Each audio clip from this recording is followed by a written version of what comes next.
Moses Masika Wetangula ambaye ni spika wa bunge hili la kitaifa tayari anaingia katika ukumbi huu, na shughuli nzima zitakuwa zinaanza rasmi baada ya yeye kufika kwenye kiti chake na kuongoza katika maombi ya ufunguzi.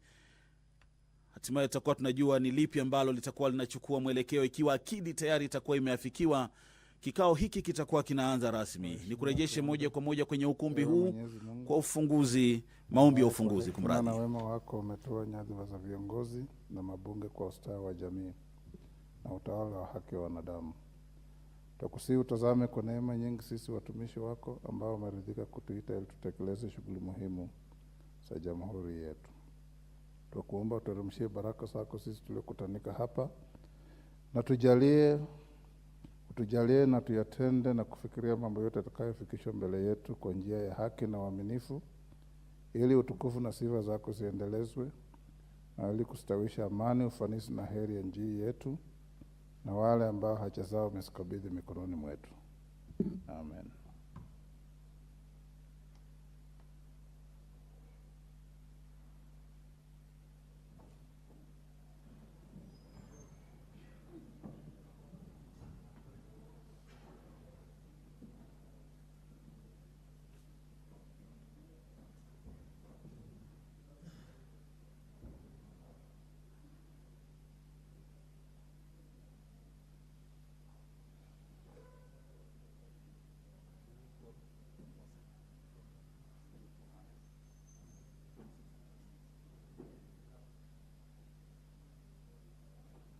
Sergeant, you may continue ringing the bell.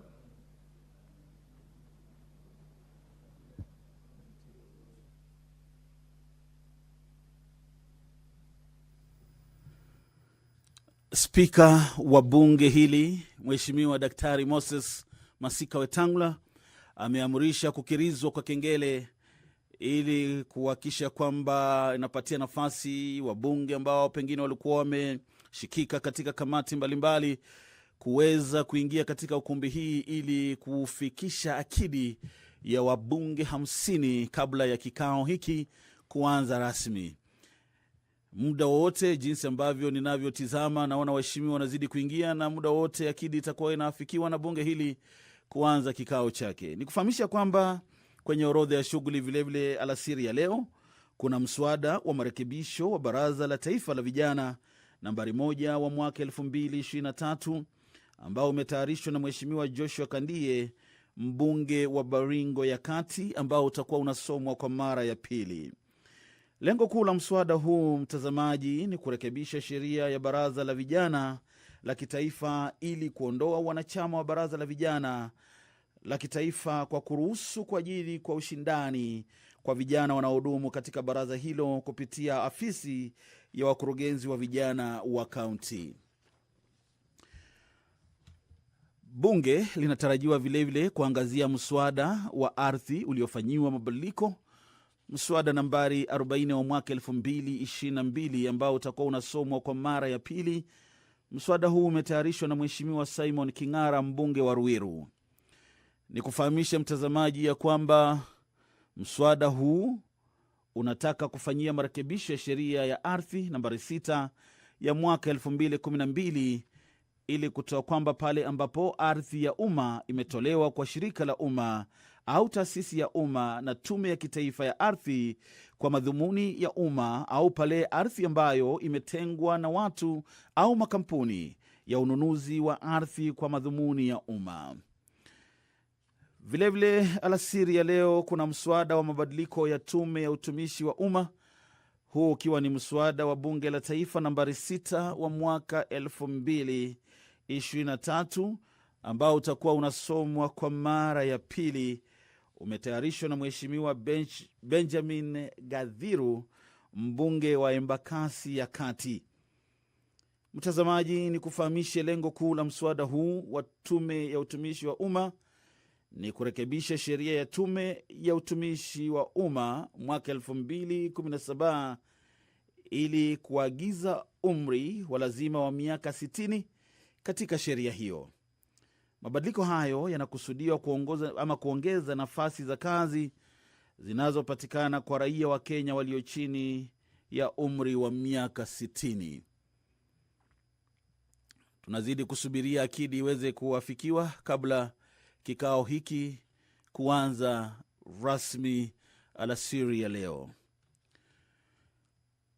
Kwenye orodha ya shughuli za bunge vilevile kuna mswada wa teknolojia ya uzazi wa mabadiliko, ambao tayari mswada huu ni mswada nambari 61 wa mwaka 2022, ambao utakuwa unasomwa kwa mara ya pili, na mswada huu umewakilishwa na Mheshimiwa Millie Odhiambo ambaye ni mbunge wa Mbita. Naarifiwa kwamba tayari akidi imeweza kuafikiwa, na hivyo basi niruhusu mtazamaji ni kurejeshe moja kwa moja kwenye ukumbi huu ili uweze kufuatilia shughuli za bunge.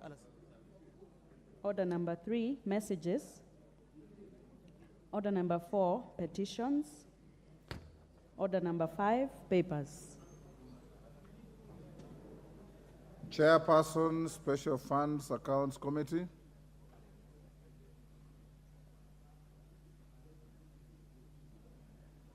Majority Leader, who is the chair of that committee?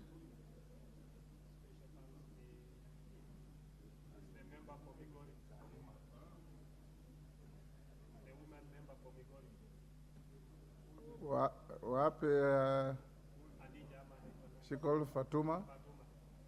Okay, let's go to next order. Order number 6, notices of motion.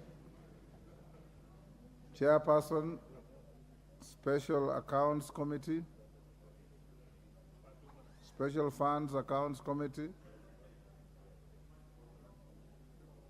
Wandai, that is your jurisdiction. That is your jurisdiction. Where is the member? Special Funds Accounts Committee. Honorable Speaker, that the Honorable Fatuma Mohammed is 2 minutes away. If we could indulge her, that when she comes in, she may be able to proceed. That is obviously guesswork, because if it was 2 minutes away, I would see her in the walkway. No, I actually met her personally a few minutes ago. Yeah. Thanks. Next order.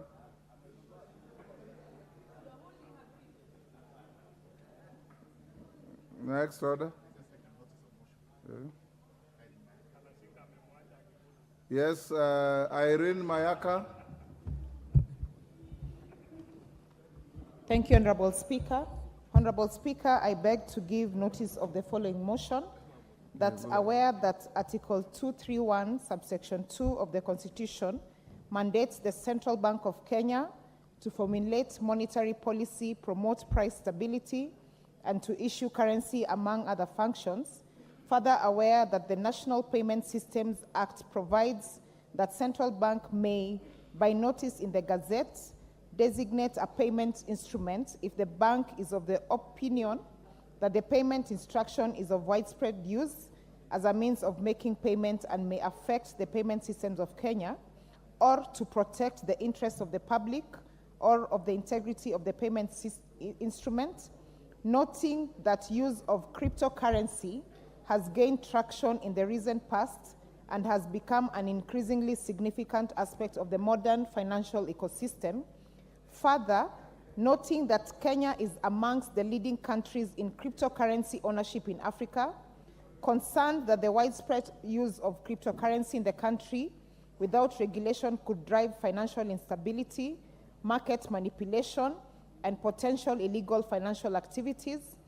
Further concerned that if left unregulated, cryptocurrencies may unofficially replace and devalue the domestic currency, cognizant of the fact that the Finance Act of 2023 introduced tax on income derived from the transfer or exchange of digital assets, which include cryptocurrencies, digital documents, audible contents, motion pictures, and other related digital data, and acknowledging that there is need to establish a regulatory framework to ensure mandatory registration of cryptocurrency, digital wallets, now thereof, this House urges the national government through the National Treasury and Economic Planning to develop a framework for the establishment of a regulatory framework on the use of cryptocurrencies in the country and provide for licensing, governance, and operations of cryptocurrency-related businesses.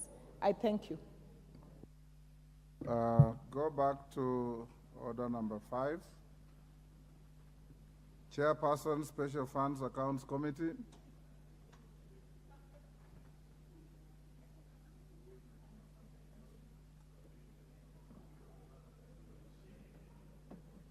Honorable Fatuma, you have held the House at ransom. You know very well when you have business on the floor, the Speaker should find you in the chamber. We've called out your orders twice, and your leader, the distinguished minority leader, was constrained to also mislead the House that you are 2 minutes away when you are not.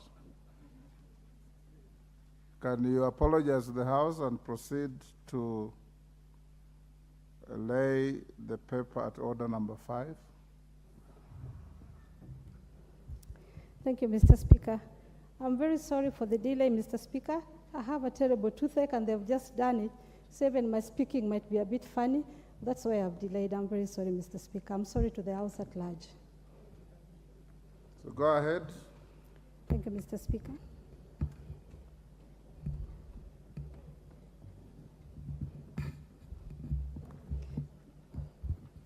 Honorable Speaker, I beg to lay the following paper on the table of the House today, Wednesday, 18th October 2023.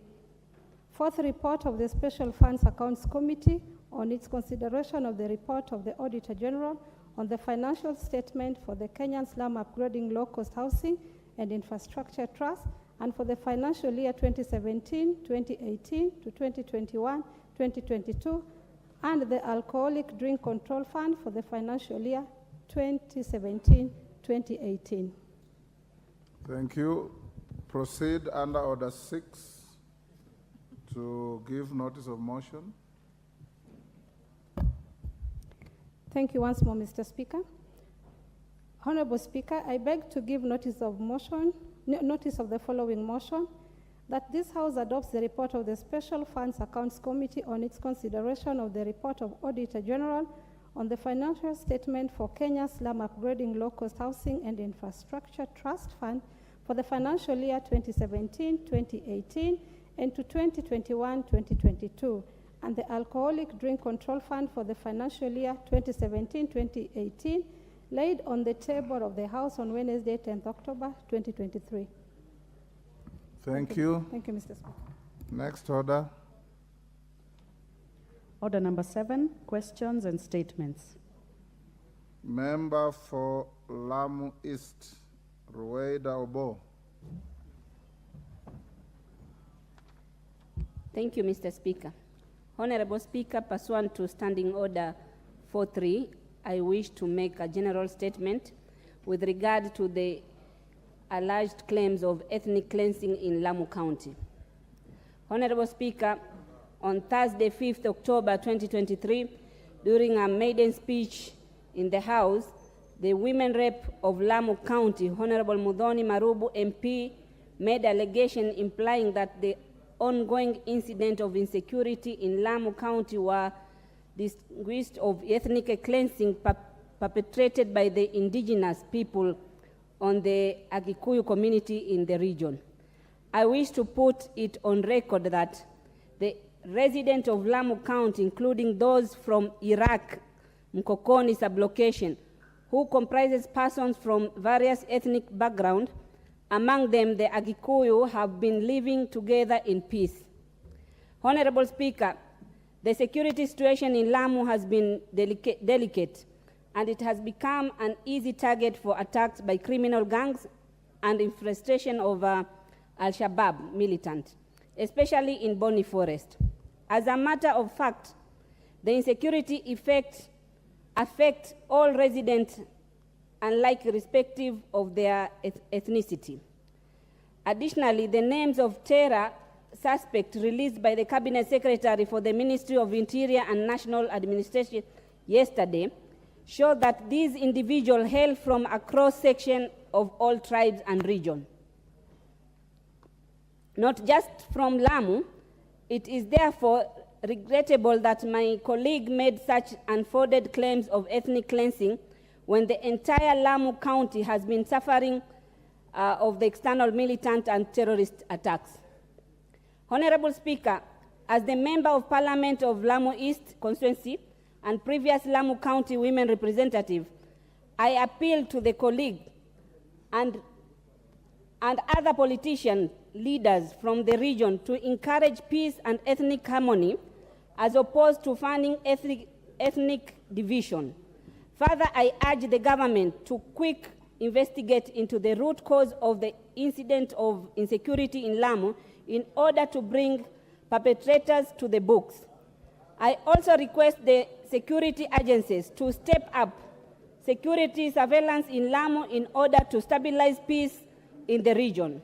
Finally, Honorable Speaker, I sympathize with those affected by the attack and call upon all members of this House to unite in the fight against insecurity in Lamu and other vulnerable parts of the country. Thank you, Mr. Speaker. Thank you, Member for Lamu East. I've been asked by Owen Bayer that he wants to make a comment. Thank you very much, Honorable Speaker. Honorable Speaker, I stand to support that statement by Honorable Captain Rueda. The issues of Lamu, which are issues of the coast is an area where very many communities have come together to form the coast. And for us to continue to coexist, we need to respect all communities at the same time. Inflammatory remarks against one community and the other will make coast ungovernable. So I would like to ask leaders from coast of whatever tribe to see themselves as coastal leaders and not leaders or an extension of another community to the coast. That is the only way that we can live harmoniously. Whatever is happening in Lamu must be condemned because that is criminal. People killing others is criminal and should not be seen as tribal or one tribe against the other. It is criminal acts and those criminals must be brought to book. But for us to look at crime as tribal, if a Giriama, there are many Giriamas who live in Lamu, they have been affected by the killings. But I cannot stand as a leader to say that the Bajunis or the Kikuyus or the what are fighting the Giriamas. Those people are criminal elements and they must be arrested and put into where they are supposed to be and not to start inflammatory remarks against one community. If we go that way, Lamu will be ungovernable. And when people start digging into history and saying, you know, we came, you guys didn't come, this is our own place, all of us belong to Kenya, and the people of Lamu belong to Lamu, and all of them belong to Lamu. But we cannot, Honorable Speaker, allow inflammatory remarks from leaders that are done in a flagrant way in such a way that now communities are taking positions against the other. I think leaders in Lamu must come together, sit down as leaders of Lamu, not leaders who are in Lamu by extension of another community or another tribe. That is wrong. The people of Lamu elected the leaders the way they are. One from Bajuni, one from Kikuyu, one from whatever tribe. They put them together and said, work together for the benefit of us as a community of Lamu. If today we start segregating, you know, we are leaders from Lamu, but we come from this region. We are leaders from Lamu, but that is where the problem starts. And that's why people are losing their lives. And the more the leaders start to grandstand, the more people will lose in Lamu. But I want to urge the leadership in Lamu and the leadership in Coast in general, please stop these inflammatory remarks. Let's come together and look at the issue. If it is criminal, it is criminal. I have not seen that this is a tribal issue.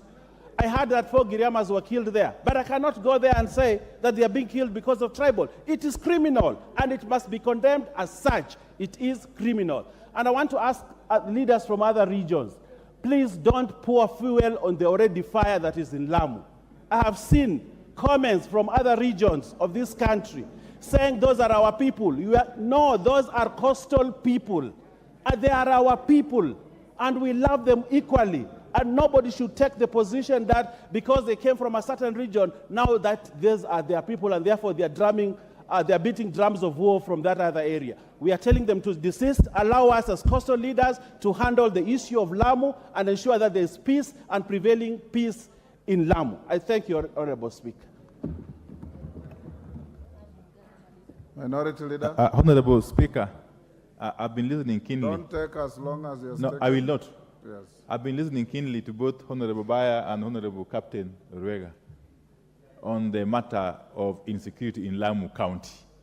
And I'm sure I also listened keenly to the previous speaker, the leader who was speaking on, here, I think last week or part one, from Lamu. I can't remember her name properly. But Mr. Speaker, my plea is that let all these leaders sober up. The issue of insecurity in Lamu County has got a very long history. I remember vividly the times when there were chaos in Mpeketoni and people lost their lives, very many people. And all these people are Kenyans. So I have to agree with you, Honorable Baya and Honorable Captain, that we cannot put an ethnic tag on crime. Criminals are criminals. And that is why we have got our security agencies being paid by taxpayers' money. It is only in Lamu, Mr. Speaker, that we have had now the KDF being deployed almost permanently to deal with internal security issues. I'm not even sure if this House gave an approval for the KDF to be permanently based in Lamu to deal with petty crimes of people killing one another. Mr. Speaker, the issue of insecurity in Lamu, and indeed this issue of insecurity in any other part of this country, requires that we allow the security agencies to do their work. And they do their work impartially, objectively, and expeditiously. How I wish that the perpetrators of these crimes in Lamu are apprehended as soon as possible and taken to court. Mr. Speaker, as I conclude, the other day we were told that a list of the instigators of this violence in Lamu will be published. I was waiting to see what are these names that are being published. Yesterday I saw a list in the media from the DCI. If you look at that list, you get worried, Mr. Speaker. And therefore, I want to say this. We don't want lists of instigators of violence being published. We want to see those people being arrested and taken to court. Why publish names of people and photos? We want them arrested. Let us know what is the problem in Lamu before we venture into Haiti and other foreign places. This is a critical matter, and Kenyans are losing their lives. It doesn't matter whether it's a Kikuyu, a Giriama, as you said, I don't know who else lives in Lamu, a Luo, okay, a Pokomo. Those are Kenyans, and the security agencies must do their work. Thank you. Zamzam. 2 minutes. Asante sana Mheshimiwa Spika, na mimi kama mama Mombasa, kama vile vita vya Lamu vinavyoathiri Lamu na imani pia vinaathiri jamii yetu yote nzima. Mheshimiwa Spika, mimi ningependa kutoa ushauri kwa viongozi wa Lamu, viongozi wa Pwani. Haya ni masuala ambayo yanashika counties zetu. Tuweze kushikana kama viongozi, tutafute suluhisho kama viongozi wa Pwani. Mheshimiwa Spika, ukiangalia mimi nimechanganya kabila tofauti. Babangu ni Mijikenda, mama ni Mbaluya, nimeolewa sijui na Msamia Mzaramu, nimechanganya, lakini haitokuwa sawa ikiwa mimi leo nitaambiwa toka hapa nenda kwenu ama iwe hivi na vile. Haitakuwa sawa. Sote ni wa Kenya na tunafaa kukaa mahali popote, Mheshimiwa Spika. Isipokuwa na mimi pia nitambenda kusema, Mheshimiwa Spika, historical land injustices zimekuwa sababu ya vita vingi kutokea ndani ya Pwani. Mimi ningeomba wapwani wote watritiwe kwa njia moja. Kama ni masala ya mashamba, wabajuni wakipewa title na wengine wote wapewe title ili iweze kubalance. Manake matatizo yanatokea kuwa mimi nimezaliwa hapa ndo nyumbani, sina cheti, pengine na mwenzangu ambaye pia amezaliwa hapa wa kabila mengine amepata cheti. Kwa hiyo Mheshimiwa Spika, ikiwa kama serikali inaweza kuchukua Wakenya wote kama hadhi moja, na sisi wa pwani tupewe hati miliki za mashamba yetu, tutaweza kutatua haya matatizo. Lakini kivyovyote vile maisha ya mtu haifai kupotezwa, sio kubishiwa mlango akiitwa Kamau ama Njoroge akitoka nje anachinjwa. Mheshimiwa Spika, mimi naweza kupinga vikali kama mama Mombasa County. Asante. Bowen.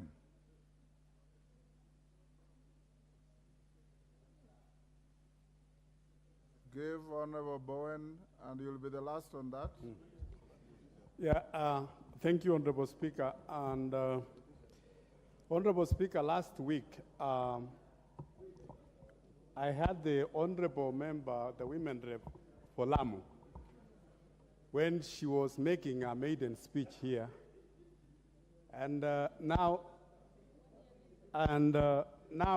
Honorable Speaker, I've had the Honorable Captain Rueda. Mr. Speaker, the problem in Lamu from the two leaders, when I listened to them, the problem in Lamu is in the leadership of Lamu. Mr. Speaker, you cannot have two members of parliament who are seated in this house, the women rep for Lamu, the honorable member for Lamu, both of them are in this house.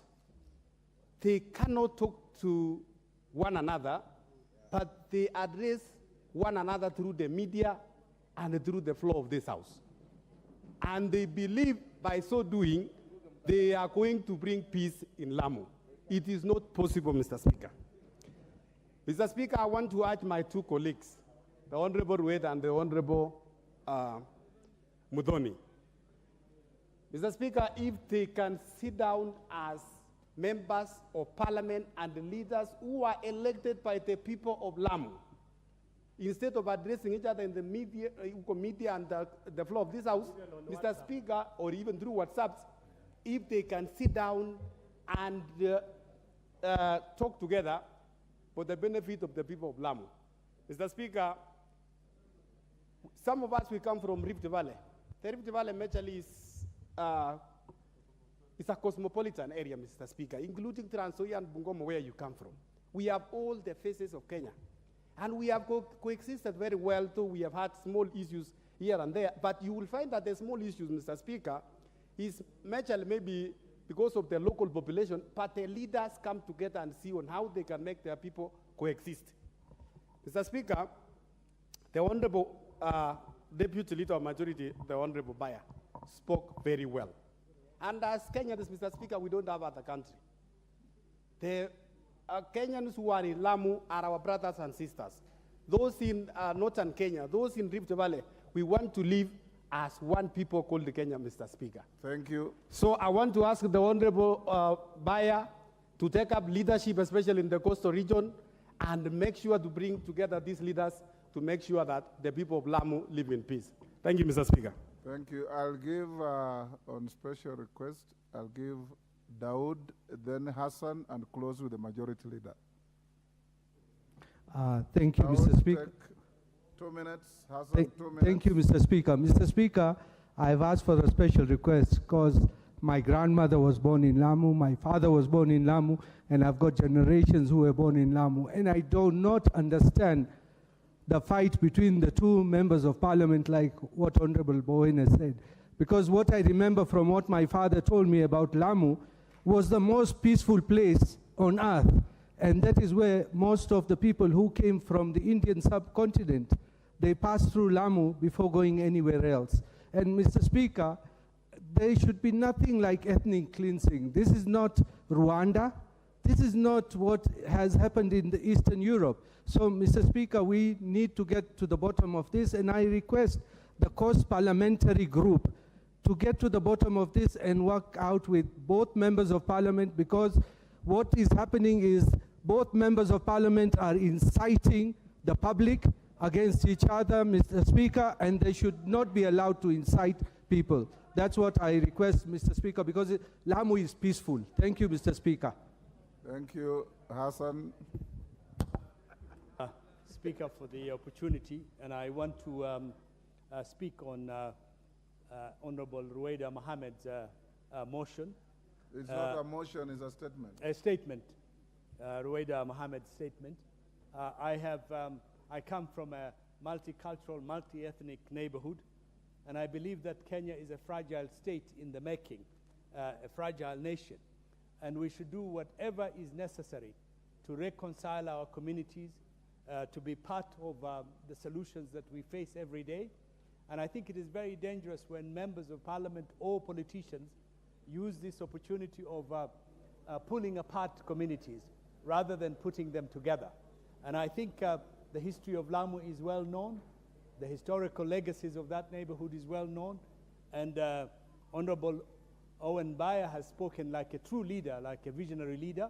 And I think it is important for the members of parliament and for the politicians from the coast region to come up together and resolve those problems, because any society would have clashes, would have problems, and the people who are killing innocent people there, as has been said here, are not part of the solution. They are criminals, they are murderers, and they should be dealt with very strongly by our legislations and our law enforcement officials, and they should be isolated. Let's work for our unity. Let's work for peace. Let's work for brotherhood and sisterhood of our nation, and let us make sure that, in fact, elements who want to spoil our peace and unity are eliminated and isolated by all of us. Thank you, Mr. Speaker. Majority Leader. Thank you, Honorable Speaker.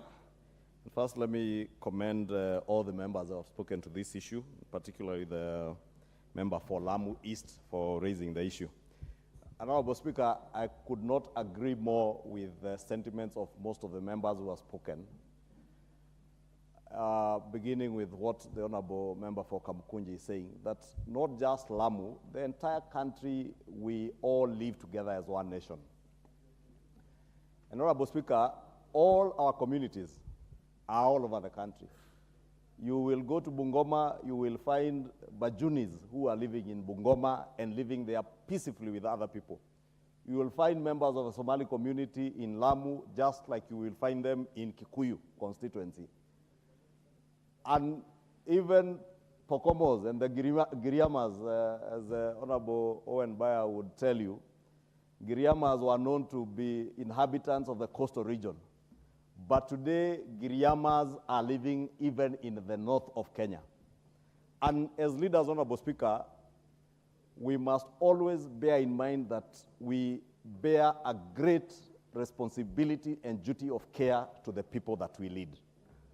And that duty of care and responsibility that we bear as leaders must always encourage ourselves to speak in a manner that we always bring our people together. Honorable Speaker, criminals and terrorists are not unaware of the differences that we have as a country along our ethnicities. And therefore, terrorists and criminals, Honorable Speaker, we would want and will endeavor to take advantage of any small difference that we perpetuate as leaders to be able to incite Kenyans against each other. And I would really want to plead, because it is always fashionable, Honorable Speaker, if I stand here to speak to my community and speak to the gallery. And especially if you come from a large community like mine, Honorable Speaker, there is always a temptation to speak to the gallery and what will excite the people, and especially our voters. But we must always bear in mind that we owe a duty of care even to those big communities that we lead. And however small or big a community is in this country, we all have been put in this country by the Almighty God to live peaceably together. And we must desist from using words or issuing statements that may look populist in nature, but may end up inciting communities against each other, Honorable Speaker. And Honorable Speaker, the CS yesterday, the CS in charge of internal security, in fact, released a whole list of terrorists, criminals, who are terrorizing people in Lamu. And security challenges, Honorable Speaker, relating to terrorism are not only in Lamu County. The neighboring counties of Garissa, Wajir, Mandera have suffered the same fate. And we cannot say that there is a particular community being targeted in Lamu, but they are not being targeted in Mandera or in Garissa for that matter. Terrorists, Honorable Speaker, are criminals who must be looked at with the prism of criminal activity, not on the prism of their ethnicity. And not where they come from, Honorable Speaker, not even their religion. Because I have seen, Honorable Speaker, in Lamu and in northern Kenya, many Muslims suffer under the hands of terrorism. Therefore, Honorable Speaker, I just want to plead for restraint, especially amongst us as a political leadership. Our people, even in Lamu, and I'll say that, Honorable Speaker, because I have relatives. My first cousins are living in Peketoni. And when I speak to them, they speak about criminals and terrorists, not about ethnicities or one ethnic community targeting another ethnic community, Honorable Speaker. And that is why, Honorable Speaker, as leaders, we must be cautious so that we do not fall prey to the machinations of those criminals called terrorists who would want to exploit our ethnic divisions and make it look like there is one ethnic community that is being targeted in this region, another ethnic community will seem like they are being targeted in another region. Tomorrow, Honorable Speaker, we are speaking about one community in Lamu. Tomorrow, if you speak to the member for Likoni, Honorable Mishimboko, she will tell you, for instance, Likoni has a huge population from Luo Nyanza. What will happen tomorrow, Honorable Speaker, if terrorists target the community from Luo Nyanza in Likoni? Are we then going to say that those who originally came from Luo Nyanza are being targeted by the Digos who also live in Likoni?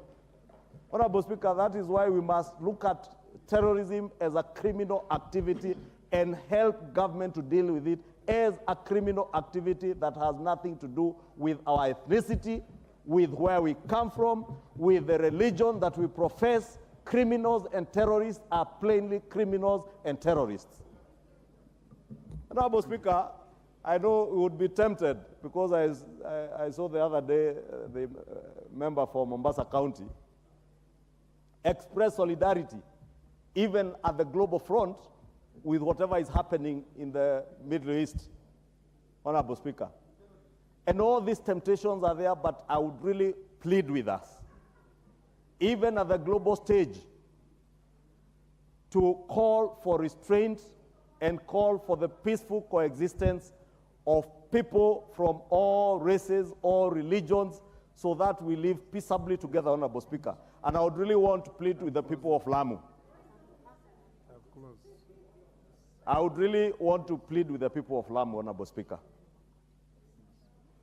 because the CES has already released a list and even offered cash reward. And that tells you the commitment by the Ministry of Interior to deal with this problem in Lamu and in the northern parts of Kenya.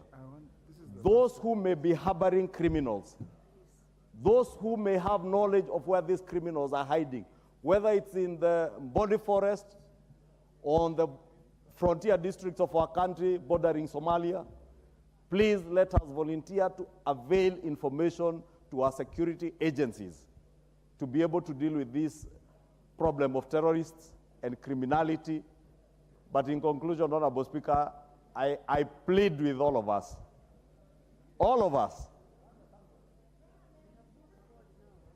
Honorable Speaker, to exercise restraint, especially with our public pronouncements. It is very tempting to say insightful things because they augur well with the majority of the people who probably vote for you. But what augurs with, or what will be very good for the public gallery, tomorrow may be very dangerous even to your own family and to yourself, and therefore we must always exercise restraint as leaders, because, Honorable Speaker, as I say, those who are given more more is demanded from them. And because we have been given that honored responsibility of being members of parliament, being leaders in our country, let us know that God has given us a higher responsibility to exercise restraint with what we say, how we engage even with members of our own communities and those also who are not from our communities. And with that, Honorable Speaker, I would really beg that we allow the Ministry of Interior to deal with criminals as criminals, to deal with terrorists as terrorists, irrespective of who those terrorists are. In fact, Honorable Speaker, 10 years ago, the notion was that every terrorist is a Muslim. Today is not the case, Honorable Speaker. We have seen many Christians being lured into terrorism and becoming actually more vicious. And we have seen it, Honorable Speaker, the people who attacked Dusit. You saw some of them were said to have been harbored in my own county in Kiambu, in Ruaka, in Kiamba constituency. It would never have been imagined that terrorists would be in Ruaka, in Kiambu County. It is a reality that we are living with today, and we must, as leaders, desist from falling into the hands and machinations of the terrorists and criminals who would want to come and divide us along our ethnicities. Thank you. Honorable members, I want to close this here, and I want to encourage you. When there is a problem, don't look for who to blame, look for a solution. And you carry enormous responsibility as representatives of the people. Whatever you say is never in jest, it is taken seriously. There was a case in the Republic of Uganda where a chief stood at a market, denounced cattle rustlers, and said, kill them, I'll answer for it. Wananchi went and arrested 10 people and killed them. So whatever we say is very, very critical. I want to urge you, those of you who can remember the attack in Uganda during the World Cup, and everybody thought these were Muslim Somali terrorists.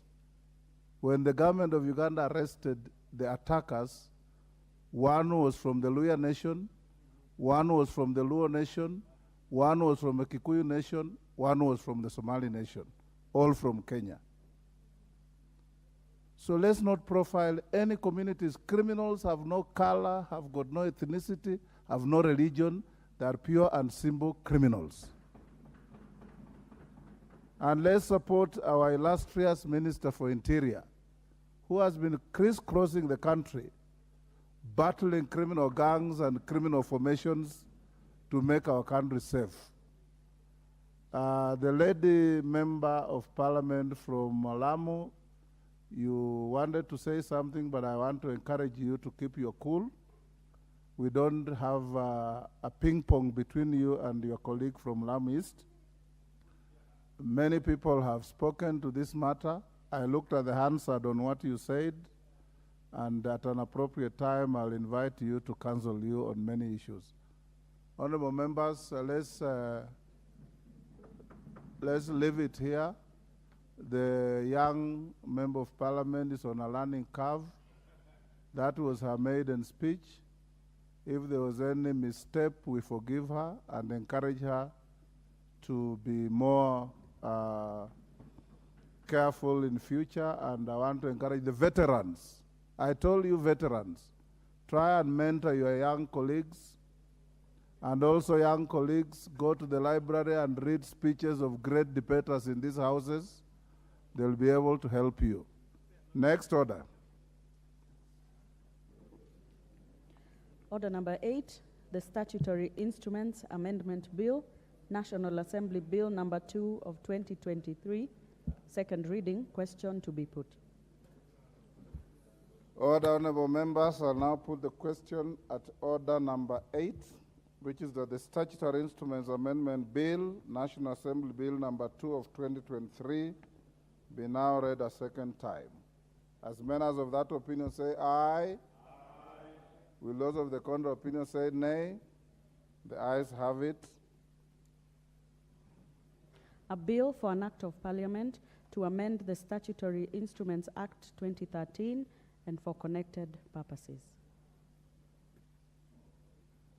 Order number 9. Before the next order, allow me to acknowledge in the Speaker's gallery Egerton University Students Association leaders from Matungu constituency in Kakamega.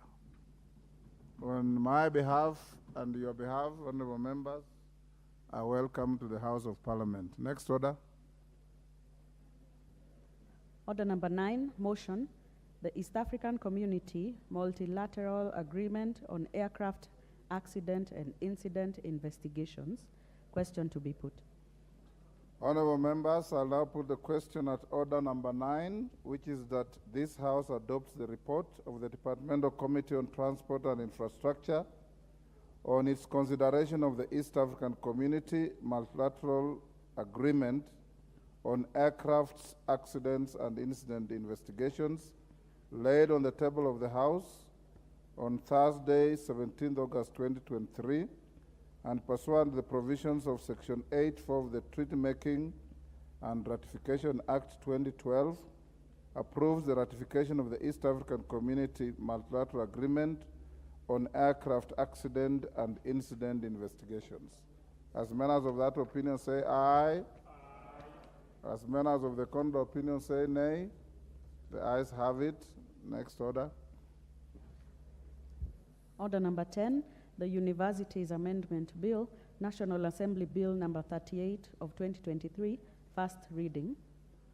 A bill for an act of parliament to amend the Universities Act. Thank you. Order number 11. Hold on, clerk. Honorable members, I want to rearrange the order paper a little. I have been advised by my deputy, the deputy speaker, that the bill at order number 12 was almost concluded, and we need just 1 or 2 members and close the second reading.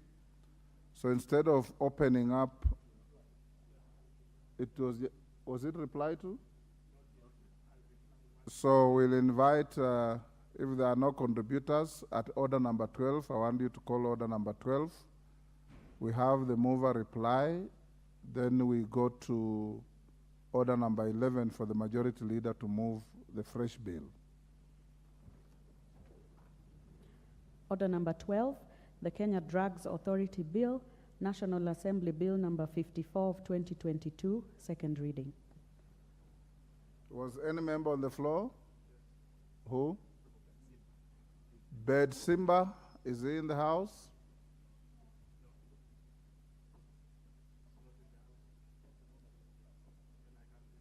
There being no further interest, I'll call upon the mover to reply.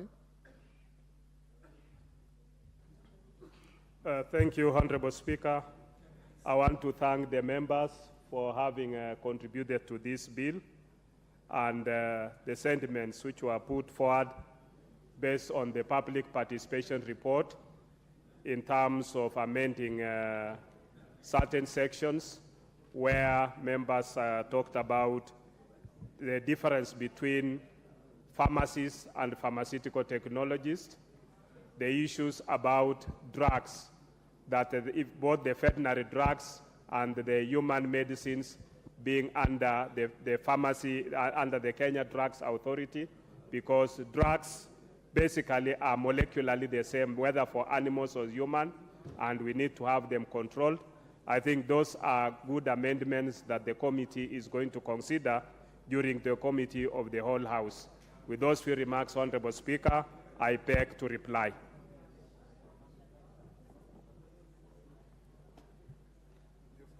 Yes. All the honorable members, I'm satisfied that there's quorum to warrant the question to be put.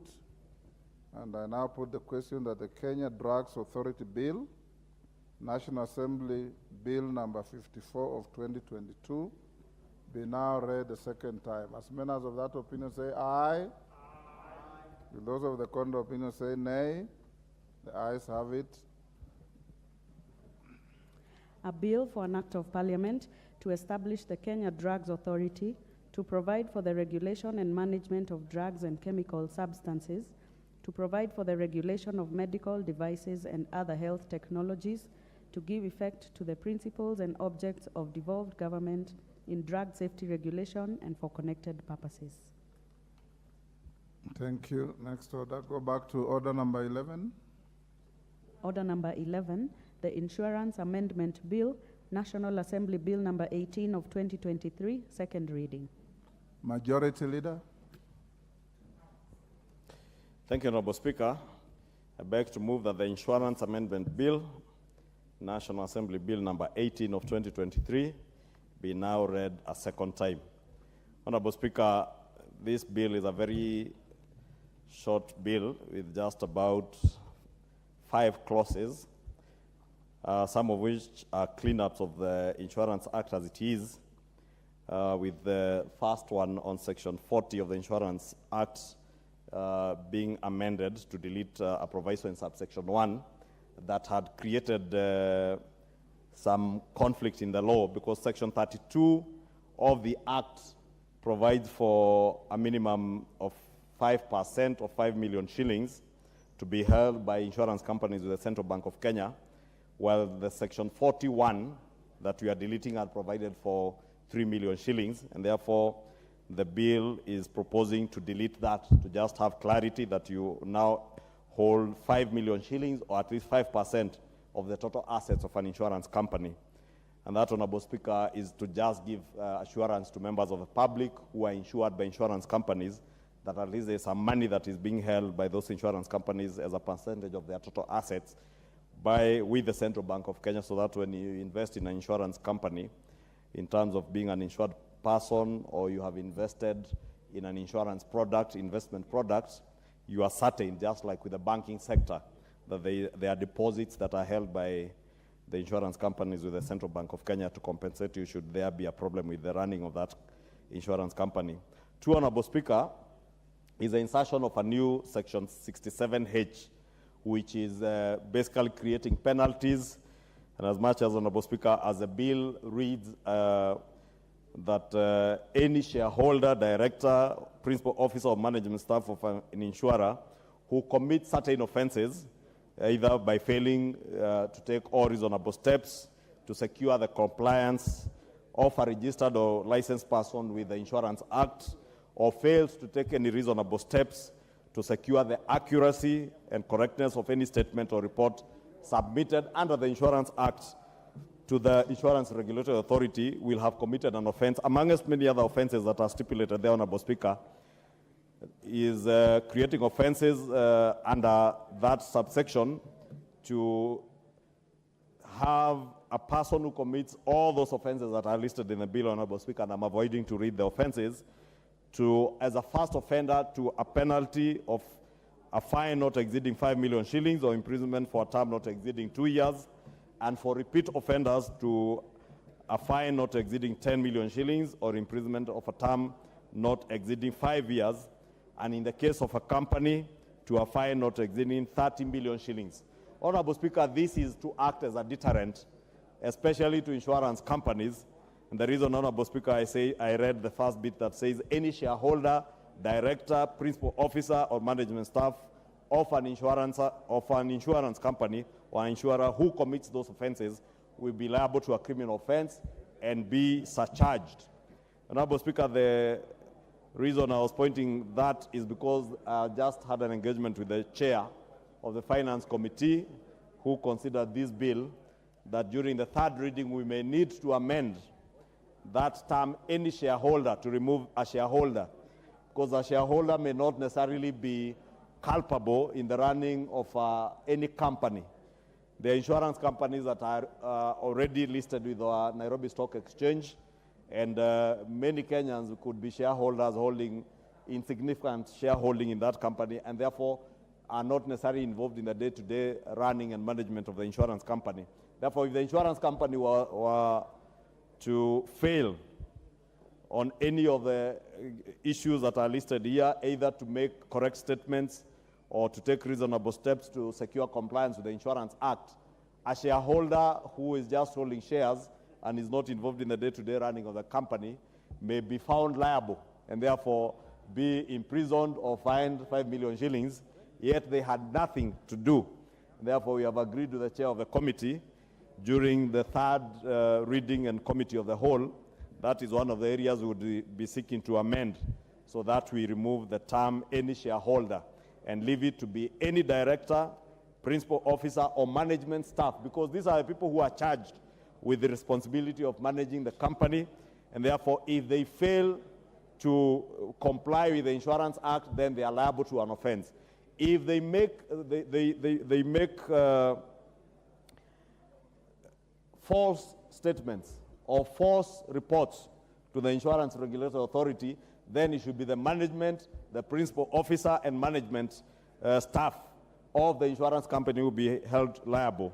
Or if they fail without any justification to settle a judgment or any claim under the Insurance Act, then they'll be held liable. Honorable Speaker, it's important for these penalties and deterrent measures to be there in law, because as it stands today, Honorable Speaker, insurers, their management, their staff punish many Kenyans. You pay premiums, you get into an accident or incur a loss, and the insurance company doesn't compensate you, knowing nothing will happen to them under the Act. And therefore, Honorable Speaker, part of the measures that are being put under this new clause 67H is to make sure that if without any lawful justification, an insurer fails to settle a claim or settle a judgment in court, then they will be liable to having committed an offense and be subjected to the penalties and fines that I have stipulated. Honorable Speaker, the other section 70 is just a cleanup, and the same with section 150 on the issue of insurance surveyors, just cleanup of the wordings in the Insurance Act, deleting the word surveyor and substituting with the word insurance surveyors, and the word insurance surveyors are actually professionals under the Insurance Act, defined under the Act.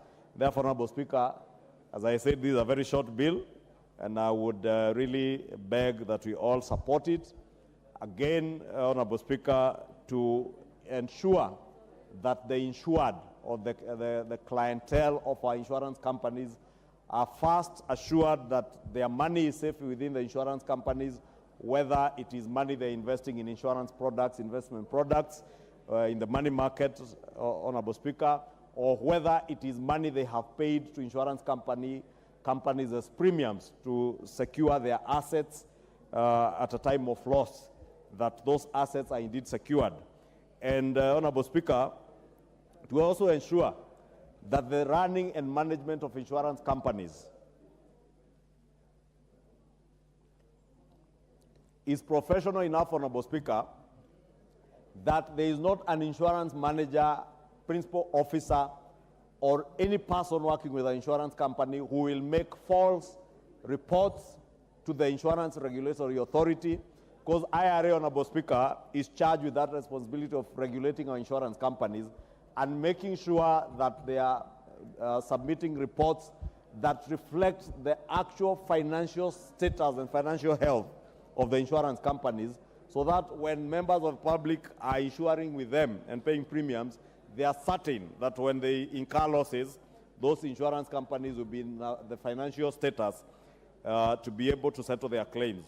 Honorable Speaker, let me not say much because, as I said, it is only a 5-clause bill, and there is really nothing much to say other than to plead that we support this bill to ensure that our insurance companies are healthy financially, that they are making reports to the insurance regulatory authorities and the Commissioner of Insurance, Honorable Speaker, in time and accurate reports that will ensure that the regulatory agencies and authorities are able to ascertain that all the licensed insurers are financially healthy and capable of insuring the public.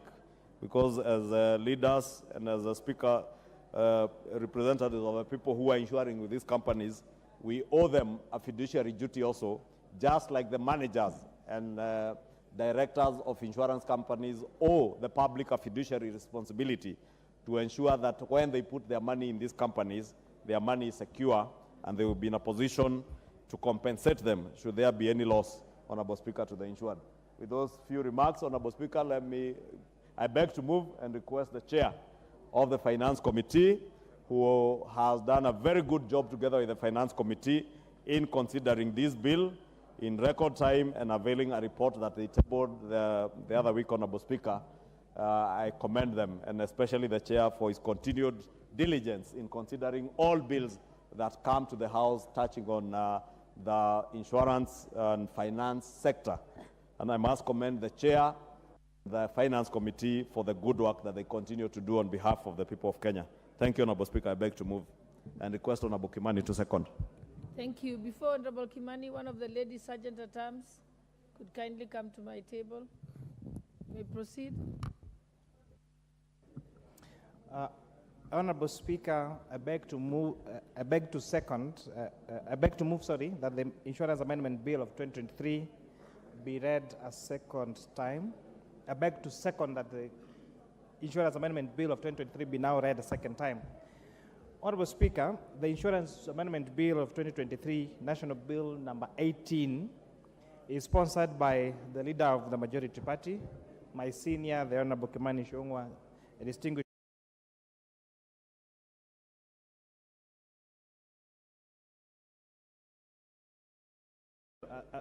a first time on the 25th of July 2023 and was committed to the Departmental Committee on Finance and National Planning pursuant to Standing Order 127.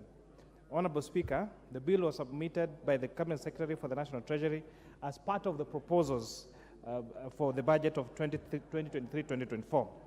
The objects of the bill, Honorable Speaker, is to enhance accountability within the insurance companies and observance of fiduciary duties, as well as professional responsibility by senior managers of insurance companies by amending the Insurance Act, Cap 487, to provide for offenses and penalties relating to the management of insurance companies. Honorable Speaker, the bill seeks to ensure that the insurance companies take responsibility in case an insurance company fails. Further, the bill seeks to correct some errors that were there in the bill. Honorable Speaker, the committee received the bill pursuant to Article 118 of the Constitution and Standing Order 127.3, and the committee called for members of the public to submit their memoranda through adverts placed on print media on the 8th of July. Honorable Speaker, we received memoranda from the Association of Kenya Insurance, the Association of Insurance Brokers, PricewaterhouseCoopers, the Institute of Certified Public Accountants Kenya, and the Insurance Regulatory Authority. The committee, Honorable Speaker, held these stakeholder hearings on Wednesday, the 30th of August 2023 in Parliament buildings, where we also received oral submissions. Honorable Speaker, in compliance with the constitutional requirements of public participation, the committee took into consideration the representations received on the bill. We appreciate all the stakeholders that took the time to submit their memoranda to the Departmental Committee on Finance and National Planning, which we took time to read and adopt some of them in our report. Honorable Speaker, the Insurance Act was enacted in the 1980s, and since then it has been amended a record 38 times over the years.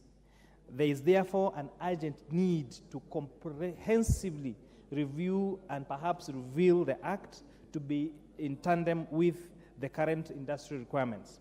But in the meantime, Honorable Speaker, the bill, though a piecemeal one, will go a long way in protecting the insured citizens from shareholders, directors, and principal officers or management staffs of insurers, Honorable Speaker. Honorable Speaker, we are also considering at the same time the Insurance Professionals Bill. And hopefully we'll be able to table that report very soon in this House, Honorable Speaker. And this bill hopes to regulate the way the professionals in the insurance sector carry on business. If you check every profession in this country, whether it is the lawyers, they are regulated by the Law Society of Kenya. If you're a practicing accountant like myself, you have to not just sit for the CPA exams, but you also be in good standing in the Institute of Certified Public Accountants. The doctors have their organization, the engineers have the engineering board, but you find this very, very critical sector of insurance has no regulator in terms of the work of those people who carry on the profession of insurance, Honorable Speaker. And these have led to Kenyans losing billions and billions of shillings through fraudulent and shrewd insurance practitioners, Honorable Speaker. And unfortunately, there's no reprieve to where you, apart from criminal proceedings, there's no reprieve to where these professionals can be reported for professional action to be taken against these people. And if you check, Honorable Speaker, you realize that the people that ran down one insurance company just quickly regroup, go to another one, then run it down. If you check, Honorable Speaker, even on the street you ask, there are people who are professionals, whether you want your car to be written off, you know, there are people who carry on that fraudulent activities, Honorable Speaker. And therefore, the feel of the committee and the sector, because this is after extensive deliberation of the sector, there is need to have an insurance professionals bill so that we can regulate the way these professionals carry on their activities. Honorable Speaker, if we have ISPAC that regulates those people that take care of our books of accounts, you know, our audit and accounting, then what about those people that take care of insurance policies, for example, the life insurance policies that we take? The many years of hard work that makes us get a mortgage and buy a home, and then we insure that home hoping that in the event of the insured risk happening, then we'll be able to go back to the situation we were before the accident, what the insurance term we call indemnity. And so if we have these regulations on all this sector, why not the insurance professionals sector, Honorable Speaker? And with those a few remarks, Honorable Speaker, I beg to second. Thank you. Honorable members, I now propose the question. No, sorry, I now propose the question, yes, that the Insurance Amendment Bill, National Assembly Bill number 18 of 2023, be read a second time. Honorable members who want to contribute to this debate, kindly put the intervention button. The Honorable Dr. Makale Mulu, member for Kitui Central. Yeah, thank you very much, Honorable Speaker. Honorable Speaker, I want to support this bill, the Insurance Act Amendment Bill. Honorable Speaker, as the mover and the second have said, it is expected to provide an accountability framework for the insurance companies. The volume is very low. I can hardly hear Honorable Makali. Yeah, I'm saying it's supposed to provide an accountability framework for the insurance companies. Honorable Speaker, we all know this sector called the insurance sector is a very complicated sector for the lay person. Why am I saying that, Honorable Speaker? Honorable Speaker, you find most of us, we have actually insured our lives, we have insured our properties, some have taken medical insurance, some have taken other different types of insurance. And you realize that when the companies are selling their policies, either through brokers or through whatever agencies they are using, they use very, very attractive language which really convinces you, convincing language, so that you buy that policy. But when it comes to the time of paying out the claims, Honorable Speaker, Kenyans go through hell to access part of this money. And even at times, they never access the money, even where they're supposed to be paid. So when we have this bill, which proposes to amend some sections so that these companies become more accountable to Kenyans, become more accountable to the regulatory authority, it is a bill worth supporting, Honorable Speaker. Honorable Speaker, we have the Insurance Regulatory Authority, which is an authority which really regulates this sector. And so far, they have been doing a good job. There are also other regulatory bodies in the sector. And I think it is important when we have a legal framework which in a very clear way stipulates what is to be done by which company, when. So, for example, where they are expected to prepare reports and submit to the regulatory authority, it is good when we have that framework which says by what date and what is the format of that report, so that the government can also regulate this important sector. And at the end of the day, that the beneficiaries of this sector, when the time for getting their claims paid comes, that they are paid without unnecessary delay. The other important point, Honorable Speaker, is that this is a sector where you also have very many brokers.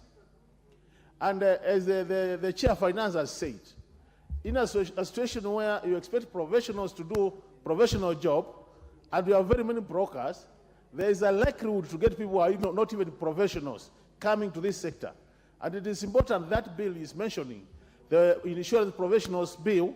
We need to get it to this house so that we also stimulate the area of the professionals, so that we have people who are trained on these matters being key players in this sector. Otherwise, Honorable Speaker, we'll have a sector which is confused, a sector where Kenyans are paying a lot of money, and a sector where Kenyans are not able to get their benefits, more so through claims, when the time for claims comes. And that's why I want to support this bill, and Honorable Speaker say, really, I want to urge my colleagues also to support so that we get this bill through and we get this sector being accountable to the Kenyans. I support, Honorable Speaker, and thank you for the opportunity. The Honorable Member for Tetu, Honorable Geoffrey Mwangi.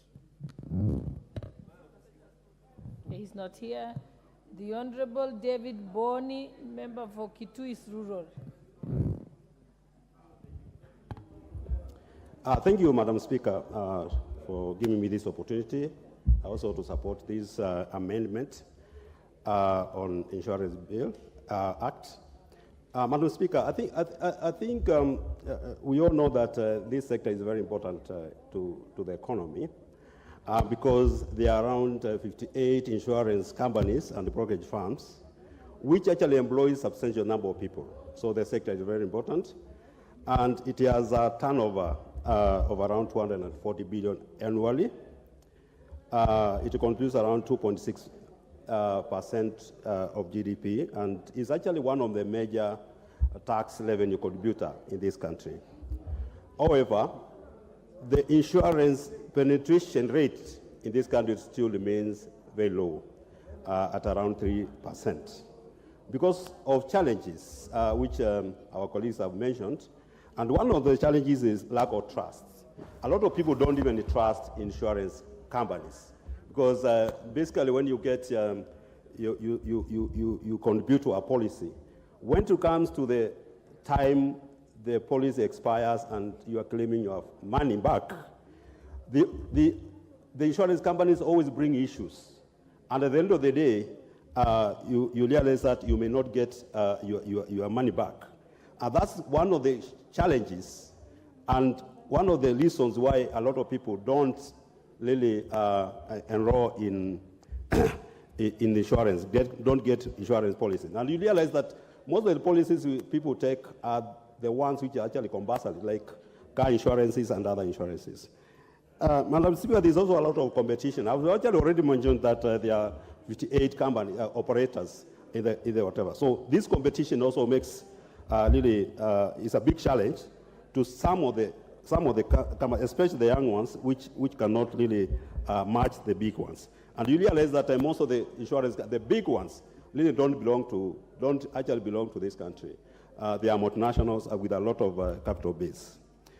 There's a lot of mismanagement in some of these companies, and in fact, that's why most of them collapses, and most of them cannot be able to pay their the people who have contributed police orders. As mentioned, there's no professional body governing insurance staff or insurance professionals. And last Parliament, there was a bill which was proposing to set up insurance professionals. And I think is very important really we come up with this bill so that at least the way accountants operate, we have a body which can really govern the profession so that we don't lose our monies. I really like the proposed penalties, but as Majority Leader said, the shareholders, I don't know how shareholders will be held responsible for mismanagement of the company. So, and I think that's a very good proposal if that shareholding amendment to this proposed bill can remove the word shareholders. So with those few remarks, Madam Speaker, I support. Thank you. Thank you. The Honorable Member for Kwanza, Honorable Ferdinand Wanyonyi. What's your point of order, Honorable Wanjiko Muya? Honorable Speaker, I'm standing on a point of order regarding this order of business today, which has a motion number 22 on inspection of various one-stop border posts in the Northern Corridor in East African Community Region. And my point of order, Honorable Speaker, is that this motion was laid on the House on 5th of July. 3 months down the line, it has been appearing as order number 13, order number 14, order number 15, and I've been staying here in the House waiting to proceed with this report. And I think it is even being overtaken by the events, because even the Cabinet Secretary for Interior has already directed that on 1st of November he will be removing all the roadblocks in the country, and this is the report which has that event. So, Honorable Speaker, I'm requesting your powers if you could ask the House Business Committee or any relevant avenue to fast-track this report. That's duly noted. I think Honorable Muya, even if you approached the clerk, they would inform the House Business Committee. But do you want it rearranged today, or you want it for a later date? Because the practice is members approach and they explain that the matter has been pending for long. So do you want it reordered for today or next week?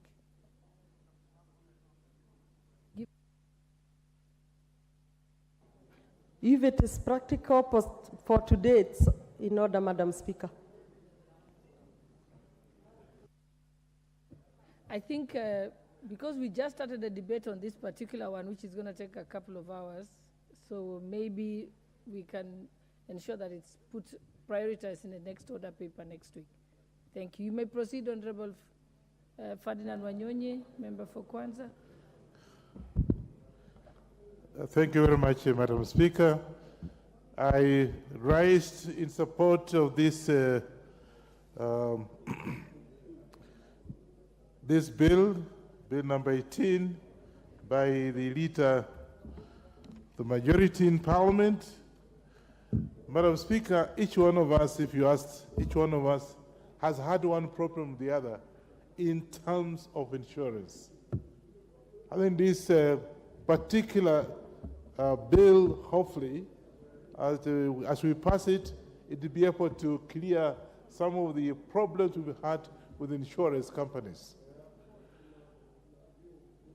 Madam Speaker, a very simple case is where one has, for example, insured the vehicle or vehicles, and when the vehicle is actually involved or it has a problem, and you do go out and maybe repair the vehicle, what have you, or write it off and want to get a replacement, Madam Speaker, you'll find that there's a problem. The insurance will take you round and round and round until you give up.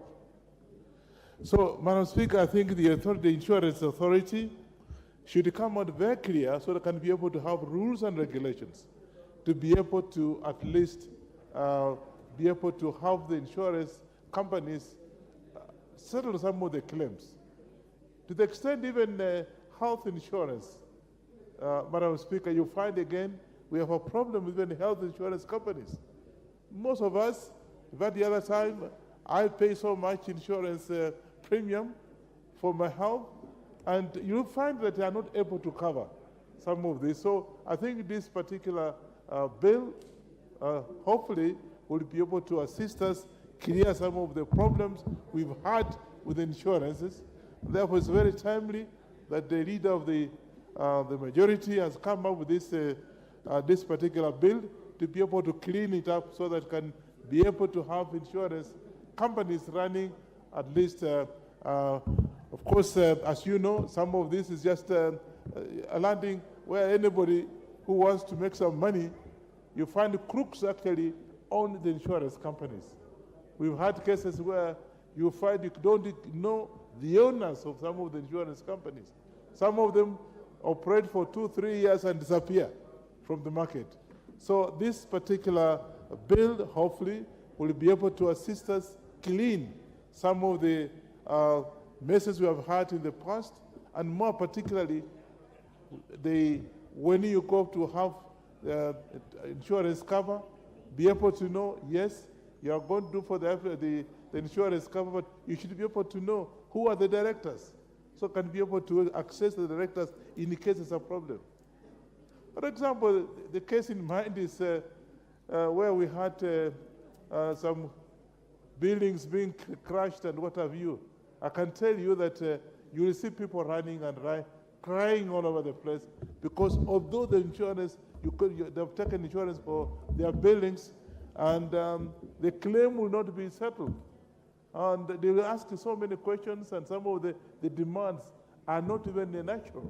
Some of them are far-fetched, and therefore I think, to say the least, this particular bill will be able to clear some of the problems that we had in the past, and hopefully the leader of the majority will be able to help us have this insurance coming and passed so that can be able to clear some of the problems. Otherwise, I support this bill, and I hope it goes through so can be able to have proper insurance companies in this country. I support Madam Speaker. The Honourable Member for Dagoretti North, Honourable Beatrice Ilachi. All those members who want to contribute to this debate, press the intervention button so I can differentiate you from the others who are there. I know we have coming up is Honourable Oundo, Honourable Mbulanya of Nambale, Honourable Timothy Toroitich, and Honourable Charles Ngusia, in that order.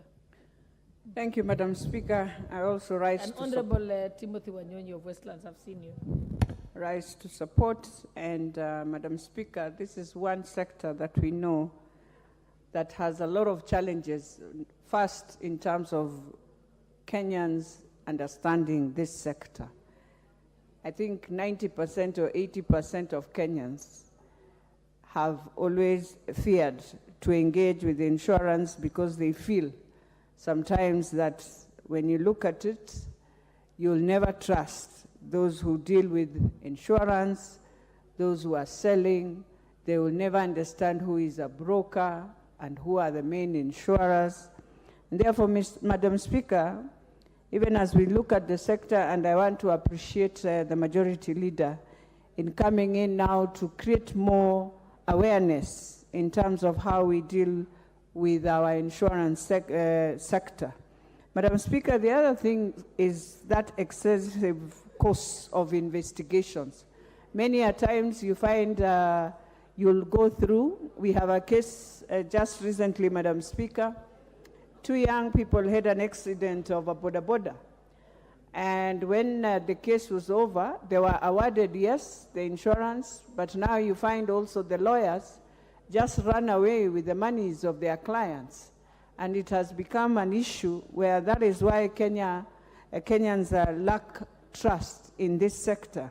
The other thing, Madam Speaker, is that weak manpower that many of us are trying to see. And so you find many people selling the insurance, yes.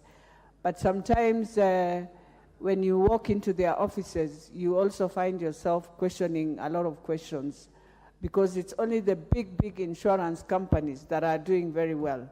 But you find bodabodas will rely more on the small companies and the third parties that we normally see, Madam Speaker.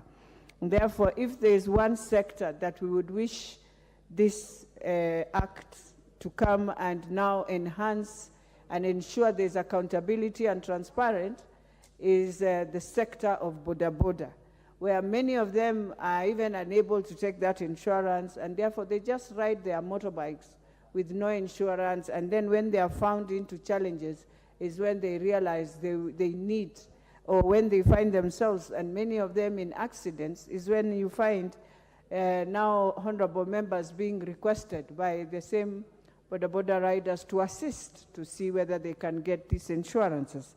Madam Speaker, the other thing is delays in claims and settlements. This is also a matter that many people in the insurance industry feel sometimes should change. That it's taken a long time, and that is why, even if the sector would have thrived, Madam Speaker, you'll always find that many people will wonder, if I put money for education, for example, Madam Speaker, you put money for education, you are told 14 years, 15 years, it's when it is maturing so that you start the first principle.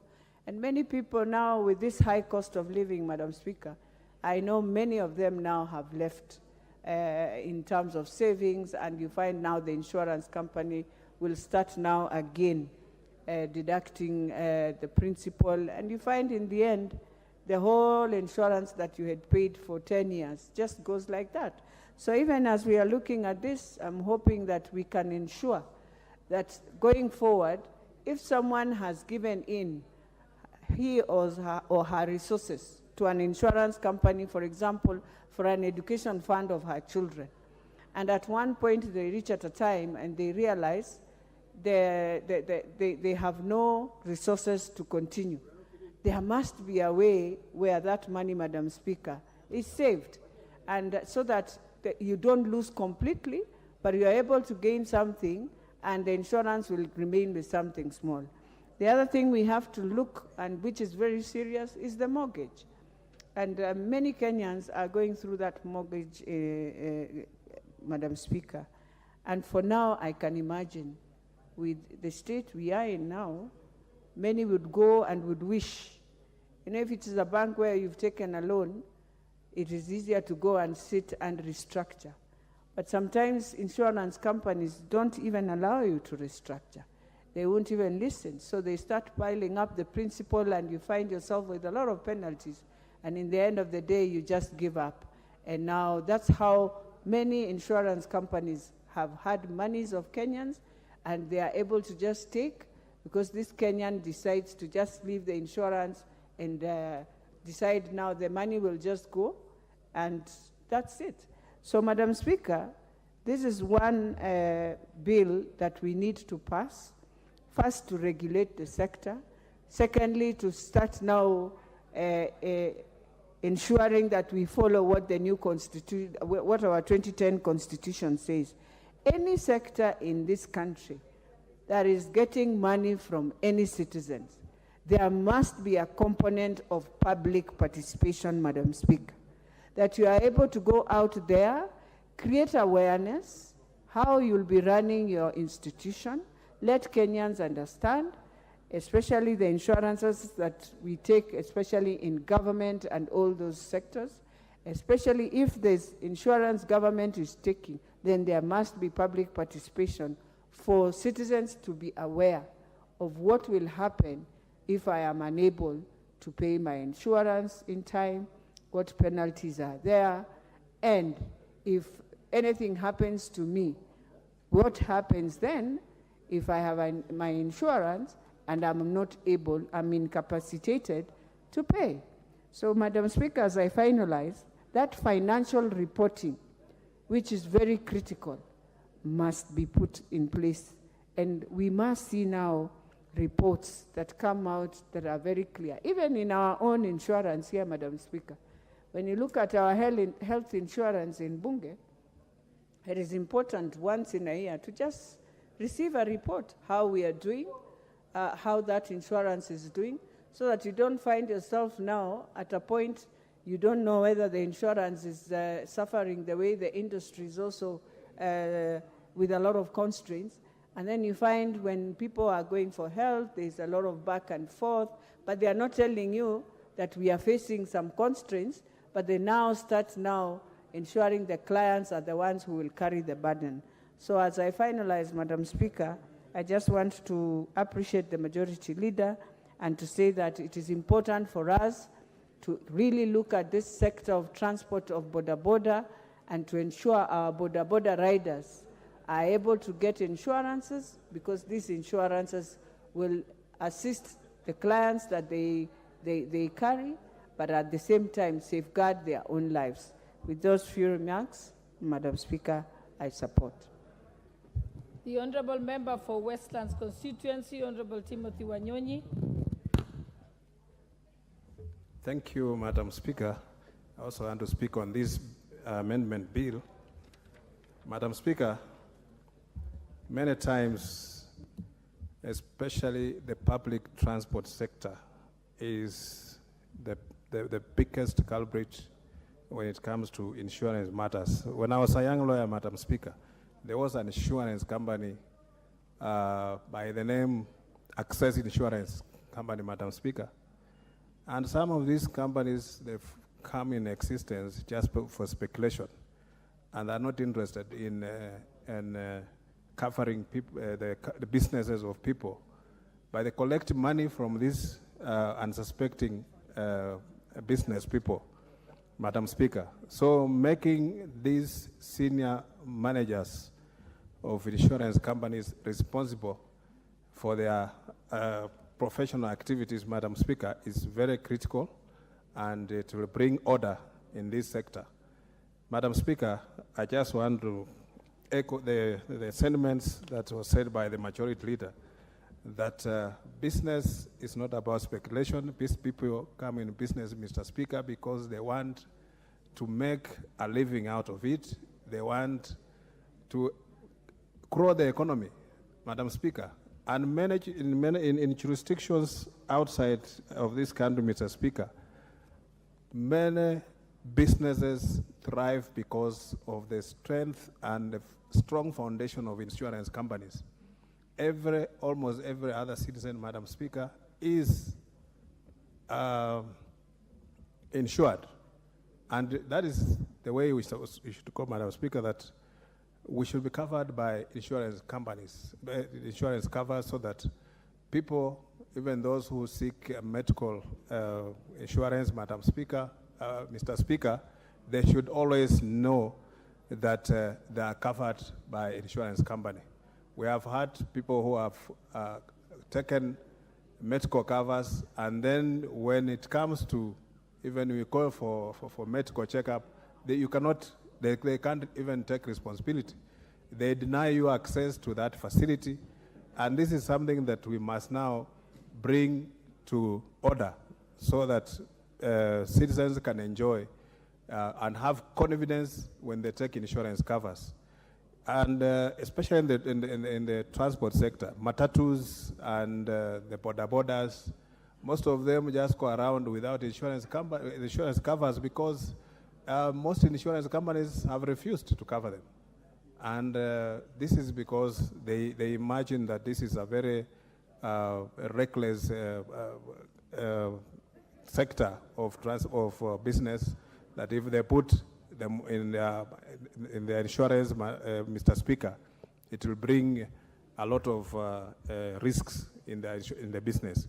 So it is a good amendment as we bring this to order, Mr. Speaker, that insurance companies, the management of insurance companies will take responsibility for their businesses, because they cannot collect money from Kenya, from businesses, and then they let them collapse. So it is good, and also sometimes when that convincing businesses to take insurance, they don't tell them the whole story about insurance. They'll tell you half of it and give you very complicated literature that you cannot even read. So on the ordinary person, Mr. Speaker, may not understand the nitty-gritties that are hidden in that insurance cover. Only when you come to lay a claim for compensation, then you'll be told that a particular clause that was there was not. You must observe it. If you don't, then the insurance company will not pay you, or they ask you to pay up some money before they process your compensation. So this is something that we need also. They must take responsibility that when they're somebody is taking insurance cover, must be given a due diligence, understand what he is signing and what the cover that they are taking. Mr. Speaker, thank you very much. I beg to support this amendment. The MP for Marakwet West, Troitich.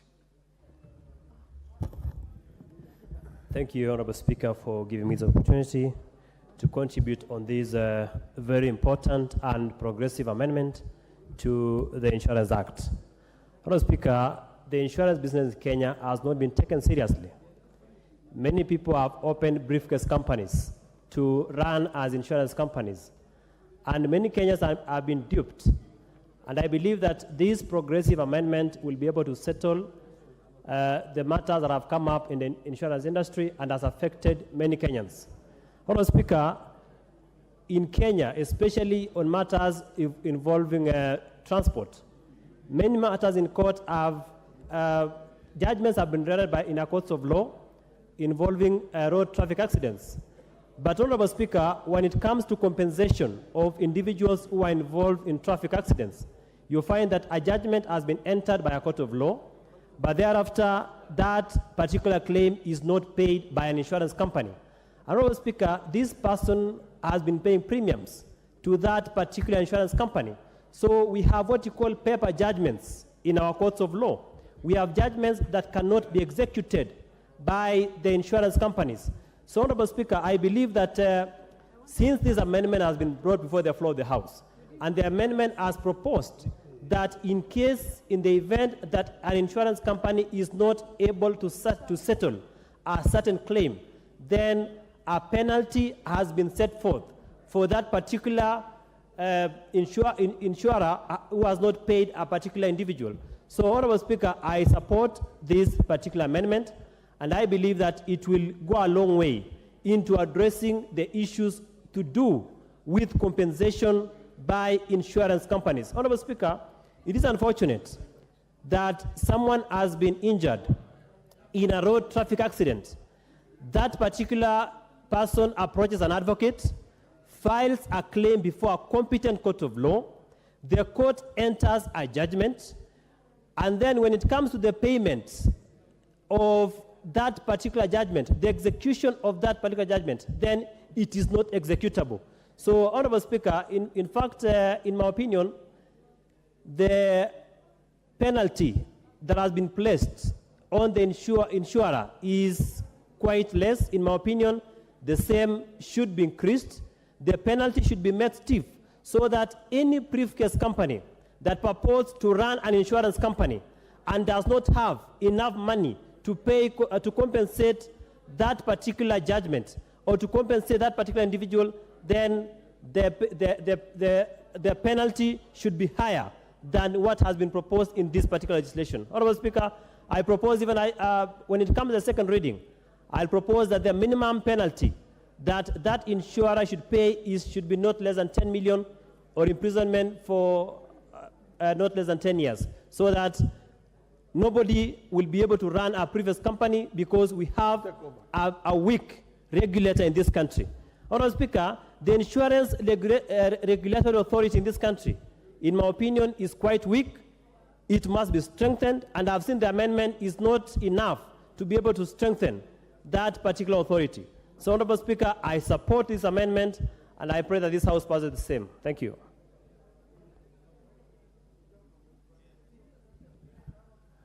Yes, the Honorable Member for Mwingi West, Charles.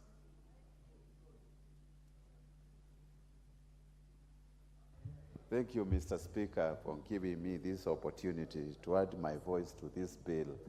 Mr. Speaker, you have caught me by surprise. I was waiting for the Millies bill, but anyway, let me add a voice to these amendments. Mr. Speaker, we note with concern that all Kenyans across the divide needs insurance companies in one way or another to cushion us from risk, different risk, and even to encourage a way of savings and among many other reasons. However, Mr. Speaker, I note with concern that a lot of insurance companies in Kenya have defrauded Kenyans, even shortchanged them when they are putting up their claims during the accidents or many other things that are warranted to be claimed, Mr. Speaker. We also note that some of the insurance companies which have insured us recently, some of them collapsed, including the one recently, Blue Shield Insurance Companies. Mr. Speaker, it is why this afternoon we are bringing up this amendment. And let me thank the Finance Chair, my friend, Mr. Kimani, for bringing up this amendment, because I believe it is going to cure some of these things we have, challenges we have been facing in insurance sector. So, Mr. Speaker, I'm saying this amendment is going to cure a lot of issues we have been facing in the insurance, especially some of them which have just insured Kenyans and they end up collapsing and Kenyans losing millions of shillings. And we will have also create what we call awareness of the insurance, because I note with concern there's low uptake of insurance, actually low penetration of insurance in this country. And by doing so, we are going to increase the confidence with our Kenyans, and they will end up taking more insurance covers. Mr. Speaker, with those few remarks, I support. Thank you.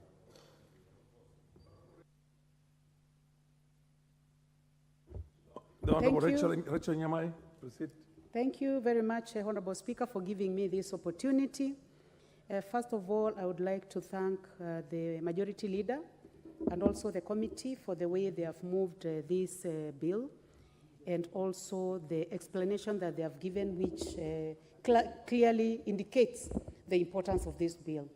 Honorable Speaker, I've also taken time to look at the bill, and though it may look very short, it is extremely important because it brings accountability within the insurance sector, and it ensures that there is taking of responsibility within this profession. So I would like from the onset to state that I support this bill. Honorable Speaker, when insurance companies and the brokers that work for them, when they sell these insurance policies to Kenyans, they do it so well. They use very well-trained salesmen and saleswomen, very good-looking men and women, and they are very easy to convince people to buy insurance. The problem comes when a person now gets into trouble. Let's say you have been involved in an accident. Let's say your house catches fire, or someone has passed on and they had life cover. Then you realize that the cover that was bought, the person who may have purchased it may not even know the exact insurance company to go to, because they may have used a broker. And then it becomes very difficult to reach to the broker so that you can reach to the insurance company itself. So I would like to say that I have looked at the most important clause, which is some clauses that have been inserted to ensure that the commissioner can ask for information about a certain insurance company or a brokerage firm later to get into the company itself for responsibility for making payment. That the authority will ensure that reports that are presented are accurate, so that we do not have insurance companies which pretend to be big, making billions in profit. But when you go to the reality of their books, how much they are making, you realize that they may not be making that much. And then this happens when they have many people making claims which may not be honored. Honorable Speaker, also making sure that documents that are presented are clearly justified, and that the shareholders of these companies are held accountable, so that they do not say that it is this brokerage company, but not the insurance itself.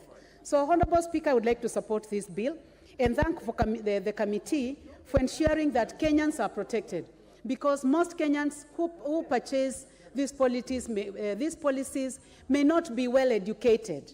Even if someone is well educated, like Honorable Speaker, like yourself or myself, we may not have the language that is used by people in this sector. So this bill, when passed to become law, when these amendments pass, then all of us will be protected in one way or another. Mr. Speaker, also, I would like to say that it might be very important to also talk about cost of insurance, because we have so many young people driving border in this country, some of them who are taking group covers.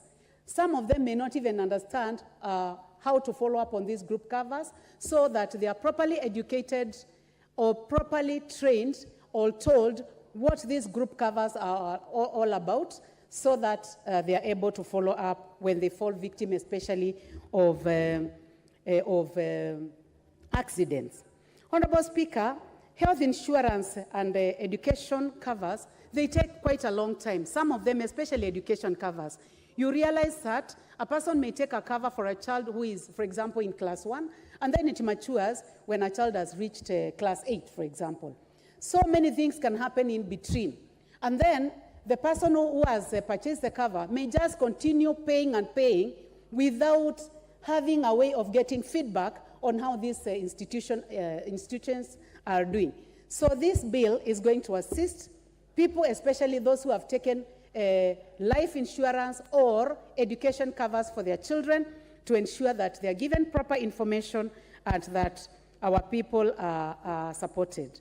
Honorable Speaker, if we rely on the good stories that we get from insurance covers, insurance companies and brokerage companies, we are likely to be exposed to losses. So this bill, let the Commission, let the authority take charge so that our citizens are covered. Honorable Speaker, the interface between the insurance company and the brokerage company needs also to be very clear, so that our people are taken care. Group covers to be properly explained, so that the individuals in those groups have information on how to deal when a time for need comes. So, Honorable Speaker, with those remarks, I do support this bill, and especially for the new introduction of the amendments that have been brought by the committee to ensure that insurance companies are responsible and that Kenyans do not suffer many losses for institutions that they have spent money for, and people do this so that their families can benefit or that they can be compensated in case of losses. Thank you, Honorable Speaker. The Honorable Eve Obara. Eve Obara. Thank you very Member much. for Kasipul Kabondo, or it's Kabondo Kasipul. Is it the same old thing used to be Kasipul Kabondo when I was there in the 7th Parliament? Yes, Mr. Or Speaker. you have interchanged the names? Mr. Speaker, it used to be Kasipul Kabondo. Now it's Kabondo Kasipul. After the 2010 Constitution, it became Kabondo Kasipul, and there is Kasipul. Thank you. So there are two. Proceed. Thank you. Mr. Speaker, I too stand. Thank you very much for the opportunity to also add my voice to this amendment. Mr. Speaker, I support the amendment. All of us understand what insurance is all about, and when we take it, we expect that it reduces the impact of loss. Mr. Speaker, it also provides monetary reimbursement during crisis. But the reality on the ground for many of us is that there are companies appear to be big and are able to reimburse when we lose. It does not happen in that manner. For the simple reason, Mr. Speaker, that the books are usually doctored. What appears to be their turnover is usually not the case, and that is why many of the Kenyans have lost money when they had crisis in companies crisis in their insurance, in the insurances for their vehicles, losses when their property got burnt down, and we've seen many of us, I too, have also been a victim of the circumstances. Mr. Speaker, we have the Insurance Regulatory Authority, and if they were to do their work in the manner that they're supposed to, a lot of these things would not be happening. We have the RBA for the pension schemes. Why is it that some companies are not able to pay for their pension schemes? And therefore, I agree with the committee that the amendment to come up with a penalty to be instituted against companies that do not honor their claims should be in place. But at the same time, Mr. Speaker, I really think that we are over-regulating some of these companies. I believe that if the regulatory authorities are able to do their work, we would not be getting into all these complications and problems and coming up with all manner of regulations. Thank you very much. Once again, I support, but I emphasize that the regulatory authorities must do their work for which they were created. Thank you very much.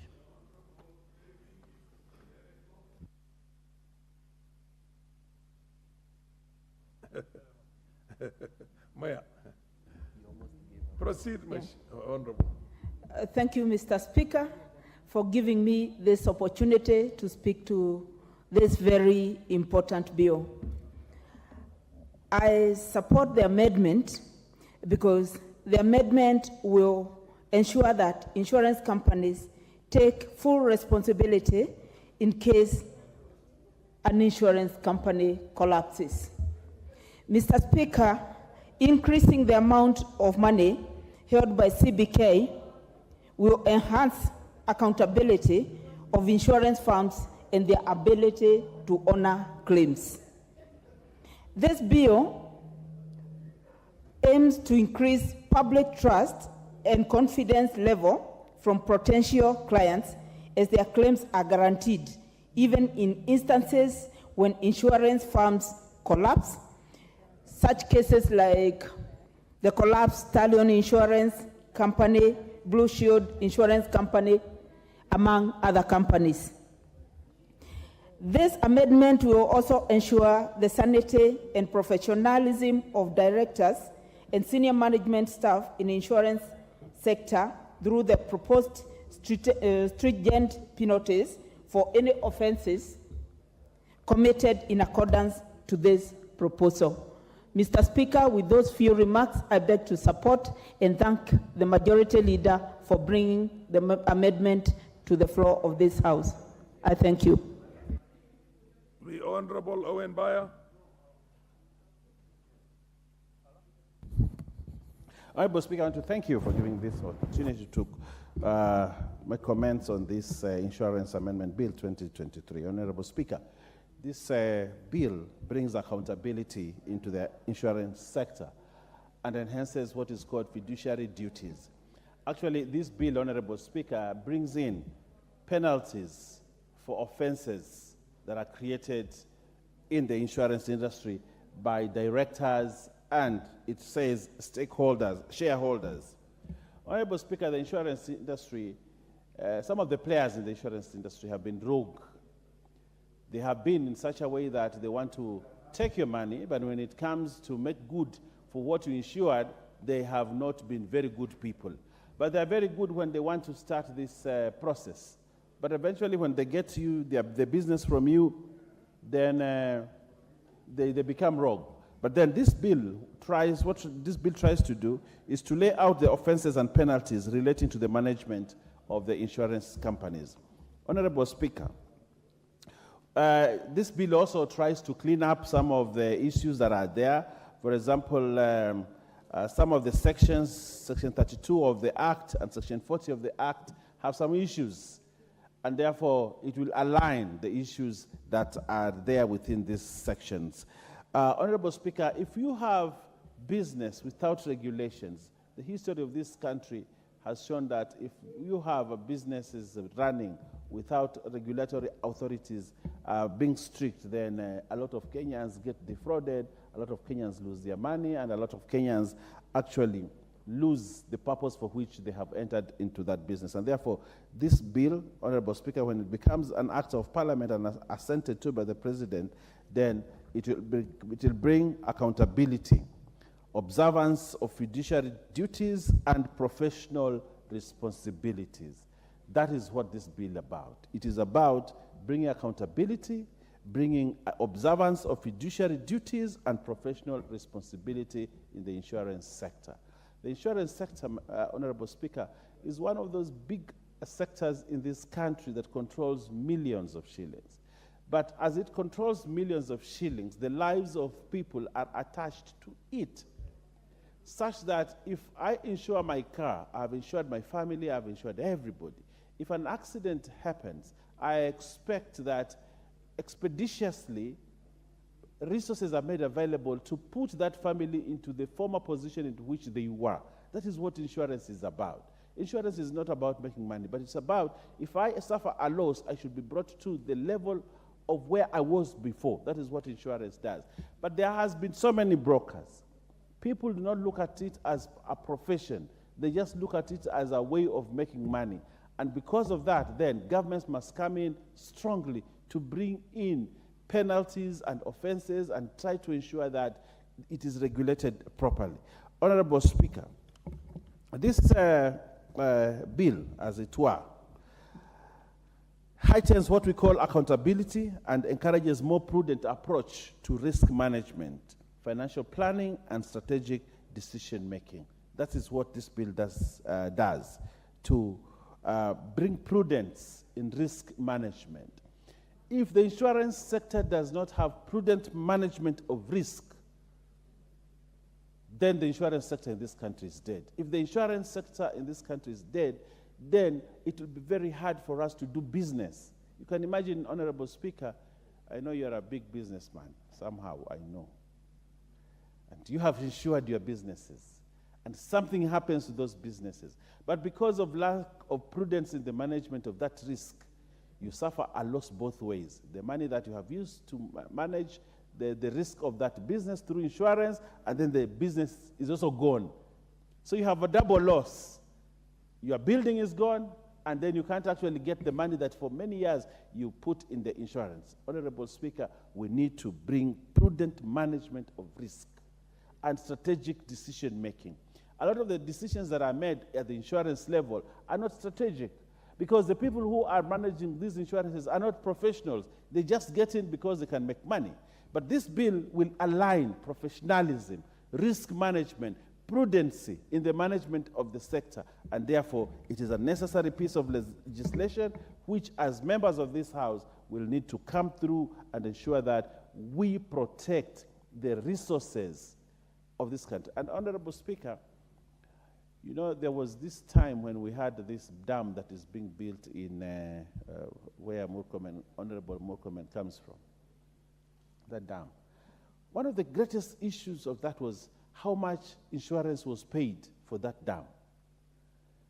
You know, and when there was a loss or an issue of loss, where did the insurance money go? We have had buildings that have been insured, and after fire brings them down, insurance can't pay. So we lose jobs. We lose jobs for the people who are working there. We lose revenue as government, and we actually lose taxes that business would have brought. So a whole country's economy can be brought down if insurance is not properly regulated. So, Honorable Speaker, and you know, insurance is food for lawyers, like the one who has just passed in front of me. You know, actuarials. You know, many players are brought together to have something called insurance. Now, if you kill insurance business in this country, very many professions will suffer. And I am sure the Honorable Osoro, who is a lawyer, will want this to be passed so that he is protected. Because if insurance is protected, lawyers in this country are safe. If we play around with insurance, a lot of these lawyers will also suffer.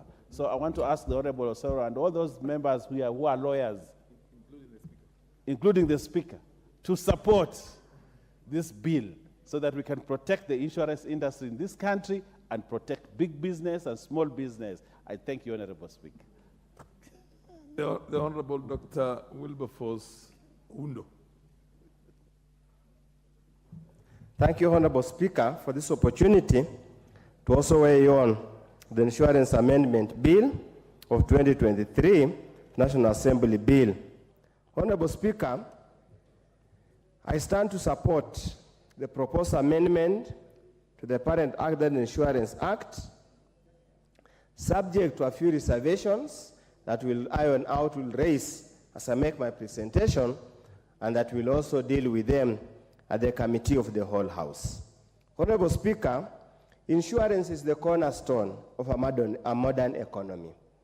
Insurance dates back to many years since there was any form of exchange between goods and services between two or more people. Insurance dates back when people ventured out of their homestead, out of their abode, to do business, to travel, and do anything else. Insurance became necessary when people started owning assets that could be destroyed, that could be lost, and could be dated. Insurance, as we know it in this current form, is a form of a risk transfer mechanism, where we only transfer risks whose outcome is unknown. And that's why, Honorable Speaker, insurance is essentially built on the principle of many contributors, fewer claims, and fewer beneficiaries in any given accounting period. Therefore, Honorable Speaker, it's always desirable for every single person to have insurance cover, to cover their lives, to cover for medical expenses, to cover for the unknown loss of business, to cover for unknown loss or damage to an asset they own and which they cherish. However, Honorable Speaker, the story about insurance compensation, processing claims in this country is replete with very many sad stories. It's dotted with very many bad endings, and any attempt to continuously amend the Insurance Act in order to address emerging challenges is always welcome. As the chair of the Committee of Finance and National Planning has mentioned, if there is an Insurance Act, the original Insurance Act, that has gone through tremendous amendments, every single parliament, is this Insurance Act. Because at every single time, new issues arises that requires legislative, policy, and administrative intervention. Honorable Speaker, many people gladly, they are persuaded to take insurance covers. But many people dread, many insurance holders, policy holders, dread the day you go to make a claim. That's where all the small prints will be shown to you. That's the day things that you never knew that were intervening factors will be brought to fore. That's why it is important. Any attempt to continuously regulate the industry is always welcome. Any attempts to continuously bring accountability, bring professionalism, and impose sanctions for discretions, either imaginary, intentional, or by an act of whichever nature, are always welcome. Honorable Speaker, Clause 67H, Clause 3 of the bill imposes quite a number, lists offenses of commission that can happen by a director, a principal officer, or management staff, as well as the shareholder. But I also want to join the leader of majority leader that including a shareholder among the people or persons who can commit an offense is an overkill. It's onerous, and is extremely dangerous. Because for an incorporated company that's listed on the Nairobi Stock Exchange, the level of involvement of a shareholder is minimal. Even in many organizations, the level of involvement of a shareholder is minimal. And that's why I concur that at the Committee of the Whole House, we must make an amendment to truly remove or omit the shareholder under the proposed new Section 67H. Honorable Speaker, it might also be important to further amend this particular clause to include, there are very many very interesting situations, Honorable Speaker. You believe you have your insurance cover, you believe you have paid your premium, you believe you have met all the conditions of the policy, but at the time of making a claim, that's when they tell you, oh, something happened that invalidated your policy, there was delayed remittance of premiums, yet you have already paid the premiums in good time, and that time, that's where the insurance provider declines to honor the insurance cover. Consequently, and as my colleagues have mentioned, because of the unprofessional behavior of many players in the professional and the insurance industry, Kenyans are the least insured. Actually, in most of the cases, Kenyans only take insurance covers that are mandatory.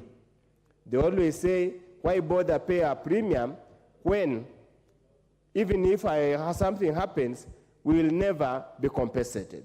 And that's why, Honorable Speaker, I can assure you, even if we did a census in this country, even the motor vehicles that we have, 90% or 70% are insured the third party, because many of the motor vehicles owners believe being compensated for even a minor accident that is already included in the policy is a long process that does not warrant any kind of intervention. So, Honorable Speaker, let me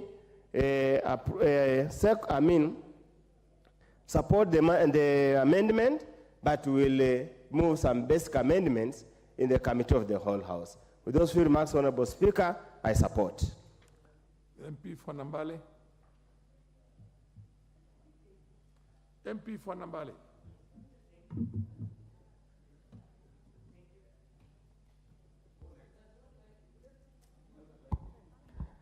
Thank you, Mr. Speaker, for giving me this opportunity to add my voice to this particular debate.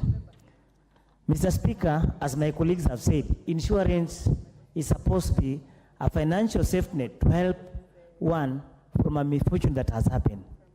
However, this has changed to be the rule in this country, whereby after receiving premiums, the insurance company now deviates from the core duties they are supposed to do to their insureds, and they now start playing games. And having gone through this amendment in Section 67H, I believe that the penalties that are being introduced are going to help protect Kenyans from these most rogue insurance companies. As a practicing advocate in this country, we note that once Kenyan has a misfortune, they go through the court system, they get a judgment. But after the judgment, the insurance company that has participated in the case, they now take off, leave the claim hanging, and completely refuse to pay. In some instances, you find that the insured ends up being proclaimed and auctioned, loses property, yet he had a very he had a good policy that he had fully paid for. So, Mr. Speaker, I believe that the amendment are going to help us regulate this particular sector. And even you look at the border sector, that one of the members said that majority of them, they don't have insurance. Majority of the borders and even transport operators have, they only take out insurance policy for compliance purposes with the police regulations. Kenyans have stopped knowing the purpose of insurance, that insurance is supposed to come in need at the point of accident. So that's the reason why we feel that the regulator has completely failed to perform their duties. And it's very important that this is the high time that we have this strict penalty whereby the insurer fails to meet the obligation, then they pay the penalty. As my colleagues have said, we'll propose more amendments at the committee stage, especially on the issue of the penalty. I believe that we should not leave the penalty just at the judgment stage. We must also broaden this to include the circumstances whereby the insurer has been informed of an occurrence of an accident, the policy is fully paid for, and they have already investigated, but still they fail to move ahead and compensate the involved parties. So we should not just leave it for parties, first of all, to go to court. Let court be the last resort, because it becomes very expensive and frustrating to Kenyans to go all circle, spend 3-4 years for them to be compensated when this should have been done within 2-3 months as provided for in the policy cover. So, Mr. Speaker, with those few remarks, I beg to support the amendment as proposed in the Act. Thank you, Mr. Speaker. The Honorable John Mutunga, followed by the Honorable Osoro. Thank you, Honorable Speaker, for the opportunity to also support the Insurance Amendment Bill 2023. Honorable Speaker, I do commend the committee for the good work to look into this particular bill, and the mover also to have brought in, the sponsor of the bill, to have brought in these amendments. Honorable Speaker, these amendments, looking at them, bring in accountability to the insurance company, and accountability is key. Honorable Speaker, they also would like, or rather try to bring in observance of the fiduciary responsibility by insurance companies. If there is no accountability, Honorable Speaker, and there is no prudent management of the resources, then the insurance companies will not be trusted, and therefore they will lose business. Besides losing business, Honorable Speaker, insurance companies is a huge business in this country, and many people rely on insurance for survival. Insurance has been used for very, very many ways. One of the ways that insurance is used is basically to support. Even people get contracts today where you are required probably to put in a board, insurance comes in, and in many other respects. So being responsible institutions is key, and improving their credibility is also key. These particular amendments bring in that particular dimension. Amending the Insurance Act, Cap 487, to provide for offenses and penalties in view of the insurance management companies is also important. We realize, Honorable Speaker, that companies or institutions run, or the functionality or efficiency and effectiveness of institutions will basically depend on who is sitting on the seat at that moment. It depends on the driver, and the driver in this particular case is the manager. Careless handling will lead to laxity, and it will lead to collapse of these institutions. Honorable Speaker, if there are no penalties, then we will serve a lot of laxity, and we will serve a lot of carelessness in the handling. If the penalties are not strict, or they're not stringent, or they're not strong, then we have impunity. People do not get the services that they pay for. So it is very important for these amendments to come in to try and bring in this dimension into that particular Insurance Act. To deliberately bring in the definition of the offenses within this particular bill is key, so that as introduced in section 67H, where we are trying to bring in the offenses relating to the management. We know that management of insurance companies is key. Well, if it is prudent, then we have institutions that can be relied upon. The requisite penalties to the managers for failures thereby is important, because we accost the individuals, therefore, to fashion their delivery in terms of giving credible management. Honorable Speaker, insurance companies that have failed in their business, or that have run out of business, have resulted to huge losses to the Kenyans, undesirable losses.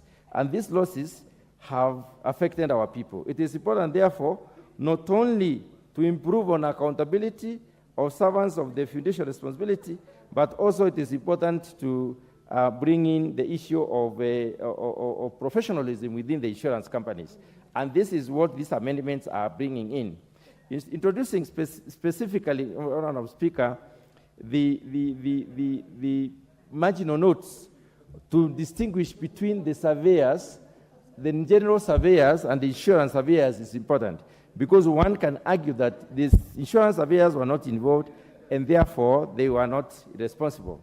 Honorable Speaker, the bill also strives to bring in better credence to the insurance industry. We need credible insurance companies for various reasons. Under the difficult times we are right now, and at the difficult economic times we are, people will rely a lot more on insurance companies. We realize that without credibility, we are not able to have these insurance firms running the way they should. Insurance companies also cover most of the Kenyans who are not necessarily in know of what happens. And Madam Speaker, if you look at the documents of the insurance companies, they have big, medium, and very small fonts. The very small fonts define a lot of serious issues. And most of the people do not actually take time to read these small fonts. So having provisions in a law that will protect our people is key. Also, the levels of education of our people is different. And not all of them are that they will be able to understand everything.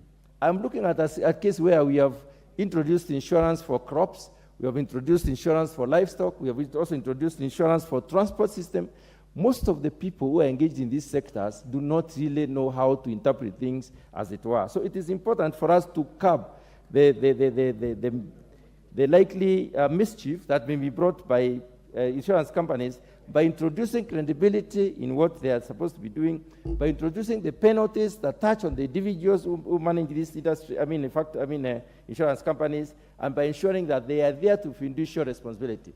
Responsibility for payment of the people at the right time, whenever they request for their payment, responsibility to proactively deal with the issues and finish them off, and responsibility to adhere to the contracts. Honorable Speaker, penalties will give us the answer. Honorable Speaker, with those very few remarks, I do support the amendments. Thank you very much.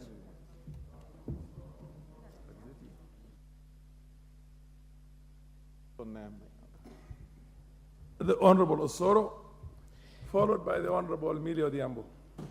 Thank you very much, Honorable Speaker. Honorable Speaker, I also want to support this bill by the Honorable Majority Leader. Honorable Speaker, it's important for us, even as we support this, reflect on our encounters, various encounters with different sales agents from the insurance companies. You'll notice, Honorable Speaker, that the history that we've had with the insurance companies has made us develop a bit of some jitters and fear whenever we hear that the sales agent is at your door, because we believe they'll come and do sweet talk, sit with you, give you projections on millions you'll make in the event of something that you are insuring against or something. And then eventually, when now you are faced with such a calamity, now things will go, the other way. They'll go south. You'll try as much as possible, and not really I'm not really generalizing, but in most instances, you'll find it very hard to recover what you are seeking. And what this bill, Honorable Speaker, seeks, or this amendment seeks, is to set retribution and some serious punitive measures against such people who take advantage of the statutory requirement, and especially on the motor vehicle insurance, Honorable Speaker. If you listen to the stories by the people who have motor vehicles, especially those people who engage in motor vehicle business, the matatus, even the private vehicle owners, the lorries, the stories you'll hear are very shocking. That during registration and when they are taking premiums, these people are very good. They're very, very good. I do not know what happens. They are covering you against an accident has happened, then they set their own standards of checking whether it is indeed true, whether the accident took place. They claim, they take you now, they tell you now after, give us 3 months, we do investigations, Honorable Speaker. 3 months goes to 6 months, they go and collect some information. They send so many people with, whom you can't, authenticate as an individual, as a client. And then they eventually give you a report sometimes which is not so pleasing. They tell you that there was contributory negligence, and there is no, within their structures, unless you go to other arms of government, or rather you go to court, there is no element of appeal within their structure, because they'll tell you this is what we've decided, and we'll pay you 70% of what you insured, or 50%, or even none. That is what this amendment tries to cure. That even as we talk about setting some very strong punitive measures against those insurance people that do not, or insurance companies that do not want to pay, it's also very important for us to also standardize the format. And the insurance companies need to come up with a format that is so standard, so that we get to know that when we get an accident, this is the channel. How high do we set the standards of checking whether the claim is true or false? I mean, it can't be, in this insurance company is different, the other insurance company is different, there is another insurance company that pays well, there is another insurance company that is slow in settlement. Those are the things that we also need to cure. But again, there are other things that we also need to look at. The insurance, the brokerage companies. In this bill, you'll realize that it's limited, of course, to the directors, and it's limited to those people who are in charge. But we need to think through a way, and I think the Honorable Millie will speak after me, may understand better, that perhaps we need a way to set what I'll call, for lack of a better word, Honorable Speaker, vicarious liability. That there is a principal insurance company, and there is an agent, and there is a brokerage. So that blame is not shifted, because these are two sets of directors. A brokerage company has a director, but that is not the principal insurer.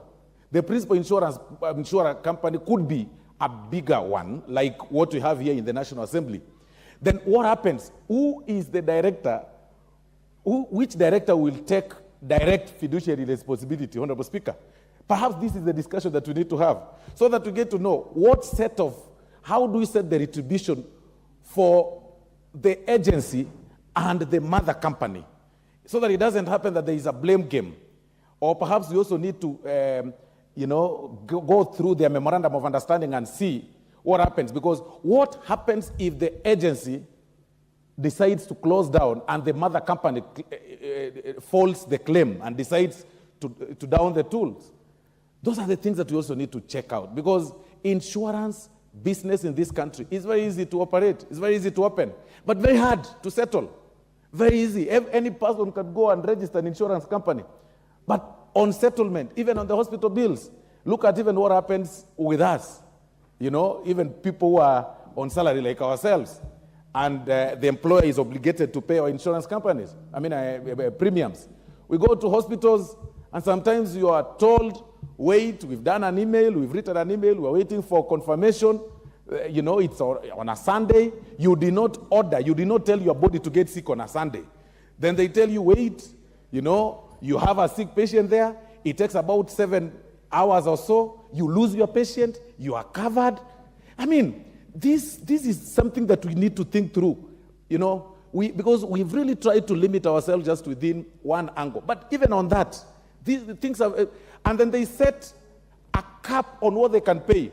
When they tell you you are covered at 10 million on inpatient, then today they decide and say you are deceased, the way you look, we can only possibly cover 500,000, or we can cover 200,000 and you top up the rest. Then you loiter around. So is it right? We need to think through that. What is settlement? Because what this amendment proposes is punishment on such non-committal. But there is also partial commitment. One commits partially. You promise me 10 million if I fall sick. You promise me that you'll take care of my maternity care, but you'll limit me to 150,000. I got a challenge on this maternity matter. It is taking me to about 500,000. You are telling me top up the rest. But I've been paying all the entire premium. I mean, and finally, Honorable Speaker, does this limit to only the insurance companies that are private? What also happens to the public ones, like even NHIF, that defines what to pay and what not to pay, and still defines what you are supposed to contribute? Who is supposed to take responsibility? Is it, again, this is something else. Is it an element, again, of vicarious liability, where, again, it stretches back to the AG? Perhaps those are the lines that we need to think through, so that we cover the entire area, and then people will have trust with the insurance, people will do that business, and every person will invest in something. But as it is right now, Honorable Speaker, when you tell me about insurance, you tell me cover your kids with education cover, the only thing I do is that I cover my vehicles and property because, especially the vehicles, because it's a statutory obligation and there is a criminal element in it. But all the rest, I mean, you do it with a second thought. With that, Honorable Speaker, I support the amendments. Thank you very much.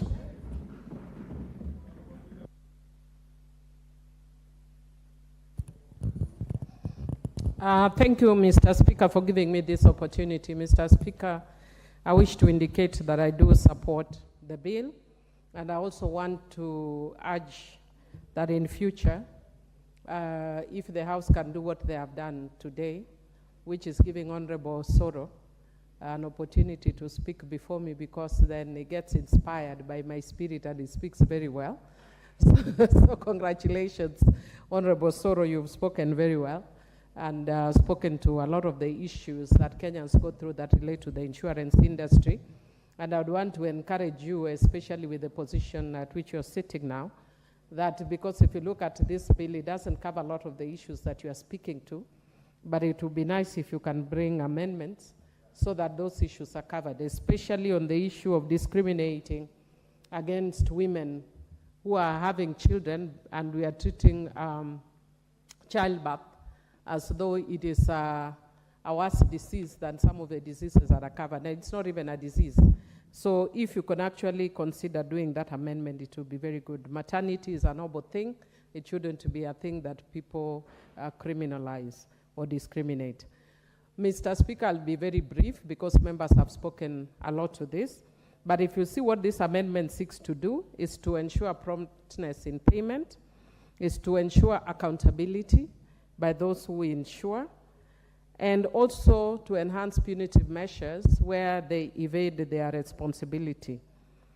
And Mr. Speaker, what I would actually want to say is that a lot of the amendments that I've seen that are coming before this House are born out of frustration. And they are born out of frustration not because there is a poor legislative framework, but because of an implementation framework. And you actually find that even with the law that is there now, if it was actually properly implemented, then there may not even have been there, any need to bring this amendment. But because we have enhanced a culture of impunity, then people think they can get away with anything. I would want to encourage, and I don't know how we are going to go about this, that we need to ensure that when we pass laws in this country, that they're enforced, because we can also pass this, and then the insurance agencies fail to actually do what we are urging them to do, make the deposits we want them to make and all that. And then we don't even punish them anyway. So I think for us, the greatest thing that we need to do is to make sure that there is punishment over this. I'll just speak very briefly to one of the things that Honorable Osoro has mentioned and leave it at that. Mr. Speaker, one of the things that Honorable Osoro is talking about is whether we can consider the possibility of vicarious liability, especially when we have the agencies. On my part, I think sometimes that also creates a bit of escapism. I think what we need to do is to be very sure that we find the person that we consider responsible, and for me, in that case, it should actually be the mother company, not the agents. And I would also want to say that one of the things that he has raised, which has been very frustrating, and you saw the members clapping as he was, or cheering as he was talking, is the experience that members face when they go to hospital. That sometimes you have to sit for 1 hour, you are waiting for authorization. Mr. Speaker, that is not even a legislative issue. That is an administrative issue. And I was actually saying that sometimes as members of parliament, we need to lead by example. If we can be frustrated and we are the leaders, how do we expect Kenyans then to be treated? If you are also complaining like Kenyans, how do we expect then Kenyans to be treated? For me, this is an administrative issue. And if you have an insurance agency that is not meeting our standards, this is a competitive area. Get another one. We have had insurance agencies that are excellent in the past. There are some benefits that were even removed in the past. You know, when I came in here in Parliament, if you are sick, you could go out of the country. Now I'm told, I don't know, ex gratia, blah, blah, blah, a lot of Latin and English mixed. That does not help us a lot. So I think PSC should also look into things like that, so that if you have an agency that is not serving the interests of parliamentarians, then we need to deal with it. And finally, Mr. Speaker, I want to say there's a very good Azimio spirit. You can see today I'm wearing Azimio, and my two sisters sitting over there are very thoroughly Azimio. So there's a very nice Azimio spirit in the House. With those few remarks, I beg to support. MP from Bere North, followed by the MP for Sotik. Where is the Honorable Sigei? Francis. Okay, followed by Muhia. In the absence. Thank you very much, Mr. Speaker. I support this amendment forwarded by the leader majority.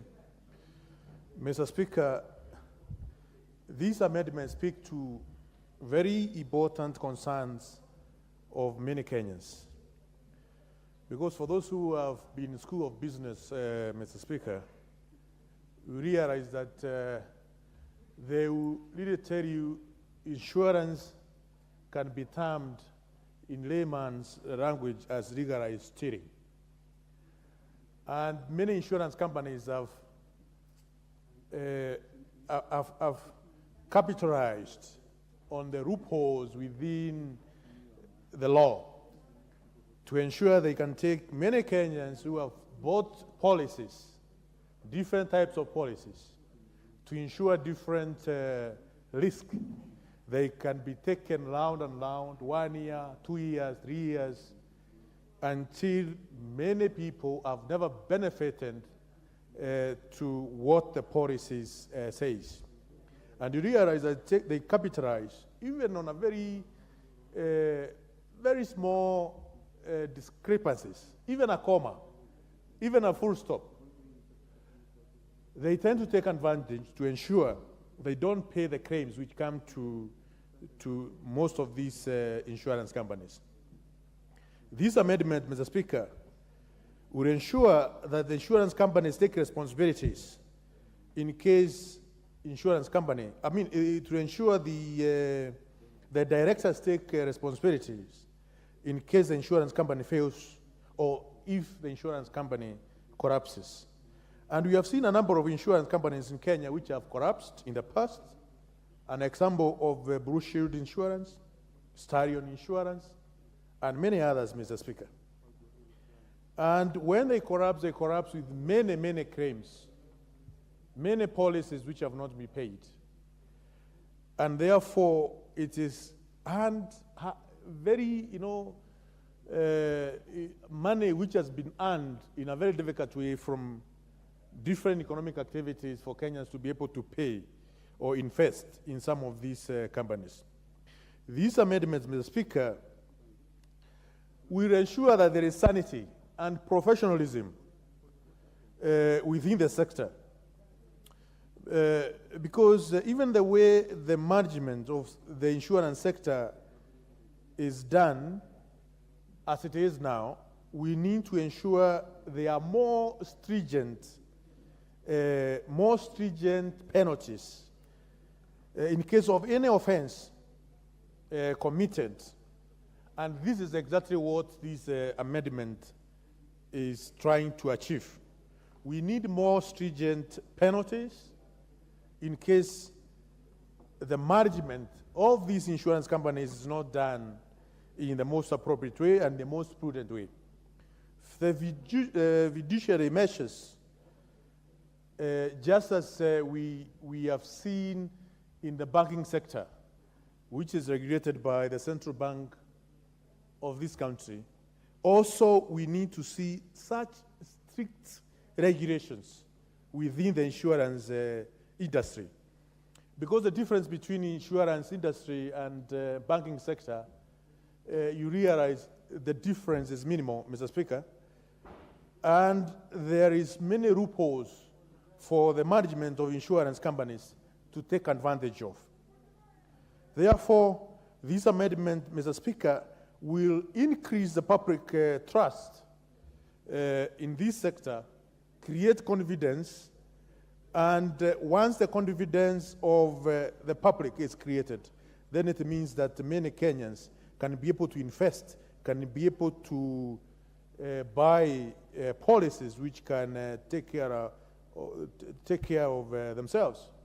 You realize, Mr. Speaker, that even the agricultural sector, which is key to the economic development of our nation, we need the insurance to insure whether it is livestock industry, whether it is sugarcane industry, or different agricultural sectors, so that the losses which many farmers have been accruing every season, they may not be able to accrue such kind of losses within the agricultural sector.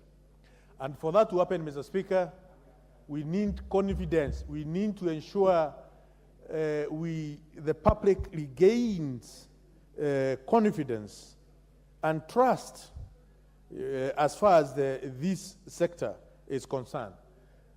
By so doing, many farmers or many Kenyans who are within agricultural sector, they will be able to ensure the agricultural activities and minimize the losses which may occur in their activities.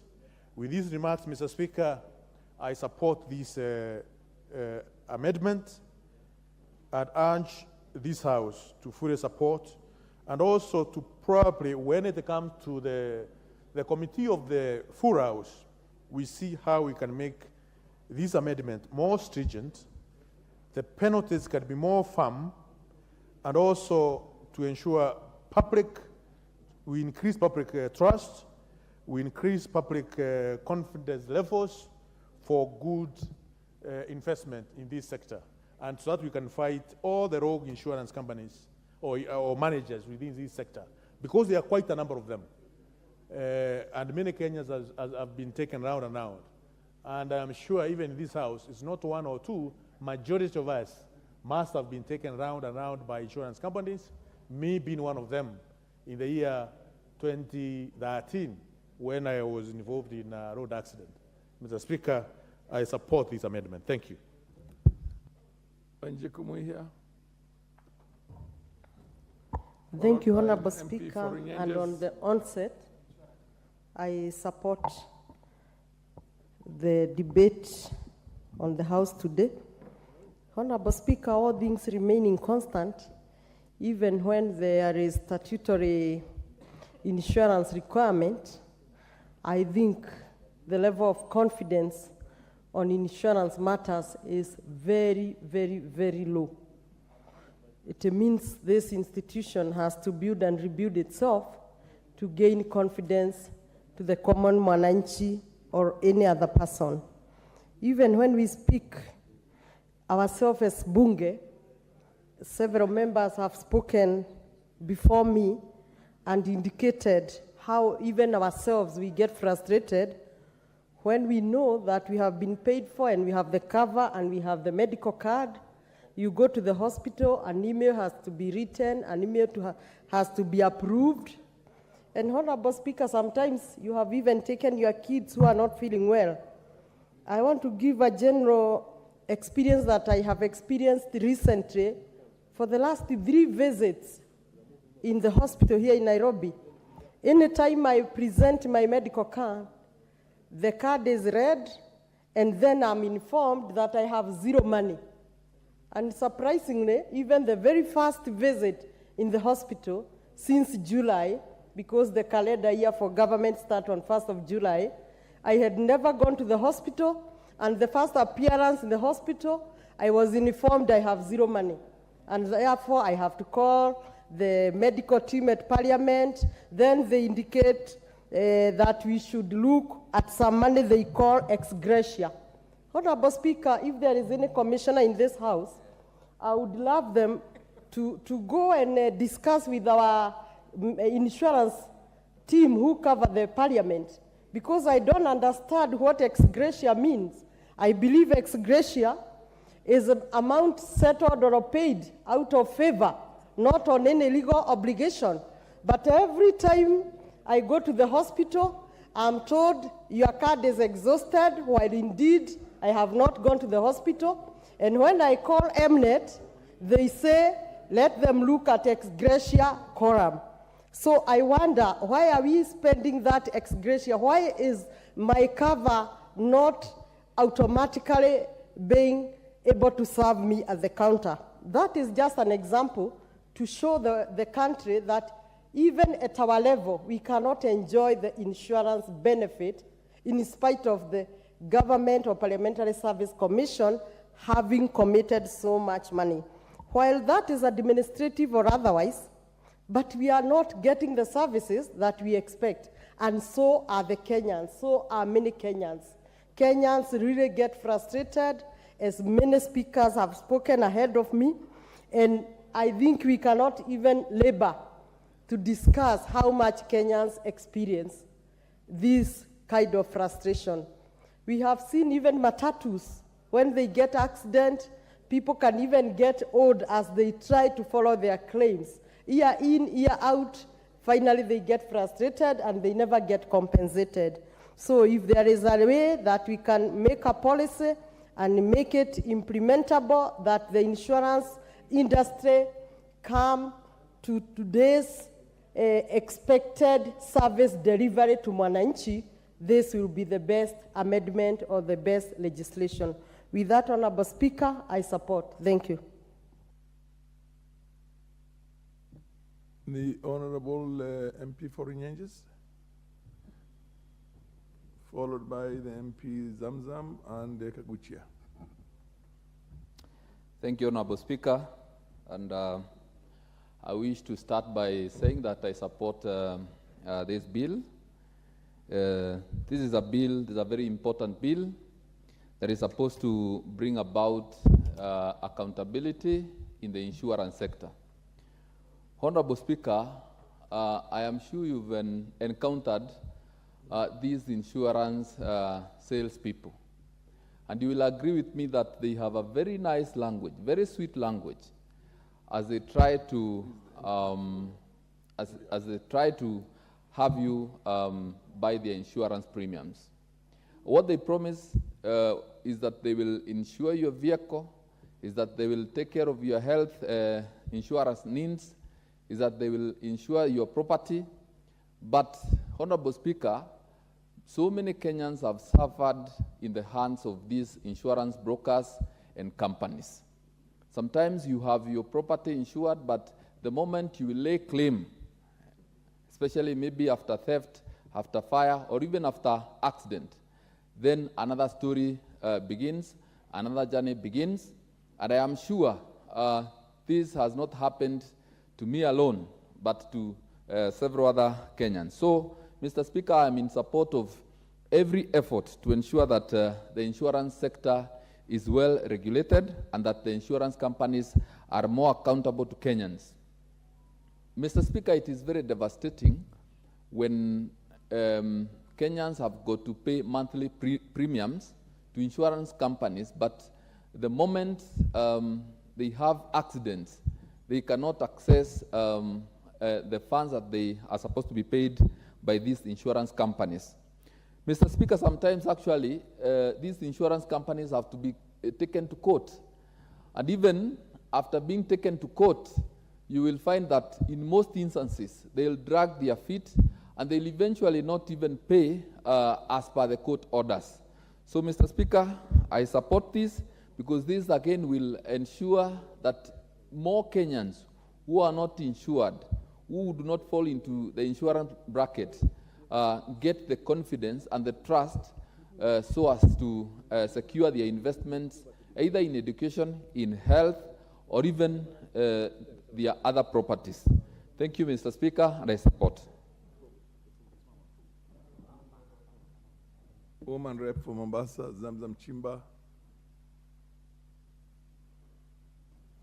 Asante sana Mheshimiwa Spika, na mimi niweze kuunga mswada huu ulioletwa na kiongozi wa wengi ndani ya bunge hili kuhusu masuala ya insurance. Mheshimiwa Spika, ni dhahiri hata kutoka vile wabunge wamezungumza kuwa insurance companies zimekuwa zikiwanyanyasa wa Kenya kwa miaka mingi sana Mheshimiwa Spika. Na Mheshimiwa Spika, ukienda katika ofisi zao watakukaribisha na lugha tamu, na hawawezi kuzungumza wakakupatia sheria na masharti kwa lugha ambayo waweza kuelewa vizuri. Kama vile Mkenya yule bodaboda, yule mtu wa matatu, yeye anajua tu ni sheria kuwa kama sina insurance basi nitashikwa barabarani. Lakini vile itakavomfaidi yeye haelezewi kwa kina. Na ndio unaona wengi hata wakipata accident Mheshimiwa Spika, wakikimbia kwenye makampuni ya insurance, unapata wanakuwa kuna vuta ni kuvute, mara gari lilikuwa wapi, uligongwa na nyuma, uligongwa na mbele, ulikuwa mlevi, sijui wanaleta masharti mengi ambayo haya masharti hawaelezei mwanzo wakianza kuchukua insurance Mheshimiwa Spika. Mheshimiwa Spika, kuna Wakenya wengi ambao hawaelewi sheria na masharti, na wengi unapata, samahani kama kuna maloya hapa, unaosikia insurance inamwambia nenda ukatafute lawyer. Anatafuta lawyer kumsaidia kwa sababu yeye haelewi na amekuwa akilipa. Pesa zikitoka unapata yeye anapewa kitu kidogo, pesa zingine nyingi ambazo zingemsaidia zinaenda kwa wakili kwa sababu naye wakili amefanya kazi. Lakini sasa ingekuwa kama wanaelezea Wakenya na inakuwa ile direct kuwa wewe, mimi ulikuwa umefanya insurance kwangu na umepata hii tatizo na mimi nimeliona na kusaidia direct, na mgao wako wote ni huu ambao utaweza kukusaidia Mheshimiwa Spika. Mheshimiwa Spika, nilikuwa wakati mmoja hospitali nikiwa mgonjwa. Hapa nikiwa bungeni karibu masaa 7 nasubiri sijui clearance ya ile insurance yetu ile ya health. Mheshimiwa Spika, nilitamaushwa sana. Mimi nimepewa dawa, naambiwa kuwa napewa zile strips za kuweza kupima damu, sukari, lakini ile mashini naambiwa nikanunue mwenyewe. Sasa nikawa nashindwa, napewa hizi strips bila mashini ya kupima, kwa sababu insurance wamekataa, wanasema hawakavi kitu kama hicho. Nikauliza sasa mimi nikachukua ile strips niweke kwa stove nijipime ama nifanyeje Mheshimiwa Spika? Kwa hiyo utapata insurance nyingi zimekuwa zinakosa nidhamu Mheshimiwa Spika, na zimenyanyasa Wakenya miaka mingi sana Mheshimiwa Spika. Na mimi nataka nipongeze haya marekebisho ya leo ambayo yameletwa ili waweze kushikwa wakiwa wanaweza kukosea Wakenya. Hizi penalties ambazo wamewekewa Mheshimiwa Spika zitafanya wawe na nidhamu katika kuhudumia Wakenya, zitafanya wale managers na wale madirectors wawe na nidhamu katika kazi yao Mheshimiwa Spika. Na mimi pia napongeza kipengee ambacho kimesema Central Bank iweze kushika mgao zaidi kutoka kwa insurance, ili yule Mkenya ambaye atakuwa amepata matatizo na pengine hii insurance imefilisika ikaanguka, anaweza kupata fidia Mheshimiwa Spika. Mheshimiwa Spika, watu wengi wamepoteza mali zao na insurance ikawa imefungwa, hawakuweza kupata fidia Mheshimiwa Spika, hawakujua wataenda kuuliza nani Mheshimiwa Spika.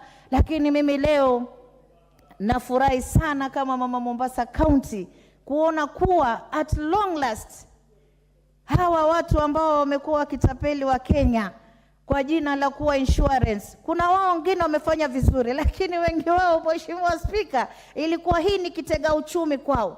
Ilikuwa wanajua watakusanya mapeni, wakusanye kwa maskini, wakusanye kwa tajiri, lakini wakati ambapo tatizo linatokea, Mheshimiwa Spika, unapata anaanza kuleta masharti na mambo mengi, analeta ujanja mwingi. Leo hii wako kule nje, mimi nawaambia sheria inatungwa katika bunge la 13, sheria inarekebishwa katika bunge la 13, na Wakenya kule nje watapata services nzuri kutoka katika insurance companies, na ule utapeli uliokuwa unaendelea, Mheshimiwa Spika, leo utakoma na Wakenya watapata huduma ambayo ni huduma bora zaidi. Mheshimiwa Spika, kuna watu wamepoteza nyumba zao, wamechomekewa na nyumba zao. Mtu akienda insurance anaambiwa ilianza na nini, ilikuwa ni stima, ilikuwa ni nini, paka tufanye uchunguzi, mtu yalala kwa baridi. Huo uchunguzi unachukua hata miaka, mtu anakaa kwa shida, hajapata fidia. Mheshimiwa Spika, Mheshimiwa Spika, Wakenya wamehangaika kwa miaka mingi sana.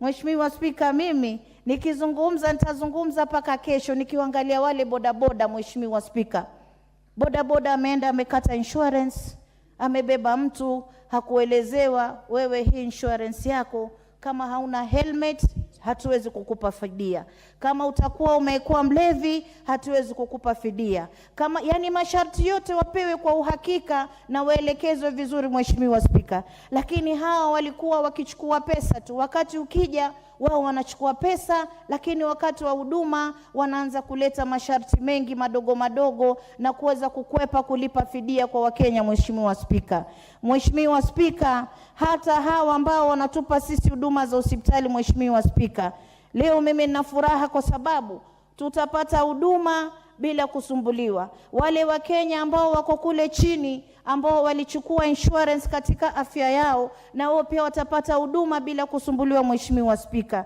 ni dhahiri shairi kuwa miaka nenda miaka rudi, Mheshimiwa Spika, insurance wamekuwa wakiona Wakenya kwa unyonge wao, wakiweza kuwatapeli, wakiweza kuwakosesha haki zao za kimsingi. Mheshimiwa Spika, wakichukua pesa zao, wakifanya biashara zao, wakati Mkenya anapopata na matatizo anaanza kusukumwa, inakuwa mchezo wa kirba goji kirba, haelewi ashike wapi, haelewi aende kwa nani. Na hata kama sisi ambao ni wasomi tulishindwa, yule Mkenya ambaye pengine hana habari, yeye pesa zake zachukuliwa kila siku. Mheshimiwa Spika, ilikuwa ni mtihani mkubwa. Napongeza sana kiongozi wa wengi, napongeza sana Mheshimiwa Ichung'wah kuweza kuleta hii mabadiliko katika sheria ili iweze kumfaidi Mkenya. Wao ndio tunajua watapata faida, lakini wale cha kwao cha halali, na Mkenya naye aweze naye kufaidika kwa mapeni ambayo amewekeza katika insurance. Mheshimiwa Spika, kwa vile kuna wengi ambao wataka kuzungumza, mimi nitakomea hapa nikisema napongeza sana marekebisho ya katiba katika mambo yanayohusika na insurance. Mheshimiwa Spika, asante sana.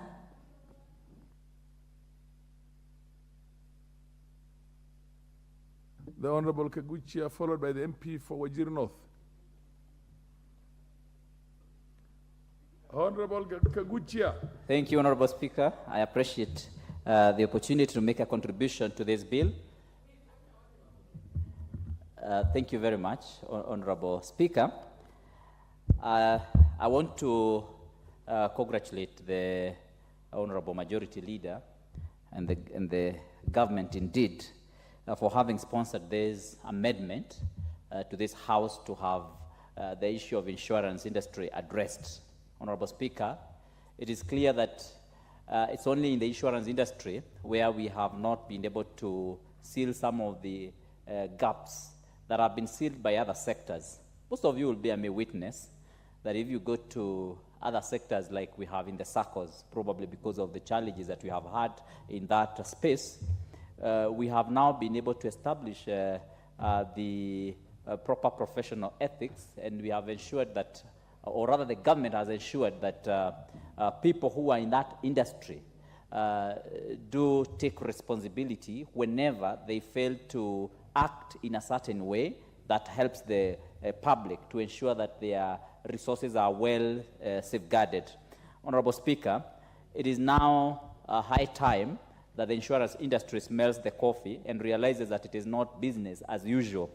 there are many people who have been coming together to form the insurance companies with the sole intention of defrauding Kenyans, and their days are now numbered because this amendment is establishing the accountability system, whereby if as a member or a manager, a director, or a principal officer, for one reason or another, you fail to act, or you act in a way that causes loss to Kenyans, then you carry that burden as a person.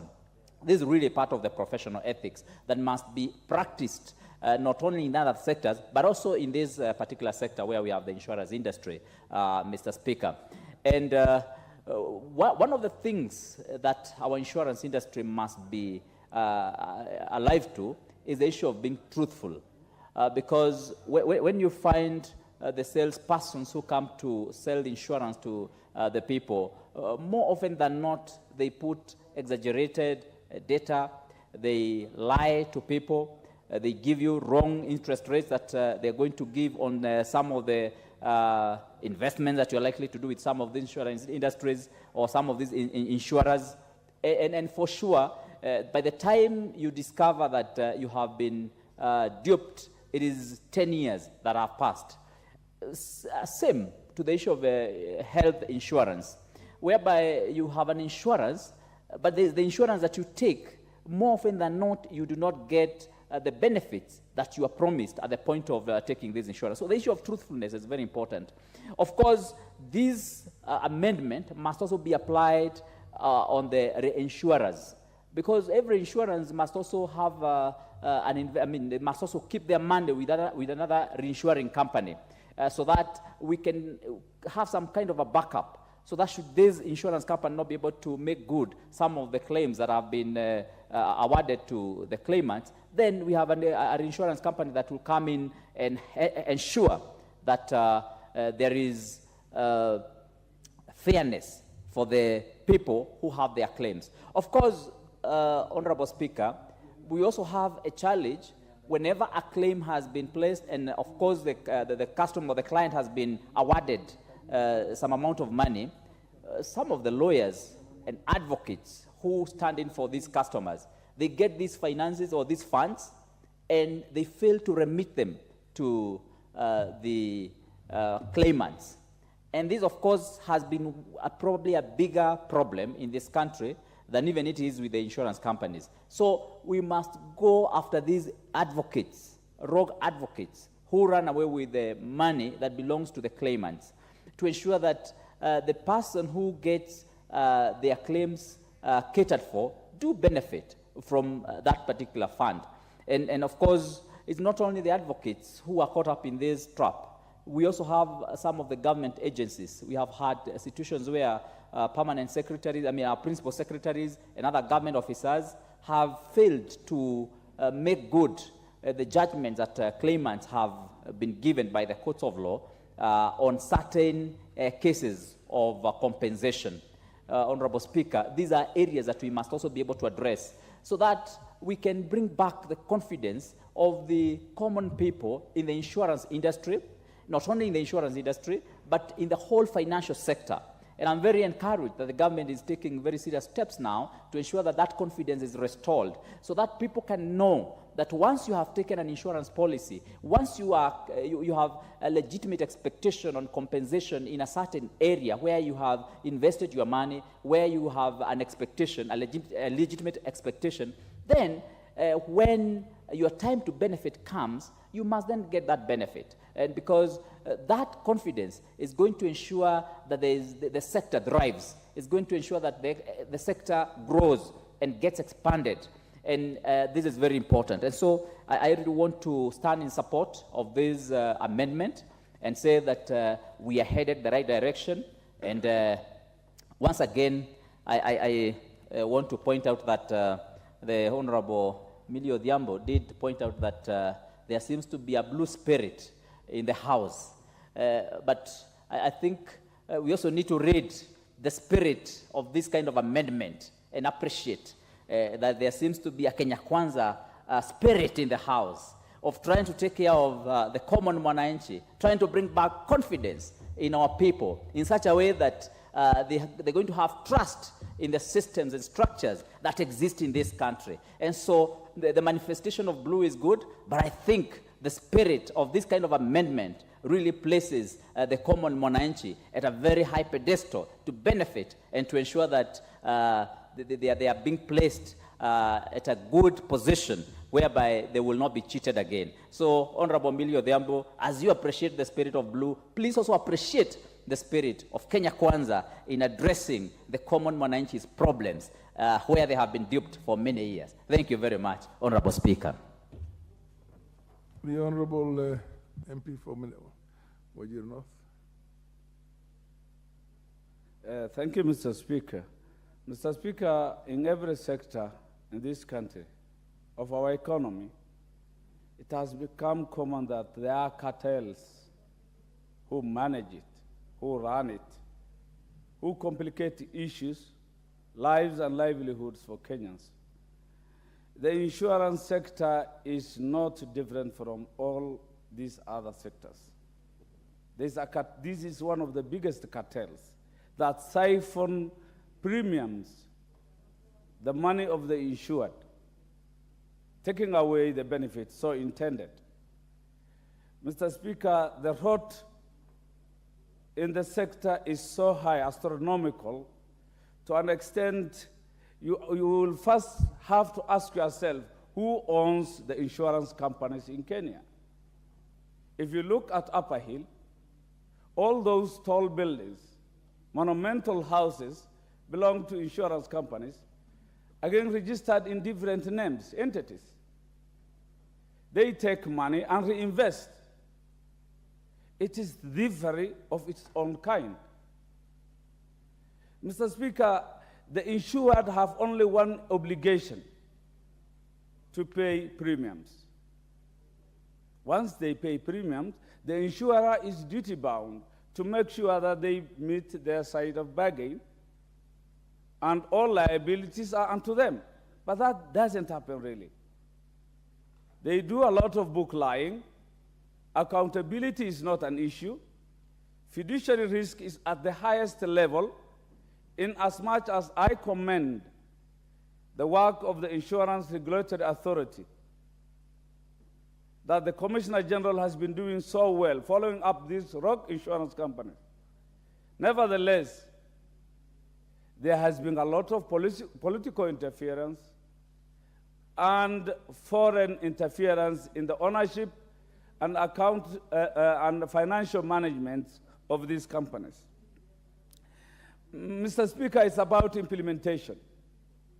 Tougher implementations, following up the regulations, and making sure that they are held to account.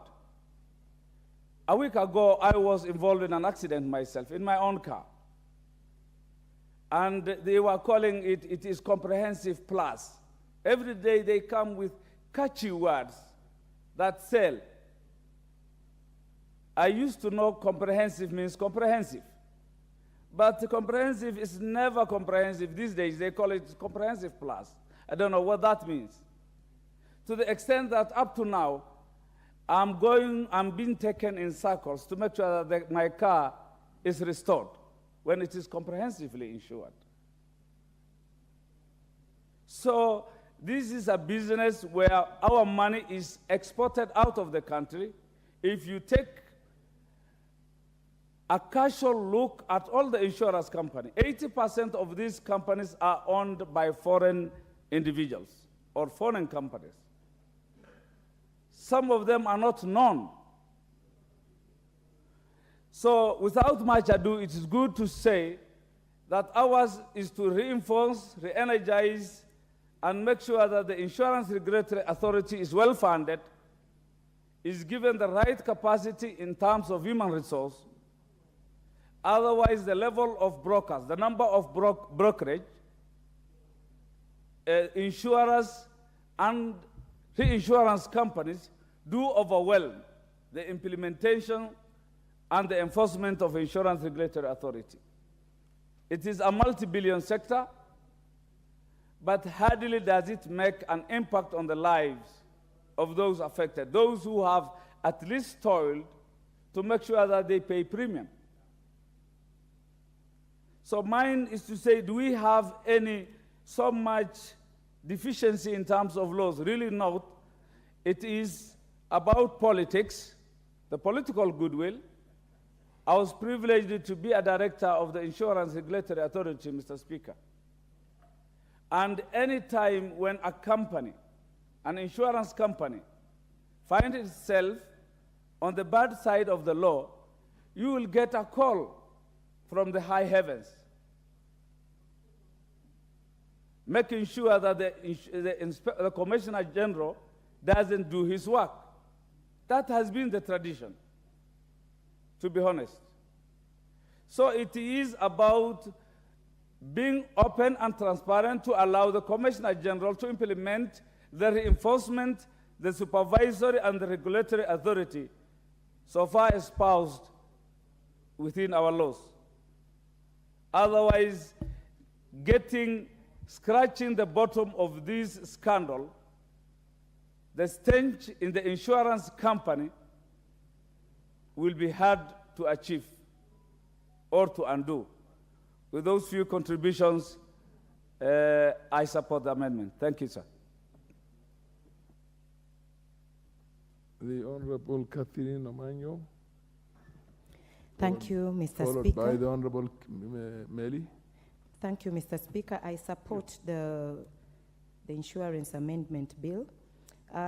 It always seems like somebody has to cut their nose to prove that they were hurt or they were involved in an accident. In today's scenario, the insurance companies, what they do sometimes is to put ahead cumbersome claim settlement procedures in hope that that person can just give up. If today, maybe say an MP got an accident and a boda boda got an accident, you'll find that an MP is compensated even within 48 hours. But when it comes to the boda boda, there will be these delay tactics where the case is taken to the court and a lot is taken into record that the guy just ends up giving up. Because even if you say that you're waiting for the doctor's report or the judge to finally have a ruling, the judge can never tell how hurt I was when I was involved in an accident. There are some damages that happen that cannot be seen physically, but if the insurance has to pay, let them not have excuses of not paying. Just recently, I had a problem with my eyes.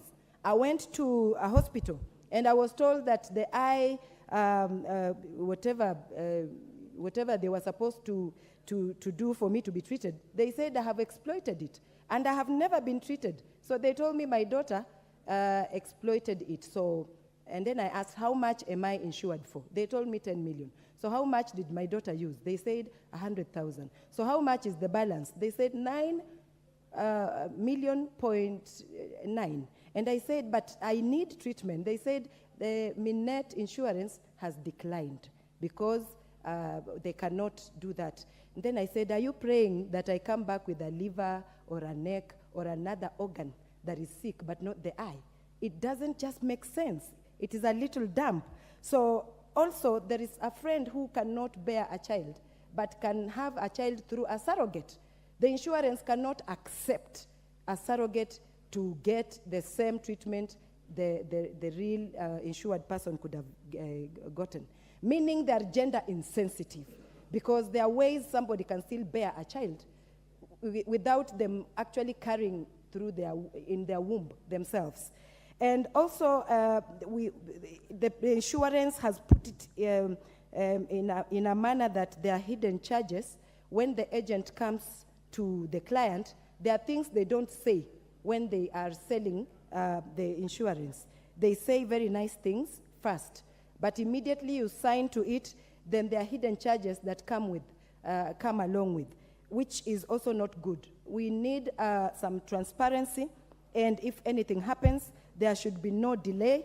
If possible, within 24 hours or 48 hours, some compensation to happen quickly, because there are things that are urgent. And if you delay, that person can get into a bigger shock and maybe even lose their lives. Also, there is lack of trust because of how the insurance companies, people have treated people who have tried to be compensated. You can lose a house or lose a car or lose just something of value, but what you get back is not actually defining what indemnity means. If it is compensating you exactly to get back to your feet at the level you are, then there is no way you will be coming to me. I've rushed to you as an insurer so that you can always come handy when I need you. And that means I do not have any money that time. It is you who's holding some money for me. So why ask for me to deposit first something before you now compensate? So I like this amendment. It will help everybody, be it poor or rich. Thank you, Mr. Speaker. The Honorable Mary, what is the Honorable Parashina who has been on our? He's not in, I presume. Oh, you're in. Please, after Honorable Mary, it's your turn. Yeah, immediately after Honorable Mary. Thank you, Mr. Speaker. Mr. Speaker, I rise to support this amendment, and I want to thank the Majority Leader, and by extension, the National Treasury, especially for this wise and very important bill. This bill actually is a bill that stabilizes the whole fiduciary sector, and more specifically, to give confidence to Kenyans, who otherwise, many of them have stopped actually taking insurance cover. The insurance cover within our country, Honorable Speaker, has come very low, to an extent that many Kenyans have opted to even depend on God and on luck on certain issues. The reason is that the sector has actually had a lot of corruption, cartel, and at times it has not had proper regulation and laws to rein in on individuals that has actually fleeced Kenyans. Every other time, Honorable Speaker, you realize that when a Kenyan gets an accident and he has been insured, he goes to hospital, he asks for claims. Every other time, he is not or she is not considered for reimbursement, even when it is actually right, when it is proper, and when he has actually insured in the proper manner. Honorable Speaker, when you look at the problems facing the sector, it has actually led to lack of confidence in the sector, and many Kenyans have avoided this. The whole money market is actually stabilized by a strong insurance cover. Without a strong insurance cover, the motor industry, the health industry, the banking sector, the agricultural sector, and all sectors of the economy suffer.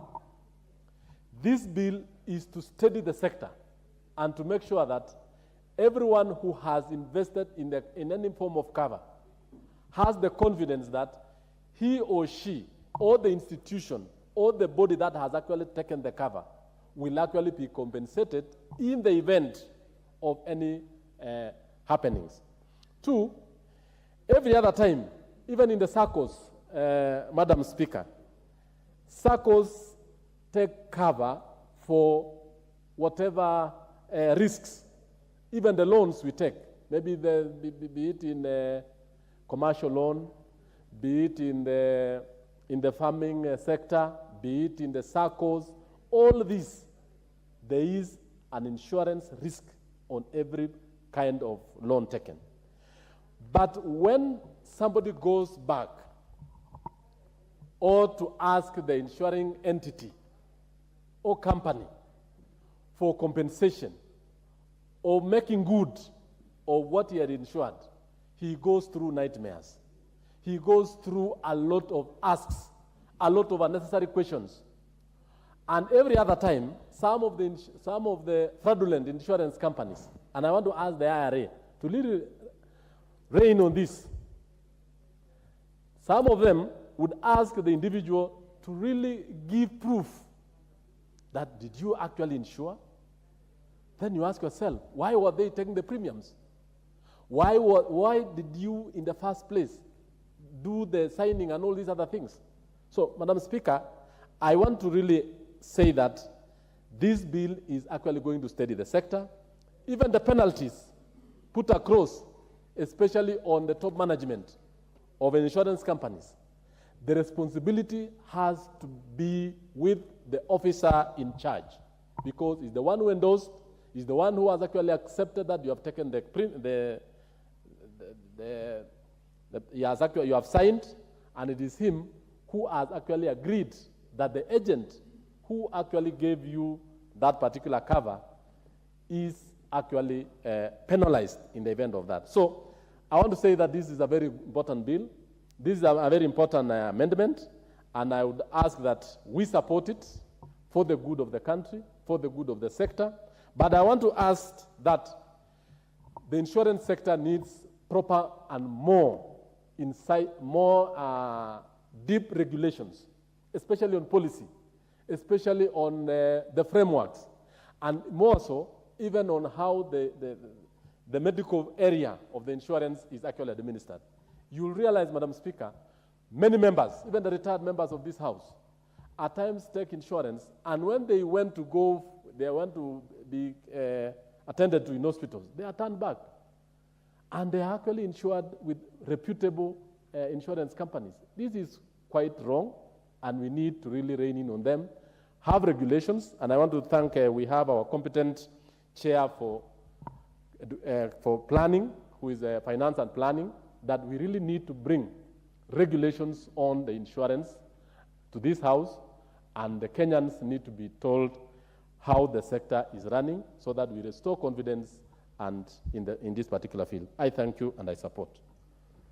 Thank you, Member for Tinderet. The Honorable Parashina Sakimba, Member for Kajiado South. Thank you, Madam Speaker.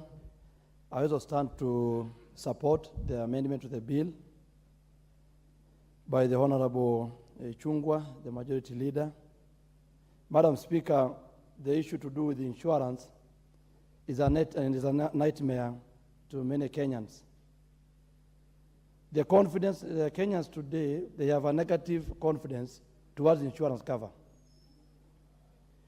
These the insurance people or the agents, when they are giving you the cover or the premium, they are like angels. They speak very well, they articulate issues and promise heaven. By the time to do a follow-up, in case a problem happens or an incident occurred, you will find out that now when you are trying to follow for a claim, no one talks to the Kenyan people. I have an incident, Madam Speaker, of my constituent by the name Elvis, who was following his claim, and I happened to go to that office, and I tried to assist him. That was in April this year. But up to now, nothing has happened. And a sad story is that when you are trying to, when they send their agents, the people who sell the premium to you, who are called the sales people, they are good. But now when you go to their office and try to follow up, when there's an incident, you find out you are supposed to see the manager, you are supposed to see the director, the GM, but those people, they lock even doors, and the Kenyans cannot even access to see them. Madam Speaker, I think insurance is becoming a cartel. It's a system someone creates, and once it's approved by the insurance regulatory authority, and they get the license. Once he has the license, then he decides what to do. It is like a place to make money.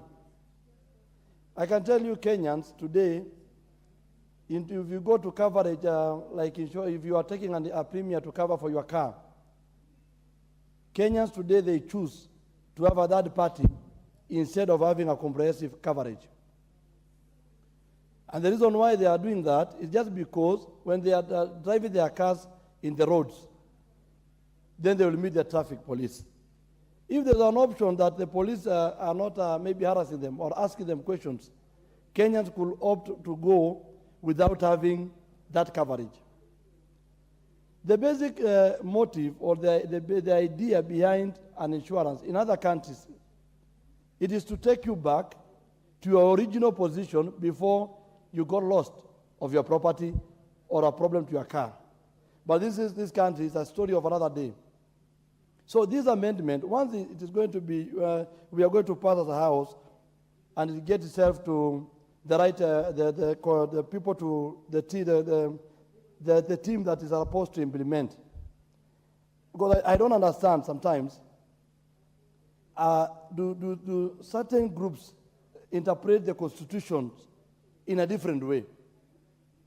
Because if suppose there are things that even the law that is already there, several articles that are there to protect the Kenyan people, they are not using it.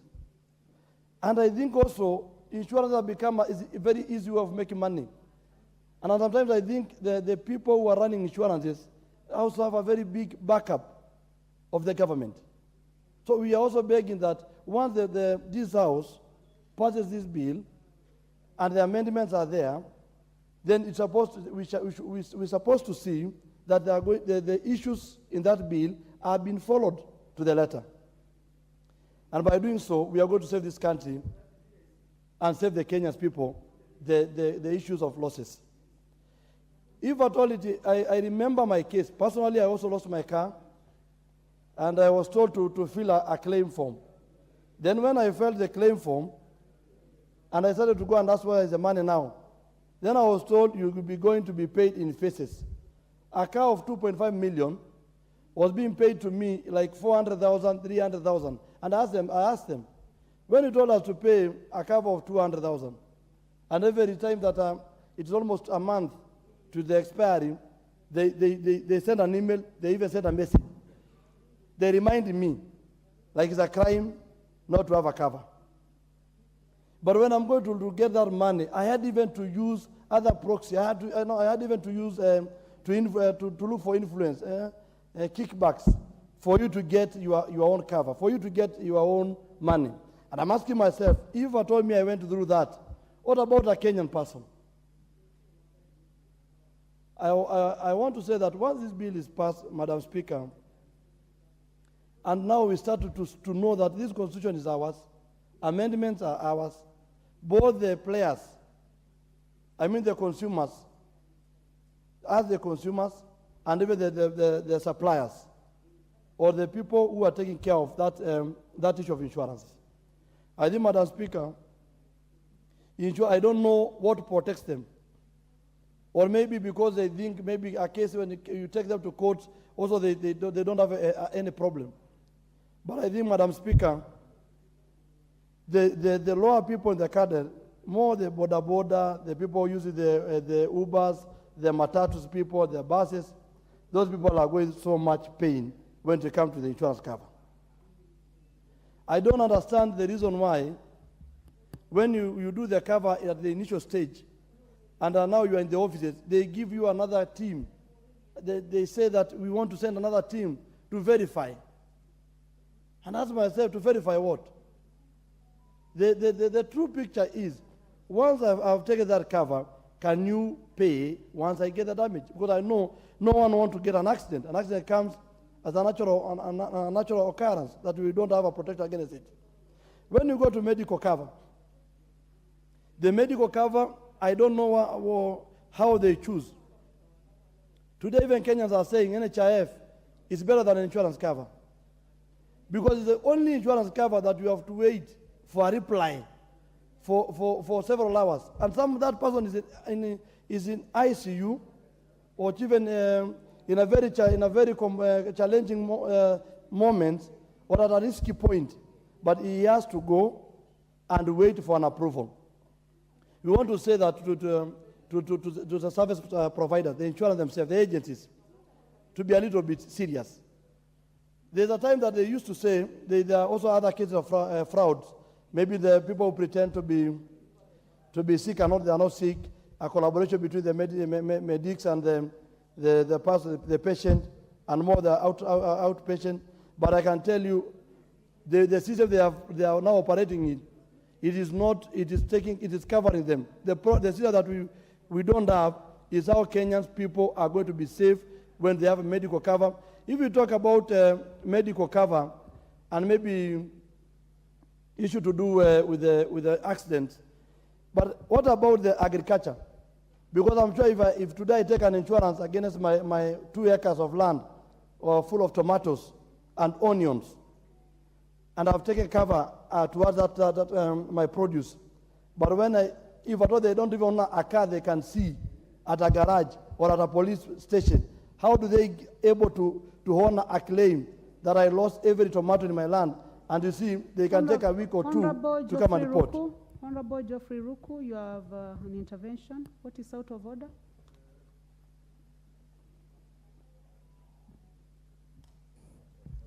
Thank you, Madam Speaker. Madam Speaker, I rise on standing order number 95, that reading the mood of the House.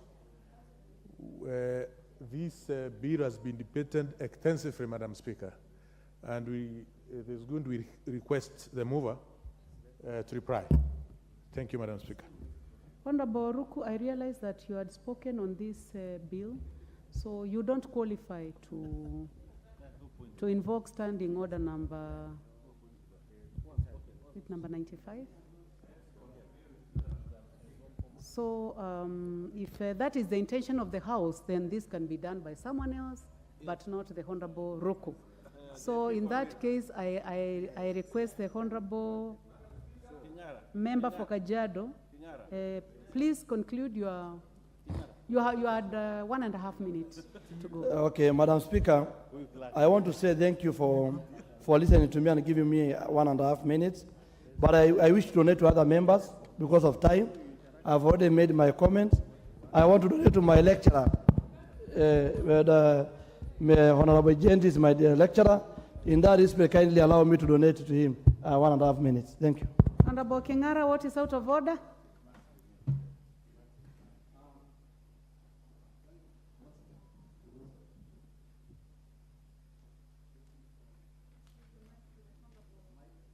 Give the mic to the Honorable Kengara, member for Ruiru.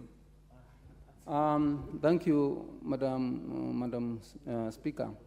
Actually, it is true that everybody is aligning with what is being presented to do today by majority leader, and actually we have heard and we have accepted and accommodated it.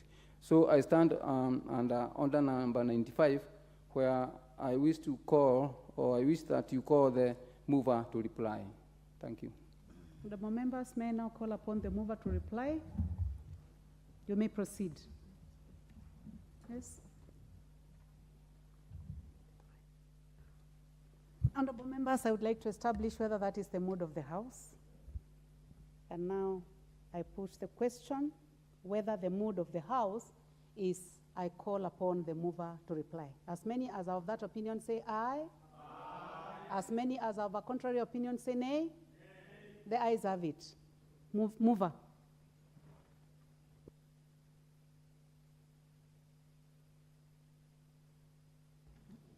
So thank you very much, Honorable Speaker.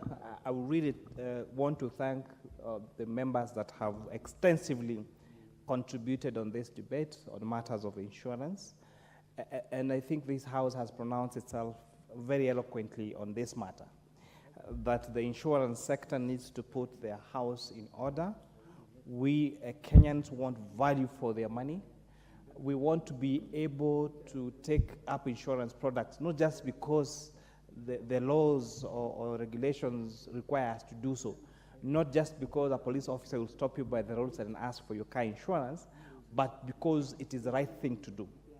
The proposal that are contained in this amendment talking about stringent penalties and including imprisonment of those officers who are not going to, who would have been found not to execute due diligence or to mislead or to just steal from Kenyans is very welcome, on this particular matter. And we're hoping the provision also, Honorable Speaker, on the bill that when these officers are taken to court, that now a court may rule that that person make good the compensation from their own money to that person who may have lost their money through a claim or through an activity that was done by those officers, Honorable Speaker, is very welcome, and we're hoping that it's going to bring sanity in the insurance sector. Honorable Speaker, as I said in my moving notes, the Insurance Amendment Bill has been amended a record 38 times, and therefore calling for a need that maybe in future we need to have to repeal the current act and have one comprehensive insurance act that will take care of the emerging issues of emerging technologies and accommodate some of the issues that members have raised here, Honorable Speaker. Honorable Speaker, as a Departmental Committee on Finance and National Planning, which is charged with oversighting the financial sector and including the insurance sector, we are having this continuous engagement with the players in the insurance sector to make sure that the correct thing are actually being done, Honorable Speaker. As I alluded, we are also drafting an insurance professionals bill that will also now regulate not just the sectors, but also the professionals in this particular sector, so that we ensure that these people masquerading as insurance agents, as insurance professionals, only for you to realize their whole office is just a briefcase. Then they get to be kicked out, so that we have professionals that can be put to account, that if they are seen to engage contrary to the code of conduct in their particular institutions, then they can be blacklisted, so that they do not again go to mess up with another company or to mess up with the insurance claims or to property of other Kenyans, Honorable Speaker. Developing countries, Honorable Speaker, have proved that uptake of insurance services takes away the big risk that that people would ordinarily have to swallow to accommodate, Honorable Speaker. And maybe a good example, Kenya being a country that is driven largely by agriculture, you find agriculture insurance is one of the products that is least which is least taken by Kenyans. And it's because, myself being an example, most of the Kenyans, most of the farmers that have at one time taken an agricultural policy or agricultural insurance, when it comes now they're seeking compensation because their crop didn't do so well or whatever insured risk actually gets to happen, then they actually don't get good compensation. And most of the time they are treated to what I would say, quote unquote, Kiingereza mingi. And it said the devil is in the details of, you know, all those terms and conditions that are attached to when you're signing these particular insurance policies. Honorable members have pronounced themselves that on this particular matter, and because I know the insurance sector is listening, that when these insurance agents are coming to sell insurance to Kenyans, they are dressed amicably in suits and they're very persuasive. You know, they are willing to do everything. You know, they even buy you lunch and with all manner of conviction. But once you sign up to their policies, their customer care after that, when you need your car repaired or when you need compensation for your car or whatever it is, then it becomes a nightmare. And most of the members of parliament here have said that they have issues with whether it is their medical insurance. I think I was talking to the Honorable Lynette Toto, and she was telling me even she got involved in an accident and trying to get compensation on her car. She was told, I think she has to use her own money to repair, and then the insurer will compensate her, only for her a few months later. She's still being taken in circles. And if this House has numerous examples of members being taken around circles by these insurance companies when it comes to their claims, then what about an average Kenyan? You can imagine then the nightmare that they have to go through if we ourselves, who I'll say we are in privileged position, maybe there are people that we could even talk to fast track this process, actually experience these challenges, then how about an average Wanjiku? So again, I know the insurance sector is listening, the insurance regulator is listening, the Committee on Finance and National Planning, we are also here to make sure that we oversight this sector and bring sanity so that we have continued uptake of insurance products and services, so that when you think about when we want to have a secure, a healthy population, so that we can spur economic growth, Honorable Speaker, then those issues that members were raising about their medical insurance then needs to be addressed. And with that few remarks, Honorable Speaker, I beg to reply. Thank you very much, Honorable Kimani Kuria, member for Molo. Honorable members, as you're aware, we concluded order number 12 this afternoon. So now we will move to order number 13. Next order.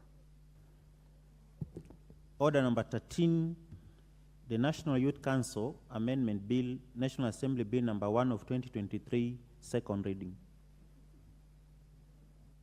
The Honorable Joshua Kandie. Make sure that the Honorable Joshua Kandie has the mic.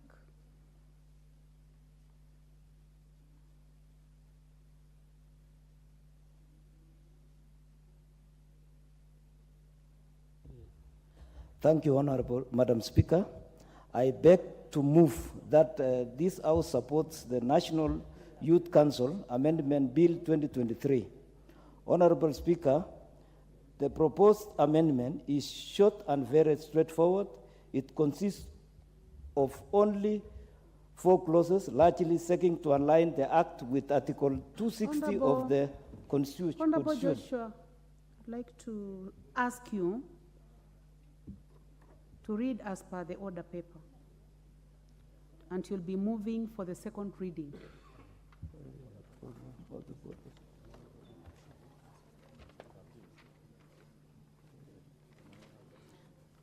So the National Youth Council Amendment Bill, National Assembly Bill number 1 of 2023 be now read a second time.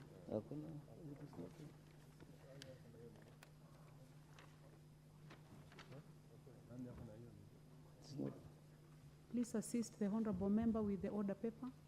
The order paper is not.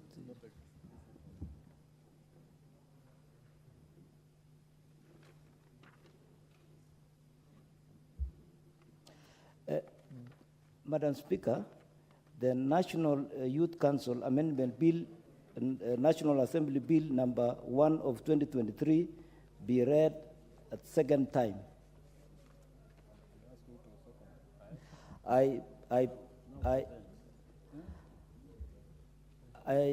Honorable Speaker, the proposed amendment is short and very straightforward. It consists of only 4 clauses, largely seeking to align the Act with Article 260 of the Constitution. The sections to be amended are 2, 5, and 6 of the National Youth Council, number 10 of 209. Honorable Speaker, Section 2 and 3A seek to align the parent act to Article 260 of the Constitution in reference to the terms Cabinet Secretary and Principal Secretary. Section 3B seeks to have 9 youth nominated through a competitive process by the CS responsible for youth affairs. Honorable Speaker, this is to depoliticize the membership of the council. The process begins at the county level, where the Director of Youth nominates youth from the ward level. Madam Speaker, Section 4 amends the Principal Act by deleting the words sublocation and replacing with the word ward in Section 6. This is to align the Act to the Constitution, which provides for the devolved administration. Madam Speaker, the amendment shall be in line with the provisions of the Act that confers upon the Council the power to create branches from the ward to the national level, and such other branches as it may deem necessary or desirable for the promotion of youth empowerment and development. This will align the functions of the Council with the developed administrative structures. Madam Speaker, I beg to move the motion and request that Honorable Ruku seconds. Honorable Thank you, Ruku. Honorable Madam Speaker.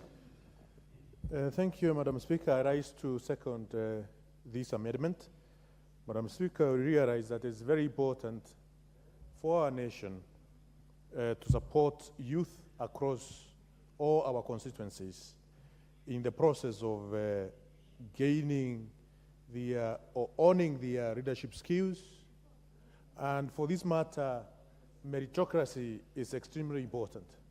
For meritocracy to be enhanced or to be ensured at this level, at our grassroots levels, Madam Speaker, we have to ensure we don't burden the youth in terms of financial burden.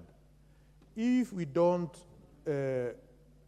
ensure that there is free and fair or competence-based appointment done by the county youth directors, and we leave it as it is at the moment under the Act, then we risk the burden of financial burden for the youth when they are running for these positions. And therefore, the process will be rigged from the word go, Madam Speaker, and this amendment aims at ensuring the process of having these youth in this position is not rigged from the word go. Madam Speaker, this position of these levels of leadership for youth at the grassroots, it is extremely important to ensure they are free of politics, the grassroots politics, Madam Speaker. And therefore, that's why this amendment is ensuring that transparency will be increased or enhanced in the process, at the same time upholding merit, Madam Speaker. I urge this House to look at this amendment with merits, that it is worthy these merits. I write it, and that's why, Madam Speaker, I second. Thank you. Thank you very much, Honorable Ruku. Honorable members, I now propose the question that the National Youth Council Amendment Bill, National Assembly Bill number 1 of 2023 be read a second time. Honorable members, I would like to request that if you intend to speak on this bill, please press the intervention button. Okay. The Honorable Wilberforce Oundo, member for Funyula. The Honorable Francis Igay, is he in the House? Okay. The Honorable Milio Odhiambo, member for Suba North. Thank you, Madam Speaker. Madam Speaker, I wish to support this amendment bill. Madam Speaker, in supporting, I think this is a very straightforward bill that doesn't require us to talk too much to. The only thing I was actually listening very keenly to hear or understand actually the mischief that the last amendment was seeking to address. And I have gleaned that what we are actually trying to do, I would say I'm gleaning from a political perspective that we are giving the CS greater powers. I will not be totally opposed to that, especially because I know we have not fully entrenched the issue of public participation, because otherwise it would have been important to empower youth to elect themselves, even though I know it's onerous and it may be difficult, it may be a challenge, but that is how we actually nurture their leadership so that we give them a chance to also learn how to compete and how to participate in leadership issues. But I know the past processes may have been wrought with the challenges, and therefore, so long as you are talking about an open and competitive process, I have no problem. Otherwise, I do support. Thank you. The Honorable Kasim Tandaza, member for Matuga. Asante, Madam Speaker, kwa kunipatia fursa hii. Kwanza kabisa ni kubaliane na aliyetoa hoja hii na nikisimama kuiunga mkono. Ni kweli kulikuwa na ubaguzi katika hili swala zima la jopo hili la vijana, na ipo haja ya kuona kwamba wanaweza kuteuliwa. Lakini bado kazi itakuwapo wakati wa kuwapatia habari, kwa sababu tunajua kwamba nchi hii iko sehemu mbalimbali. Kuna sehemu zile ambazo mpaka sasa hakujapatikana hali za kwamba unaweza kuwa na network ya kuwapata kwa urahisi. Bado kuna vijana ambao wanaishi sehemu ambazo bado hawana simu ambazo labda zina mtandao, kama pengine ni kuwasiliana nao katika hii mitandao ya kijamii, kuna sehemu ambazo network haziwezi kushika.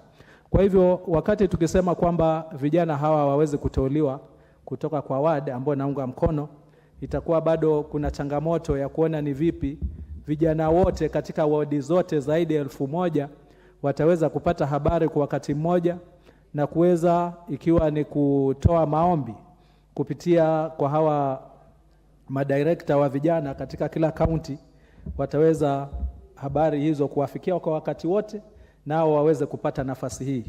Kwa hivyo itafika wakati kwamba mbali na marekebisho haya ambayo ni mazuri, lakini bado kuwe na utaratibu zaidi ya kuona kwamba vijana wote watajumuishwa. Isitokee tu kwamba ni wale ambao labda wanatokea katika sehemu za mijini ndio wataweza kupatikana kwa wingi na kwa hivyo kuchukua nafasi hizi, ama wale ambao labda familia zao zina uwezo, kwa sababu ndio watakuwa wanapata habari hizi, na wengi wale ambao familia zao hazina uwezo, na ile hali wao wenyewe wana vipawa ambao vingeweza kusaidia katika mikutano na maendelezo ya vijana, wakosa habari hizi. Kwa hivyo naunga mkono hoja hii. Asante Madam Speaker. Nafasi hii nitapatia mbunge Lilian Gogo, mbunge wa Rangwe. Thank you so much, Honorable Speaker, for this opportunity you've given me to add my voice to matters youth of this country are very important. And anytime we legislate on matters that affect youth, it warms my heart. I therefore rise to support the amendments that have been brought by my senior and my brother. And it is always important that any law that we make in this house or any existing law is aligned with the supreme law of the land, which is our Constitution 2010.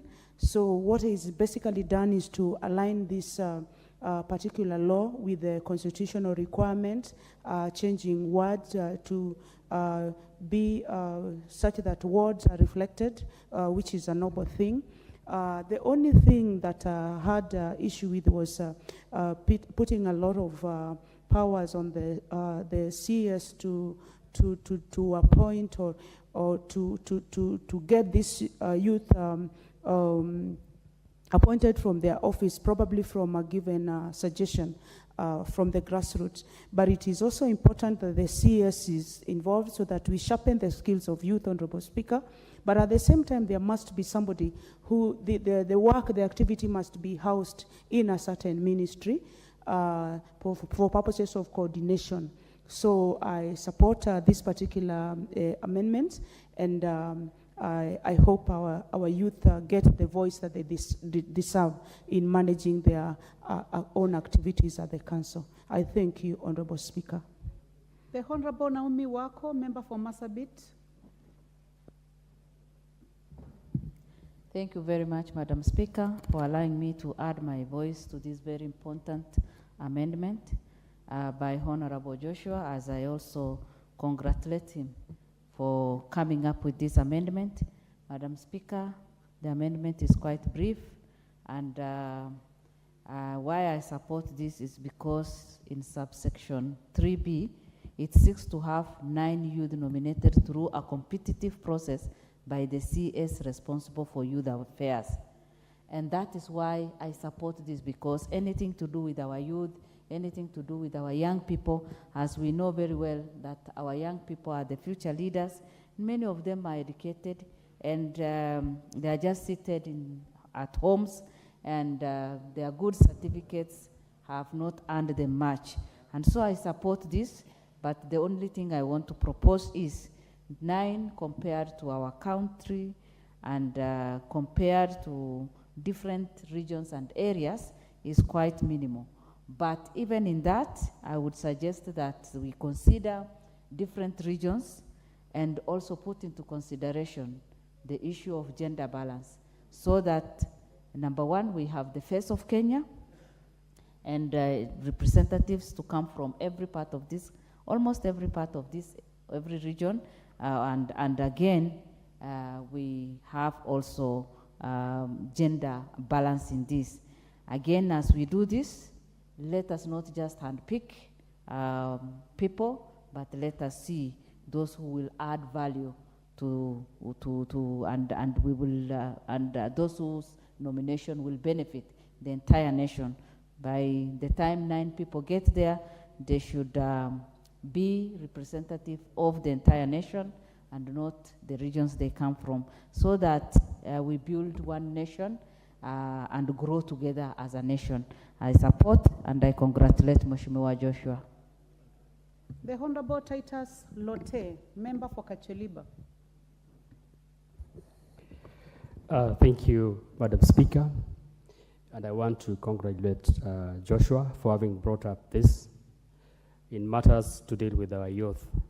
Madam Speaker, I rise to support this amendment because this amendment is aimed at doing 2 things. The first is to align it with the Constitution so that we are talking about the wards and not locations and sublocation as it is now. And also we are talking about allowing the youths to control their leadership through elections from those grassroots. Madam Speaker, if you look at the way we look at the youths of this country, we always, and I will avoid that, a lot of members here even do not understand that there is a youth council in this country, because the aim of the youth council was to be able to bring the youths into the leadership. And all the time you've actually said that the leaders of tomorrow are the youth. And tomorrow has never come, Madam Speaker. Tomorrow is a day that we'll always be chasing. And I will wish that as we allow the youth to do their elections from the ward level, the people that do not get the chances to be leaders of tomorrow are actually given the chance to practice leadership at this council. This council has not been able to be given the chance. Madam Speaker, if we are talking about the ward level, I look and compare this with the border, because in this country we've got border riding everywhere. The border riders elect themselves irrespective of their levels of education, irrespective of their social influence. They elect themselves in respect to the leadership qualities that one has. And I wish that this youth council, as we go to the wards to elect, let us not put a high degree on the levels of education, but a high degree on the leadership quality of a person. Because we know there are many people that go to school because they got the capacity, but there are those that do not go to school, but they got leadership quality. So I wish that the proposer also includes a little bit of, when we are going to the wards, do we just look at the levels of education, or we also look at the quality of leadership? So if you have to nurture the leaders, we have to look at the quality. And I say this in respect to constituencies that do not have a lot of people that have gone to school. Kacheliba constituency, where I come from, I've got a lot of leaders that do not or have not gone to school, but they can be very good leaders. And so I wish that they are also given a chance, so that this thing called the Youth Council is not just an elitist kind of leadership of the youth. The second and the last one for me is to allow that the Cabinet Secretary is supposed to appoint 9 of the members through a competitive process. This competitive process in this country is always very subjective, Madam Speaker. I'll say this. We've seen people that are coming that are well connected have been seen most of the times to be the most competitive. And yet those could not be the leaders that we want. Where in this competitive process are we placing a tag on the women? Most of the appointments, and the Constitution is still very clear, that 2/3 of one gender cannot, more than 2/3 of one gender cannot be allowed to be in leadership. I have not seen this coming out, and I think that needs to be looked at, so that as we look at the competitive process, we also put a tag in. We want through this competitive process to get the other gender also being represented as per the Constitution, and also the regions, Madam Speaker. We know even as it is now, the people that are living in the cities, the people that are well connected are the ones that get these positions. The people from my constituency will not get this position if we still use the subjective competitive process. We need it to come down to a level where we allow a child from Kacheliba to be also a leader here, Madam Speaker. And so the proposer, I allowed you on this, I support this, but I want us to look at how we can be able to bring those that might not be able to be competitive by the term into the leadership. Thank you. I support. Thank you. The Honorable Wilberforce Oundo, member for Funyula.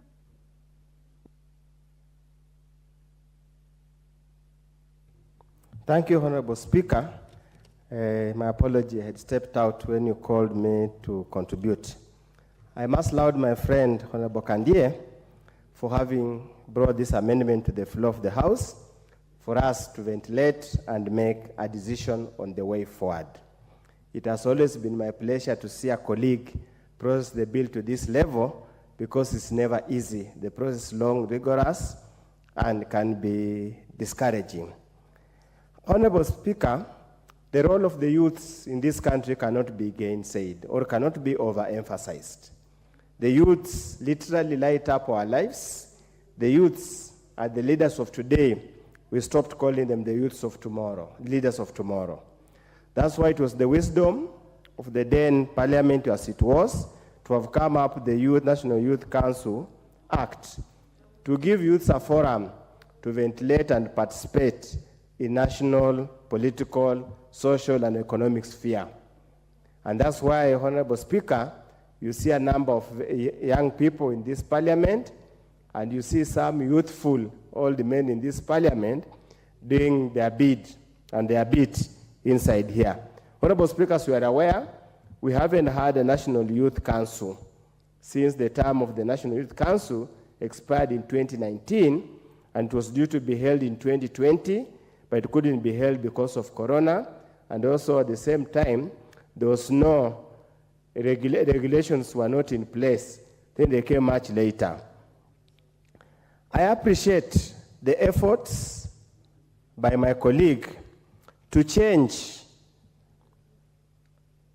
the composition of the Youth Council under Clause 5 of the Parent Act from 8 youths elected by youth in such a manner as may be prescribed and appointed by the minister to 9 youths nominated through a competitive process by the cabinet secretary responsible for youth affairs. There is a trap laid there, Honorable Speaker. There is the danger of robbing the youths the democratic right of electing the people of their choice. However competitive the process is, it's very unlikely that the youth from Lamu at the tip of Mandera, youth from Moyale at the tip in Marsabit County, youths from Karungu on the tip towards Tanzania, youth from Oltoktok will be considered for appointment. Chances are, Honorable Speaker, they'll end up being the most valuable and noisemakers in all over the social forums and through our political networks who will end up getting these positions.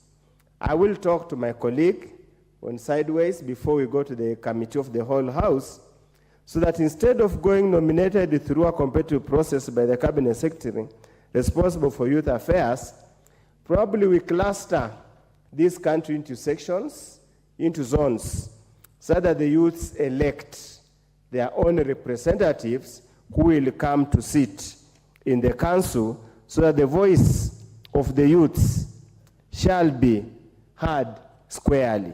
Because, Honorable Speaker, he has changed G, but he has left H intact. And the same manner,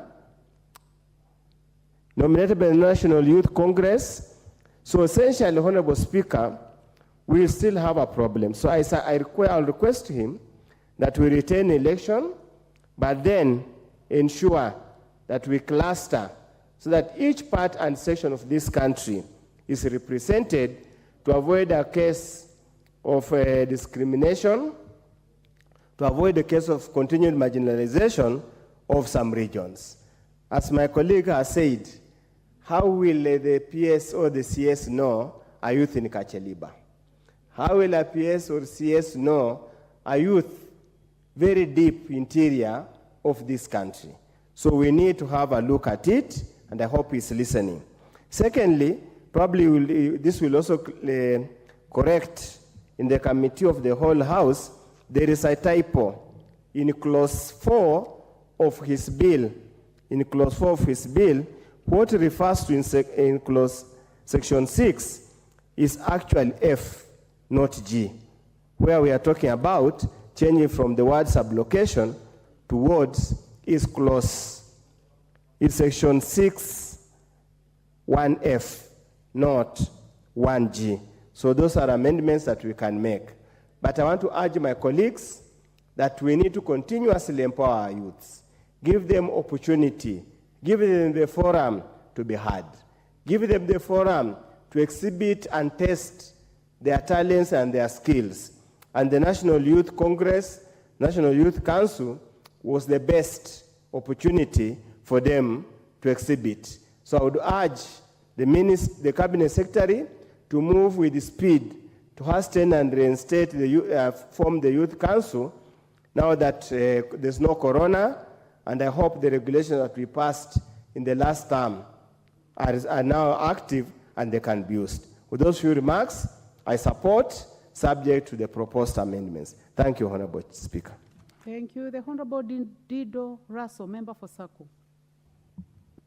Thank you very much, Madam Speaker. Madam Speaker, I wish to support this amendment to the existing law, and I want to congratulate Honorable Kandie for this proposal. Madam Speaker, if you look at Article 260 of the Constitution, largely it is about interpretation of several things, including what is affirmative action, addresses the matters of inequity. Madam Speaker, when we talk about one Kenya, one people, one destiny, really we are talking about the growth of this nation. And at the heart of the growth of this nation is about the youth. The vibrancy of the youth, the energy, the intellect, all these combined, when we come up with such a law, although this law is processed, an individual or a group put their heads together and burn the midnight oil to improve those existing laws. Madam Speaker, youth governors exist in this country and they are elected. They are not nominated or they are not competitively picked from across the country, but they represent all the 47 counties of Kenya, and they represent or they form the Youth Congress. Madam Speaker, any attempt to try and usurp the powers of what Honorable Udo there said, of youth being able to elect those they feel will represent their issues, their concerns, and also their future, to be just given to the CS, that it goes through a competitive process. A draft that can be useful to the bill. Thank you, Madam Speaker, for giving me the opportunity to add my voice to this bill. Thank you. The Honorable John Kagusha, member for Mukurweini. Thank you, Speaker. Once again, I would like to congratulate my honorable member here, Honorable Kandie, for having made this proposal whereby we consider how we can be able to revive the National Youth Council, which all of us know that has not worked as it ought to have. In fact, I dare say it looks like it has become more of a moribund institution, an institution that is so crucial, so important in ensuring that we are mainstreaming the young people into the leadership of this country. But for one reason or another, we have not gotten it right over the years.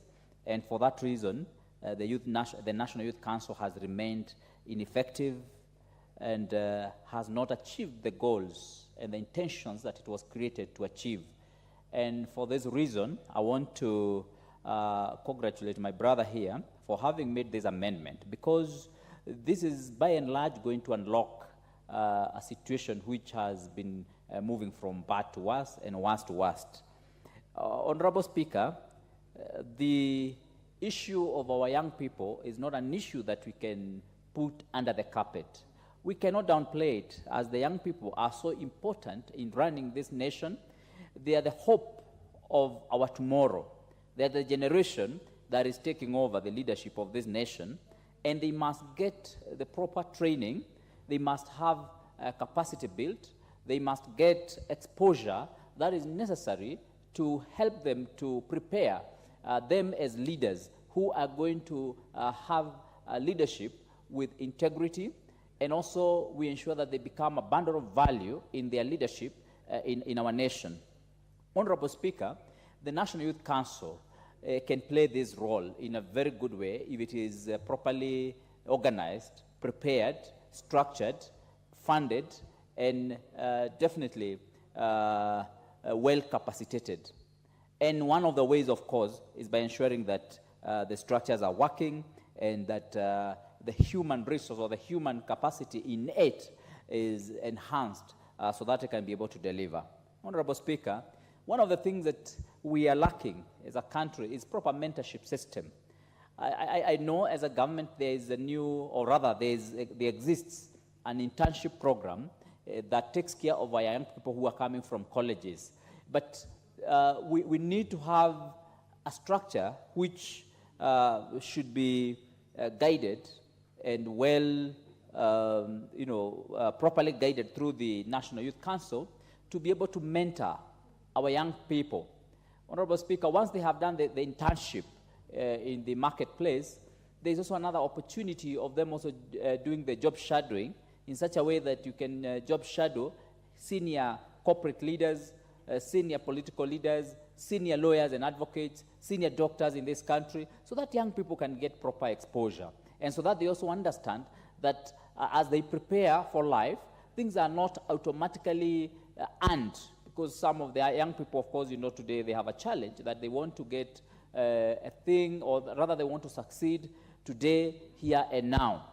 This job shadowing, mentorship, internship programs, and properly guiding them through these established structures, which we must ensure that they work, is one of the ways that is going to help our young people to understand how to be able to be effective and to be leaders in this nation in an appropriate manner. Honorable Speaker, I also want to challenge our political parties. As we are helping our young people to grow, and as we give them better capacity, I want to encourage our political parties to ensure that they also have young people in their file and ranks, ensure that the young people become a key component in leadership at all stages, at all levels, from the top organs to the mid-level and to the lower levels. We ensure that young people are properly embedded into that system. I'm glad that we have young leaders in this National Assembly. In fact, this National Assembly, the 13th National Assembly, is probably one of the youngest National Assembly that we have had in the history of this republic, whereby the average age of our leaders this time around doesn't go beyond 50 years. It is actually in the ranges of 40-something years. And this is a good thing. It shows that young people now are coming alive into the fact that they are supposed to be taking reins of leadership in this country. And so for that reason, we as leaders must ensure that we not only amend this law today to ensure that the young people are brought on board through the National Youth Council, but we must also walk the talk in a way that we can be able to encompass and mainstream the leadership of young people into our political parties, into our institutions, into our commissions, into our boards, into whatever level of governance that we have in this nation.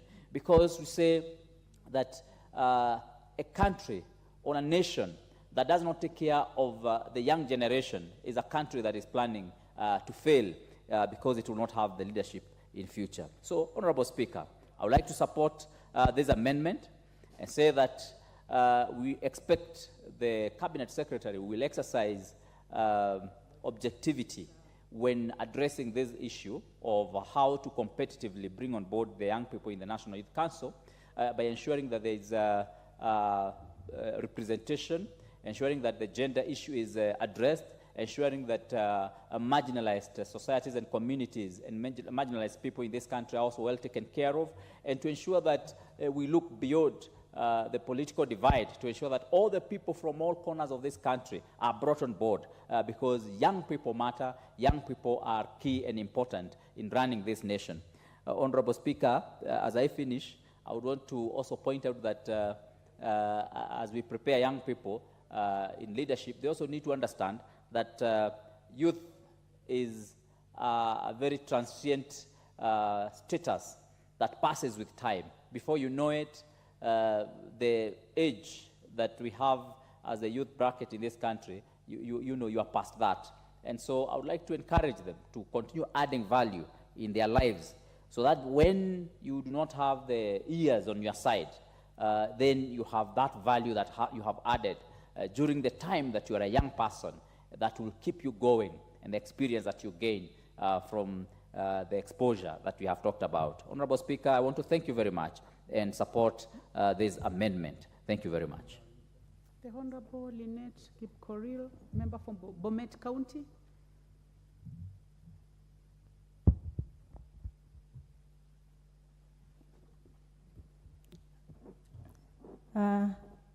Thank you, Madam Speaker, for also giving me this chance to contribute. I want to congratulate my honorable member, Honorable Kandie, for coming up with this particular amendment. I also want to support the motion and say younger people are supposed to be considered. As you can see, or as you all know, I'm the youngest member of parliament in this 13th parliament. We really face a lot of challenges as young people. I remember when I stood up to fight for the position of women rep, I faced a lot of challenges. One, you are being told you are too young to run for the position. You don't have experience. Maybe you don't have money. Maybe you are not married. But my question is, Madam Speaker, if these people, they are saying we are not experienced, where else can we get experience if not for us to be given the opportunity to serve so that we get that experience? There is a quote which says, a journey of a thousand miles starts with a single step. So it is through the position that the younger people are going to be represented, the younger people are going to gain experience, and they are going to be great people in the near future, Madam Speaker. I also want to support by saying, you cannot compare an old mama or an old man with someone who have just finished for university. They cannot reason together. So if we can amend this constitution, if we can have a position of a youth being represented, I know they can sit down. They can also have a youth who are going to represent them in the National Assembly, from ward level to county assembly to the National Assembly, Madam Speaker. I want to say, as a young leader, and many other leaders who are in this particular house, we really support the motion. We need more younger people into the leadership.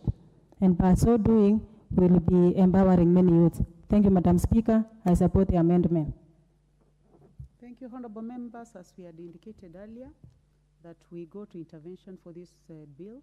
I don't see any other interest in this bill, so I call upon the mover to reply. Honorable Kandie.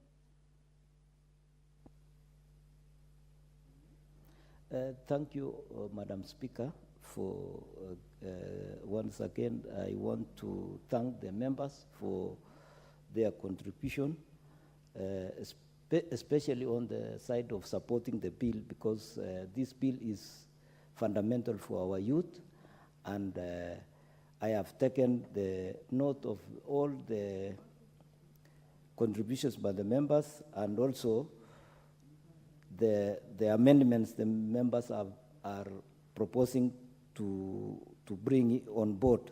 So I want to thank the members, and I am ready.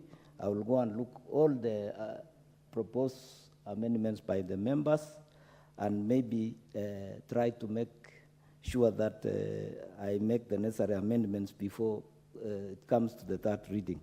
Once again, I want to thank all members, and I think we have done justice to our youth this time round. Thank you, Madam Speaker.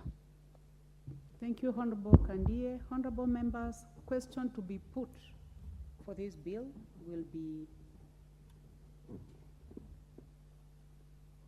will not be done now, and question to be put will be done in another session, as will be scheduled by the House Business Committee. Next order. Order number 14, the Land Amendment Bill, National Assembly Bill number 40 of 2022, second reading. The Honorable Simon Kingara. Thank you, Honorable Speaker. I beg to move that the Land Amendment Bill, National Assembly Bill number 40 of 2022, be now read a second time. Madam Speaker, from the onset, may I take this opportunity to thank this Honorable House for allowing me to come back with this Land Amendment Bill, which was here, Madam Speaker, in the last 12th Parliament. Madam Speaker, before I proceed, may I also say that I'm grateful to the National Assembly which helped this bill to go all the 3 sections up to the third reading until we lost it at Senate. Madam Speaker, the Land Amendment Bill 2022 is concerned on section 12 all the way to section 16. And I will quote, Madam Speaker, the amendment I'm proposing that we carry on. Madam Speaker, on section 13, I'm proposing for the same to read as follows. A public body or institution shall apply to a registrar for registration of public land allocated to the Commission in the prescribed form. Madam Speaker, section 14, I'm proposing it to read as follows. The registrar shall register public land allocated to a public body or institution by the Commission. Madam Speaker, I go on to the proposal, section 15, which I'm proposing to read as follows. Pursuant to section 58 and paragraph 7 of the third schedule to the Physical Land Use Planning Act 2019, the registrar shall register land set aside by the persons or land-buying companies for a public purpose, consequence upon a proposal development. Madam Speaker, I add with section 16, which I'm proposing to read as follows. The new section, Madam Speaker, I'm proposing that it reads as follows.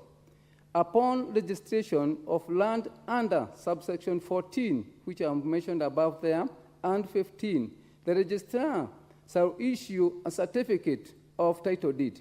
Madam Speaker, section 16, I'm dividing it into 3 portions, A, B, and C.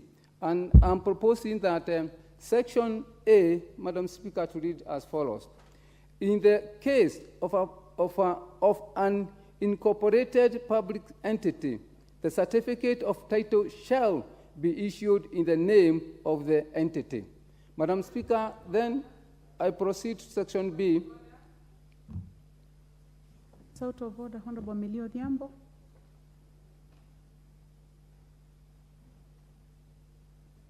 Thank you, Madam Speaker. Madam Speaker, I didn't wish to actually interrupt the member that is actually moving an important bill. I was just wondering, instead of reading out what is in the bill, which we can read for ourselves, if you could just maybe spend that time in explaining the purpose of the amendment, because we have actually read it.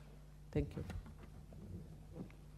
Well guided. Honorable Kingara, please take that seriously. I have taken that the note, comments made by the but what I member. didn't want is for maybe people not to, for those who do not have it, not to maybe say that we left, like I picked this from what was said by former member who noted some issues which were left behind. But all the same, Madam Speaker, then Section C, also we will have an amendment whereby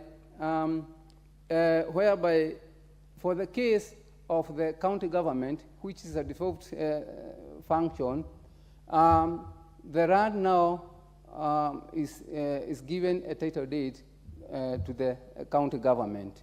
So as you well know, Madam Speaker, the RAD here in Kenya is divided into three sections, whereby we have the public RAD, the private RAD, and all the way to the community RAD, where you have big chunk of land.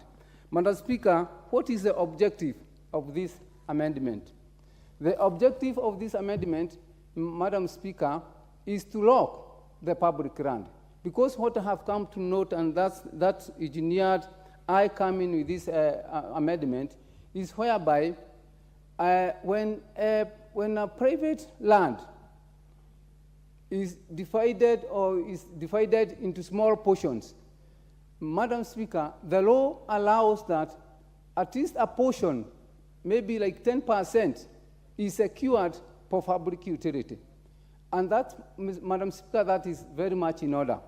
But you find that the land which is set aside for public utility is not secured at the subdivision level. So what happens when the public RAD when the private land is now subdivided for use, and then they have secured a portion which is now a public RAD, when it is not locked, when they are done with the legit RAD, then they start eating the public RAD.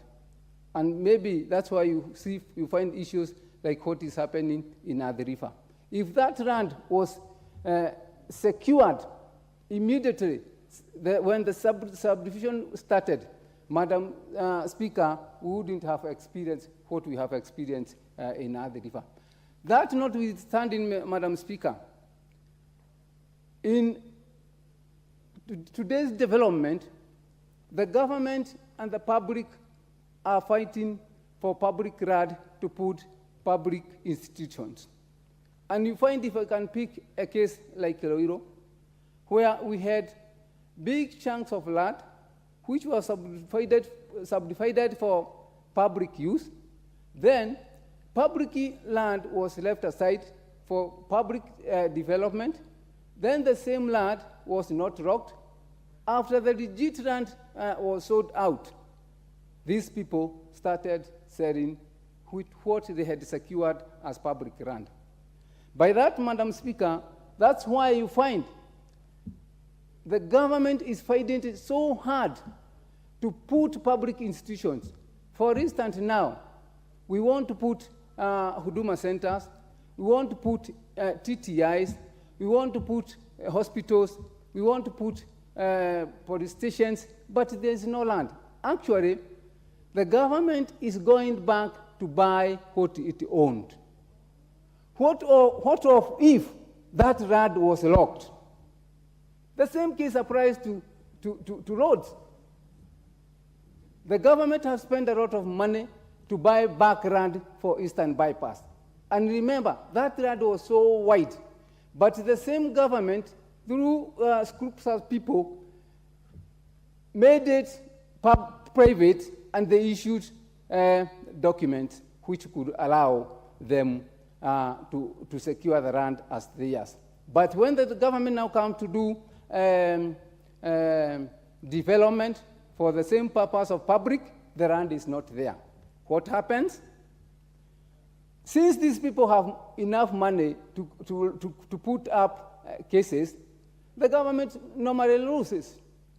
When you go up there, Mashinani, when the poor people out there want to fight back their land, they are not able to have a lawyer to take care of their sentiments, so they find themselves losing, and in fact, sometimes they find them being fined, and even that is a double loss. How can we cure this? Madam Speaker, to cure this, I found it worth, now that the land is still subdivided, and I want to put a case study which I can justify.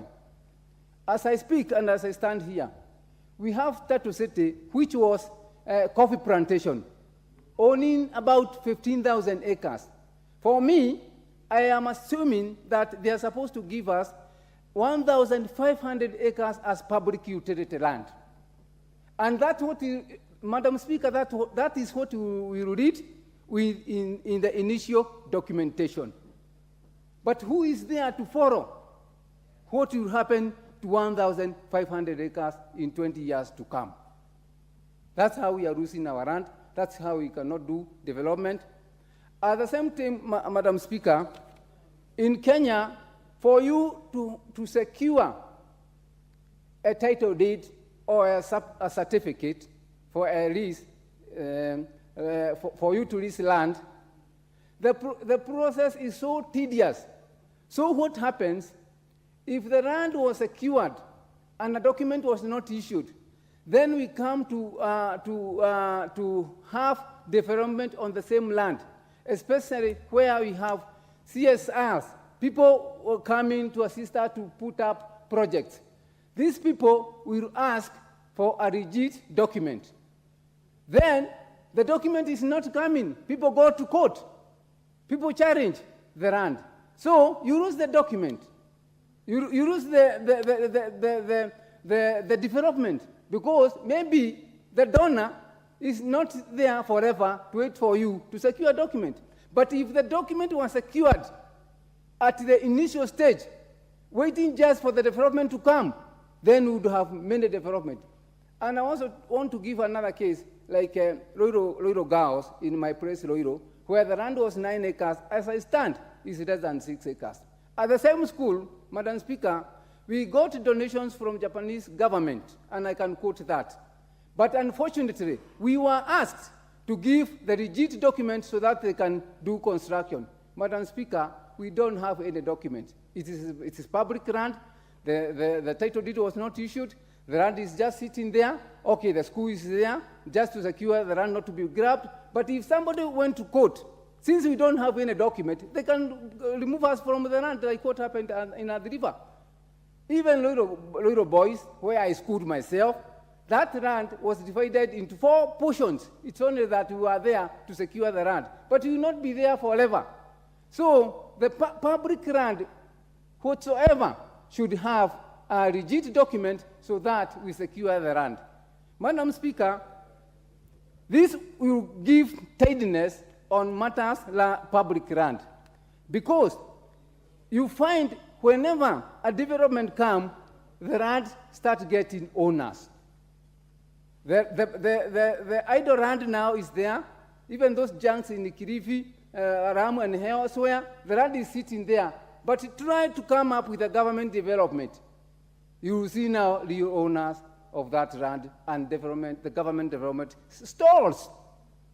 That is what happened in Kenya and maybe other parts of the world. When I was looking at this amendment, Madam Speaker, I looked at what is happening in other jurisdictions, and I found many countries, including African countries, have come up with ways and methods of securing the public land by issuing documents which can be ready for the land to be there and accommodate any development which come their way.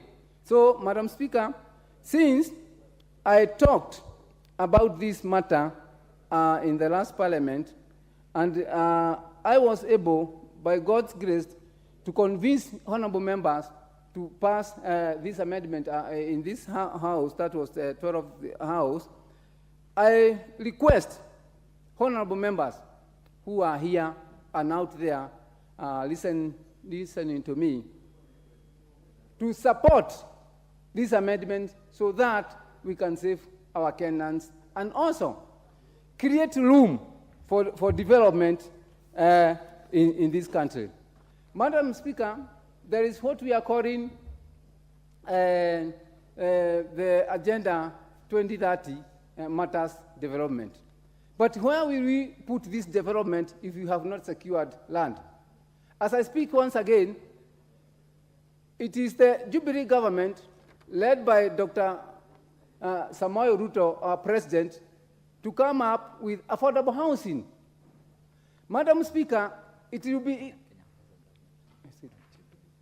But, Madam Speaker, the Kenya Kwanza government administration, the Kenya Kwanza government, I'm sorry for that, the Kenya Kwanza government administration led by Honorable Samoei Ruto came up with a good proposal of affordable housing. Madam Speaker, an affordable housing is not it's not a new phenomenon. Affordable housing was there even before, because for instance, for Roiro, we had the Manjengo, which was done by the government. Madam Speaker, then in Roiro, we had Kangangi houses, which were done in 1976.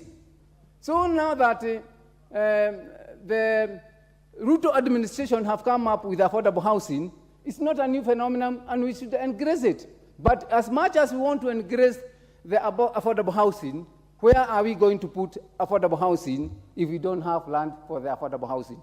So, for us to be able to support the desire and the great thought of the Kenya Kwanza development agenda, we have to start by securing land whereby the government and the public can put on public development. Madam Speaker, to go on this, the new development of conducting business of the day is PPP, whereby the private are coming with their money on the public land to do development like dams, like hospitals, institutions like a technical institute. But Madam Speaker, as much as Ruto administration was to conduct such projects, including roads which will be done under PPP, there is no right to do that. So the little right, Madam Speaker, which is remaining with us, why don't we now take this opportunity, now that we have a bill which we can amend, to have it amended as soon as possible and secure the little right remaining. Madam Speaker, on behalf of all people of Roiro, I stand here requesting and begging this House to see it fit to support this amendment bill so that we are able to rock our land. By that, Madam Speaker, once again, I also want to thank the Ruto administration through Kenya Kwanza for also giving us opportunity to come here and talk and develop our country, Kenya. Madam Speaker, we can also, Mr. Speaker, sir, I'm sorry, the seats have changed. Mr. Speaker, sir, may I also take this opportunity to thank the community out there who have stood firm and secured the remaining land as much as we don't have the documentation. But Mr. Speaker, those people of goodwill will not be there maybe forever. So let us take the chance now that there is remaining land, including that Roiro, I have mentioned areas where public utility is there, the land is not grabbed yet, but it is because of goodwill. But, Mr. Speaker, we cannot depend on goodwill forever. Well, we have a parliament where we can align matters which are affecting the public. So with that much, Mr. Speaker, hoping that you are convinced that this is a good amendment which can secure and lock our land and also save money. Mr. Speaker, especially when people are conned and they put big projects in public land, then the government want to put or secure the same public land for development. Mr. Speaker, you find that demolition will take place. But if the land was rocked, there is no demolition which costs this economy a lot of money. So for me, I request once again that since we are many here and we have seen this, I'm welcoming any amendment which can suit and beautify this amendment, which I feel is good for our country. Mr. Speaker, I want now to take this opportunity and move that Honorable John Kagushia second this amendment bill. Thank you. Honorable Kagushia.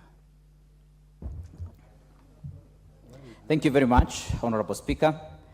I want to second this bill, the amendment to the Land Act by the Honorable Simon Kingara. And I want to say that it's a timely and necessary amendment as it seeks to address issues that are going to bring good order and planning in our city, in our country, and the things that are going to help us to have well-coordinated development in our republic. Honorable Speaker, the issues that the Honorable Kingara has raised are fundamental in ensuring that we have development in our country. And when I say development, development must be well-intentioned, must be deliberate, must be coordinated, and must be well organized in such a way that it does not encroach into the public space.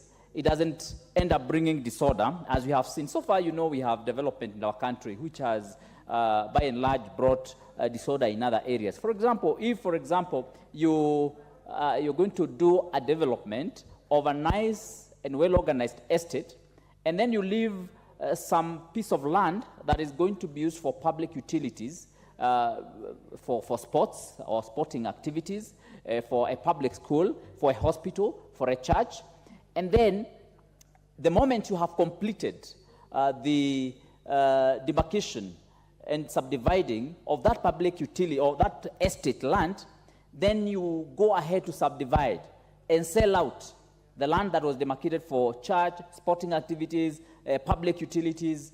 Honorable Speaker, that kind of development ends up jeopardizing the same good order that we seek to achieve through these gated communities and also through the establishments that we have in different estates that we have in this republic. Honorable Speaker, this is one of the most common and recurring challenges and problems that we have in the city. That is how we have ended up having slums. That is also how we have ended up having estates where you cannot have sporting activities going on because that land has already been subdivided and sold to other people. Honorable Speaker, if you were to compare what we do in our country with other jurisdictions, you'll be very surprised that sometimes we are not very careful. In fact, we are careless. If you go to some other jurisdiction, you find that even when you have to do some little concreting of your own space, in your own home, in your own house, you must apply for a permit. You must prove to the council or to the county government that the kind of storm water you're going to be having on that concreted area is going to be directed to certain kind of a drainage. You must be able to show that the kind of waste that is going to be generated from that establishment is in one way or another catered for and handled in the plans that you are seeking approval. But in our country, we have neglected all this. And then we stand surprised eventually when we find ourselves in an extremely disorganized system and development uncoordinated in the cities, now even in the rural areas, we start surprised. How did we get here? Honorable Speaker, correcting those kind of ills is definitely an extremely difficult situation. And that is why I really want to second this amendment. Honorable Speaker, the problem of public land being encroached and being sold to private individuals is not only common in the cities. If you go to the rural areas, for example, where I come from, Mukurweini, one of the biggest challenges that we have today when we want to develop and expand our roads is that you do not have any more land that should be accompanying our roads, or we do not have any more reserve for the roads that we want to expand. It's a very big problem that every moment you want to expand a small farm road, it has already been eaten up by the adjacent pieces of land. It has been taken up by other people who are already using it to cultivate napier grass and have done fences almost at the middle of the road. And for that reason, it becomes extremely difficult for you to achieve the 12-meter road, 9-meter road, and even the 20-meter road. It becomes an extremely difficult case. And for that reason, I want to support that whenever you have done subdivision of whatever piece of land that you have, then you must have the reserve, the road reserve, registered by the county government or any other government organization or government body that has authority over that road. If it is Kura, if it is Kera, if it is Kenha, then that land must be properly demarcated and registered by that particular institution. As much as we are also going to be doing the same for the land that is going to be left out by land buying companies, the housing developing companies, and all that kind of arrangement. Let us have that piece of land registered and registered by the government, so that the moment you have subdivided your estate, Honorable Speaker, then that public land that you have seized and that you have set aside ceases being a property of that institution, ceases being a property of that land buying company, ceases being a private piece of land. Hence, you can't be able to access it anymore. It must be transferred to the entity that is concerned with that particular aspect, Honorable Speaker. Lastly, we must take extremely serious punitive measures against any unscrupulous dealers who resell and resubdivide the public land that they had already set aside. Not only must we take action against those unscrupulous dealers, we must also take serious action against the government entities and government civil servants who encourage this, who connive and collude with these unscrupulous dealers to ensure that they subdivide and give titles to that kind of land so that it ends up disadvantaging the community that, in fact, went ahead to invest in that particular estate or in that land. Honorable Speaker, that must be taken so that we can be sure we are putting punitive measures as a deterrent to ensure that in future we do not have that. Honorable Speaker, I want to encourage the Honorable Kingara to go ahead even and look at the issue of the fractional ownership of houses in the city.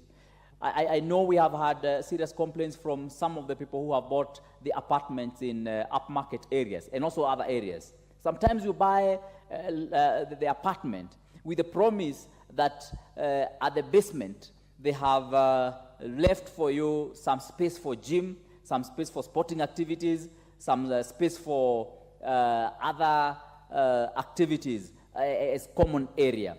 Only to find that after you have all bought that land and have occupied, or you have bought that house in a sectional occupation arrangement, then you find that the seller of that particular property then then engages that public and common area that you had been promised when you signed your contract.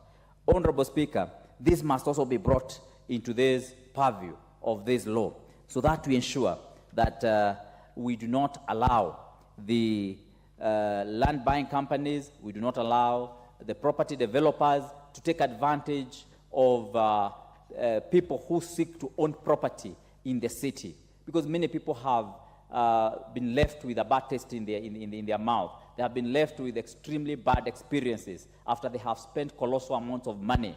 I mean, it's not only the people who are having their houses demolished in other areas like Mavoko, but also other people who are already living in some of these areas are already experiencing this terrible situation. So, Honorable Speaker, I want to second. Honorable Kaguchia, before you second, I will add you time. I see your time is running out. Don't worry about this. Do you have this bill? And I regret I didn't raise the issue with the mover of the bill. Yeah. I don't do a lot of conveyancing nowadays. I hope you still do. Mm-hmm. Could you look at clause 3 of the bill?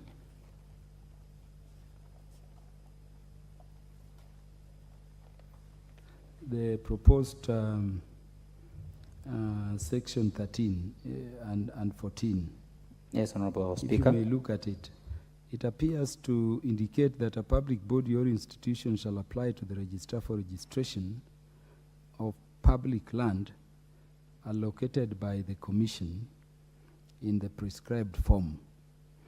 And of course, at the proposed new section 14, you also see that idea of allocation by the commission. This is a very good provision, but my worry is, don't we have public lands not allocated by the commission? And how can this also be captured? I'm thinking of, for instance, schools in my area. These parcels of land were set apart by communities, and schools were established long before we even established the National Land Commission. I imagine that is the commission this one is speaking to. Now, how do we ensure that such parcels of land not allocated by the National Land Commission, which came into being later, are also registrable under this provision, so they are already catered for? I'm just thinking aloud in terms of picking your thoughts. I know you have a lot of expertise, just as the mover of the bill, Great Honorable Simon Kingara. Could we have that clarity to guide the members as they continue with the debate, so that we ensure all these public lands can be registrable if there are no provisions around them as of now? Proceed. Thank you, Honorable Speaker. Indeed, you raise an important clarification, and it's something that I'm sure the Honorable Kingara, as the mover of this motion, the mover of this amendment, would consider, to ensure that we are not only looking at what we expect to happen as we move on, but we're also looking at already what is existing. Honorable Speaker, what you raise is very important again, because you find that most of the shopping centers, for example, that are existing in most of the areas, most of them, even though they are held by the county governments, some of them,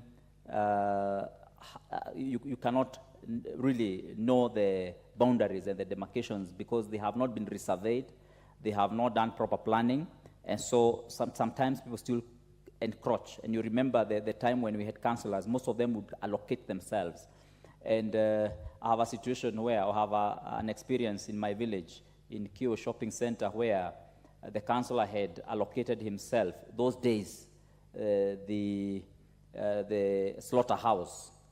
And when you, of course, go looking at the minutes, you find the minute is in the name of the councillor, but it's a public utility. It's public land. And so that clarification is important, and it's something that I'm sure the mover of this amendment will be glad to consider. And I believe this is going to correct a lot of the mischief that we have with the property dealers and land buying companies. And I know Ruiru sub-county is one of the extremely affected sub-counties in this country. And of course, also other rural counties and constituencies are also very affected, especially when it comes to the shopping center planning, when it comes also to those public utilities, and also when it comes to the issue of road reserves. Thank you, Honorable Speaker. I beg to second. Honorable members, I propose that the Land Amendment Bill, National Assembly Bill number 40 of 2022, be now read a second time.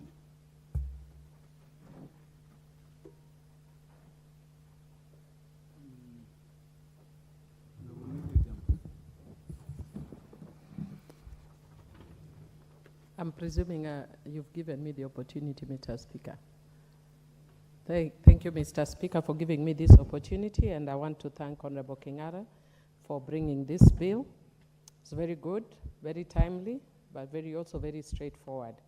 Mr. Speaker, I'll be very brief. I think the issue of public land is a very significant issue for this country. It's as the populations grow and fight for resources heightens, then people actually look at public land. And because a lot of people now can't afford land because land is very expensive, when they see land that has been idle for very long, then most people invade the land, lay claim to the land, and take control. And therefore, it is important that you have a registration process for public land. But above that, I wish there was also a clear way of demarcating, and perhaps maybe you can provide for that, that once the title is given, that there should be a clear demarcation, because I know even in one of the schools that when I got in as a member of parliament, I discovered that there's a school that the public had actually donated land. It's actually the biggest public school in my constituency in Kasgunga ward, called Usare. And when I got in, and very graciously, my predecessor had actually done a lot of work at that school. But the school was being sold. There was a court order to sell the public school. Why? Because there was no title to the land. It was never handed over. And therefore, people take advantage. Even people who are donated, sometimes it's your grandfather that donated the land. When the children come later and they don't have resources, or some of them are actually just careless or as misuse the resources they inherited, they want to take over and sell what their grandparents gave for community. However, I just want to agree with Honorable Mr. Speaker that the way it is worded, it excludes the kind of land that would be of actually utmost significance to some of us from the areas we come from, because the areas that are grabbed the most, like the school I'm talking about, we had to actually rebuy the land, even after we even had knowledge that that land was actually already purchased, but there were no records. So we had to rebuy the land. And even after rebuying the land, a portion of it was again stolen. After we are voted and I'm a member of parliament, then it actually pits you against these people who are trying to grab the land. And so for me, it's important that we bring an amendment to ensure that we include not only where the land is given by the commission, but where it's actually donated by the community. The other issue that is of concern for me, arising from what I've just said, is the issue of depository of titles and the sanctities of titles, but especially on the issue of depository of titles. And the reason I'm saying that is, for instance, one of the things I did was to help a number of schools in getting titles. And once they get those titles, some of them were actually asking me, so who do we give this title? If you give him to the BOM, some of them don't even, because we have so many schools that didn't even have administration blocks. they have nowhere to deposit those titles. So who is the depository of the title?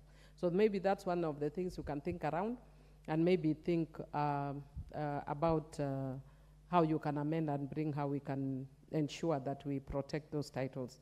And then I'd also want to just comment that on the issue that the seconder talked about, the cession of property, that it's a new and emerging issue that is also stemming out of greed, that we knew that you could actually buy an apartment on second floor. But I was notified of a case where somebody then went and sold the land. So the challenge is, okay, if you've sold the land because you have the title, then what happens to these people? Maybe that would require amending a different legislative framework so that even when people buy the titles or own the titles to their premises, but there's a shared title to the ground around it that may actually talk to that issue. And finally, one of the issues that is of concern to me that I'm happy I've seen in another bill, I think that is coming from the Senate, is the issue of shared natural resources. And you can see we are talking a lot about land. Just 2 weeks ago, I was dealing with fishermen from Litare and Kiumba beaches, and they've been fighting. They fight in water, and sometimes people even die in those fights. And what actually turned out was one of the major issues is there is no longer enough water. I mean, when I say this, people might think it's crazy, but there is not enough water or water spaces for people to fish. So people end up fighting, and because of different types of fishing. And because of that, I was saying, at least in land, you can demarcate and say, my title is from here to here. And in water, then where is my demarcation? I know, again, that is a totally different legislative framework, but it's, and that's why I'm saying I'm happy I saw a bill from the Senate on the shared natural resources, and we must look at how we deal with those issues. So of course, there are multiplicity of issues that were rising from my meeting with the fishermen. But I think that's one of the issues that we must look at so that we reduce the conflicts. And also, finally, very finally, one of the issues that is concern is on the beaches, the public beaches. Like, for instance, where the beach where my family comes from, or the nearest, is called Mikuna Beach in Rusinga Island. And it has been lying idle for a long time because the government, I think, introduced hippos that have actually threatened and sent people away from that. But recently, when we had developers who came in to do aquaculture, there seemed to have been a bit of a push and pull between the communities and them because of the issue that that place has been idle, and therefore they could just use it. If Mikuna Beach, for instance, had a title, then that should not arise. But then again, also it takes us again to another legal framework that we must look at, which is the issue of riparian land and right to beaches, which is what is private, what is public, and all that, which is still not very clear. Otherwise, I think this is a very good piece of legislation, and I'm urging our speaker to talk to the Speaker of Senate, because what the fate you are saying, your bill suffered, my bill has suffered it twice. As we pass bills from Senate, only yesterday we passed the primary health care bill and others, but most of our bills go to Senate and die. So this issue must be sorted out in this parliament so that we don't suffer the fate that we suffered in previous parliaments. Otherwise, congratulations, it's a good job and I support. Honorable Millie, your counsel is taken. Honorable Millie, I know before you went to that university in New York, was it New York University? New York University. You were taught by Professor Kotho Gendo. Yes. HWO. Yes. There is a doctrine which Honorable Kagusha also remembers, which was called quick, quid, plantatur, solo, sedit, yes, in the context of sectional property. Yes. And I'm happy Honorable Kagusha has raised it. You are also raising it. Because what it means is that whatever is attached to the land, okay, belongs to the land. Or whoever owns the land owns it to the high heavens and to the very depth of the earth. So if you have title to a sectional property and reversionary interest to the land is still with the developer, what do you really own? Exactly. You get, and that is a thought I think Honorable Kagusha and Honorable Millie working together with Honorable Kingara, you should also bring up, because it is disturbing very many people across the country, I think including several members we have with us here. I want to give Honorable Kasim Tandasa, the MP for Matuga. Asante Mheshimiwa Spika. Nimekaa sana nikusubiri kuchangia katika hii hoja muhimu ambayo Mheshimiwa Kangara ameweza kuileta. Na kama hungenipa nafasi, na imani kwamba mizimu ya mababu zangu kule Kwale haingeniruhusu leo kulala. Kwa nini? Hili swala la ardhi hasa na kupeana stakabadhi limeumiza sana Wakenya na hasa watu wa Kwale County. Kumbukumbu tulizonazo ni kwamba ardhi ya Kwale iliweza kufanyiwa ukaguzi na kupeanwa hati miliki miaka ya 70. Lakini wakati ule serikali iliyokuwapo ikawaambia wenyeji kwamba kilomita 2 kutoka ufuo wa bahari, hiyo ni mali ya serikali, kwa hivyo hawataweza kupatiwa. Watu wakapatiwa hati miliki nje ya kilomita 2 kutoka ufuo wa bahari. Na hatimaye mabwenyenye ambao walikuwa ni hao serikali wakaja wakapeana hati miliki wageni bila kutambua kwamba hii ni ardhi ambao wenyeji walikuwa wameishi, wamepanda miti ya kudumu, kuna mikorosho, kuna minazi, kuna makaburi, kuna visima, lakini kwa sababu waliambiwa kwamba hiyo ardhi inatakikana iwe ya serikali, wakatumia nafasi hiyo na kupeana ardhi hii. Mheshimiwa Spika, mahoteli ambayo yamejengwa katika fuo za bahari, nikizungumzia upande wa Kwale kuanzia Likoni mpaka Shimoni, utakuta ni ardhi ambazo zilipeanwa baadaye na serikali kwa mabwenyenye, licha ya kuwa wenyeji walikuwa pale. Na mpaka sasa hali hii bado inaendelea. Pia wenyeji wakati ule, kwa sababu walikuwa wanahifadhi misitu na wanajua umuhimu wa kuhifadhi mazingira, kuna hizi sehemu zinaitwa kaya. Kaya watu wanachukulia labda ni sehemu ya wachawi ama ni sehemu ya matembiko, lakini ukweli ni kwamba ni sehemu ambazo wale wazee wetu walikuwa wanajua zinataka kuhifadhiwa. Kuna misitu, kuna miti muhimu ambayo inaweza kutoa dawa, ina mazingira mazuri kufanya hivyo. Na sehemu hizo wakati huo kuanzia miaka 72 wenyeji wakasema sehemu hizi tunaziacha kwa sababu ni kaya zetu. Pengine wengine walikuwa wanasema wanaenda kwa maombi, lakini ili muhimu ni kwamba ni sehemu ambazo ilikuwa ni misitu na zinahifadhi mazingira. Nikiwa hapa baada ya miaka 40-50 kutoka miaka 72, hata mwezi uliopita kuna mabwenyenye ambao wamekuja sehemu za eneo langu bunge pale Tiwi na kuweza kuwafurusha wazee, manake walikuja na hati miliki kutoka Nairobi kwamba wao sasa ndio wanamiliki sehemu hizi za kaya, na kuweza kuweka ua, hata kuweka ua wa stima, kwa sababu hawa sio watu wa kawaida katika eneo zima la kaya, kwamba sasa wao wana hati miliki. Inawanyima watu kuweza kutumia rasilimali hii, wazee hawawezi kwenda, na wameanza kuleta uchafuzi wa mazingira, kwani wameanza kukata ile miti bila kufikiria kwamba hii ni eneo ambalo wakati hati miliki zikipeanwa miaka ya 70 wenyeji walikuwa wamezitenga kwa hifadhi za mazingira.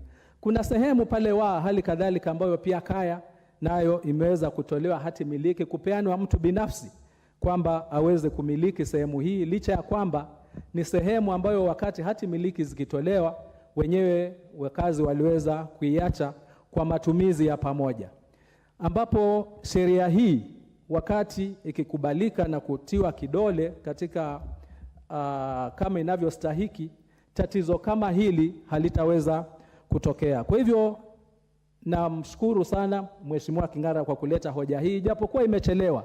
Pengine tukiambatanisha na miswada mingine ya kuweza kuangalia tena swala zima la dhulma za kihistoria, basi na kama sheria hii imepita, nafikiri suluhu itaweza kupatikana. Katika mswada huu, katika mjadala huu, kuna swala ambalo pia ni muhimu ambalo limezungumzia kwamba endapo commissioner ama ile ofisi husika itapeana ardhi ambayo ilikuwa ya umma kwa mtu binafsi ama kwa shirika, basi ardhi hii itumike kulingana na yale matarajio ama yale maombi yaliyotolewa. ni jambo la kuhuzunisha kwamba ukiangalia sehemu kama Vipingo Sisal Estate kule sehemu ya Kilifi, hii pia ilikuwa ni ardhi ya umma, ilikuwa wenyeji wanaishi pale, ikaweza kupeanwa kwa wazungu kwamba wanataka kulima shamba la mkonge. Hili ilikuwa ni wazo zuri, lakini linavyotendeka saa hizi, Mheshimiwa Spika, ni kwamba mkonge haulimwi tena. Wameanza kukata ploti kuuza kwa bei ya juu, na ili hali ni ardhi ambao wao walipeanwa bure, wenyeji wakifurushwa kwamba walime mkonge.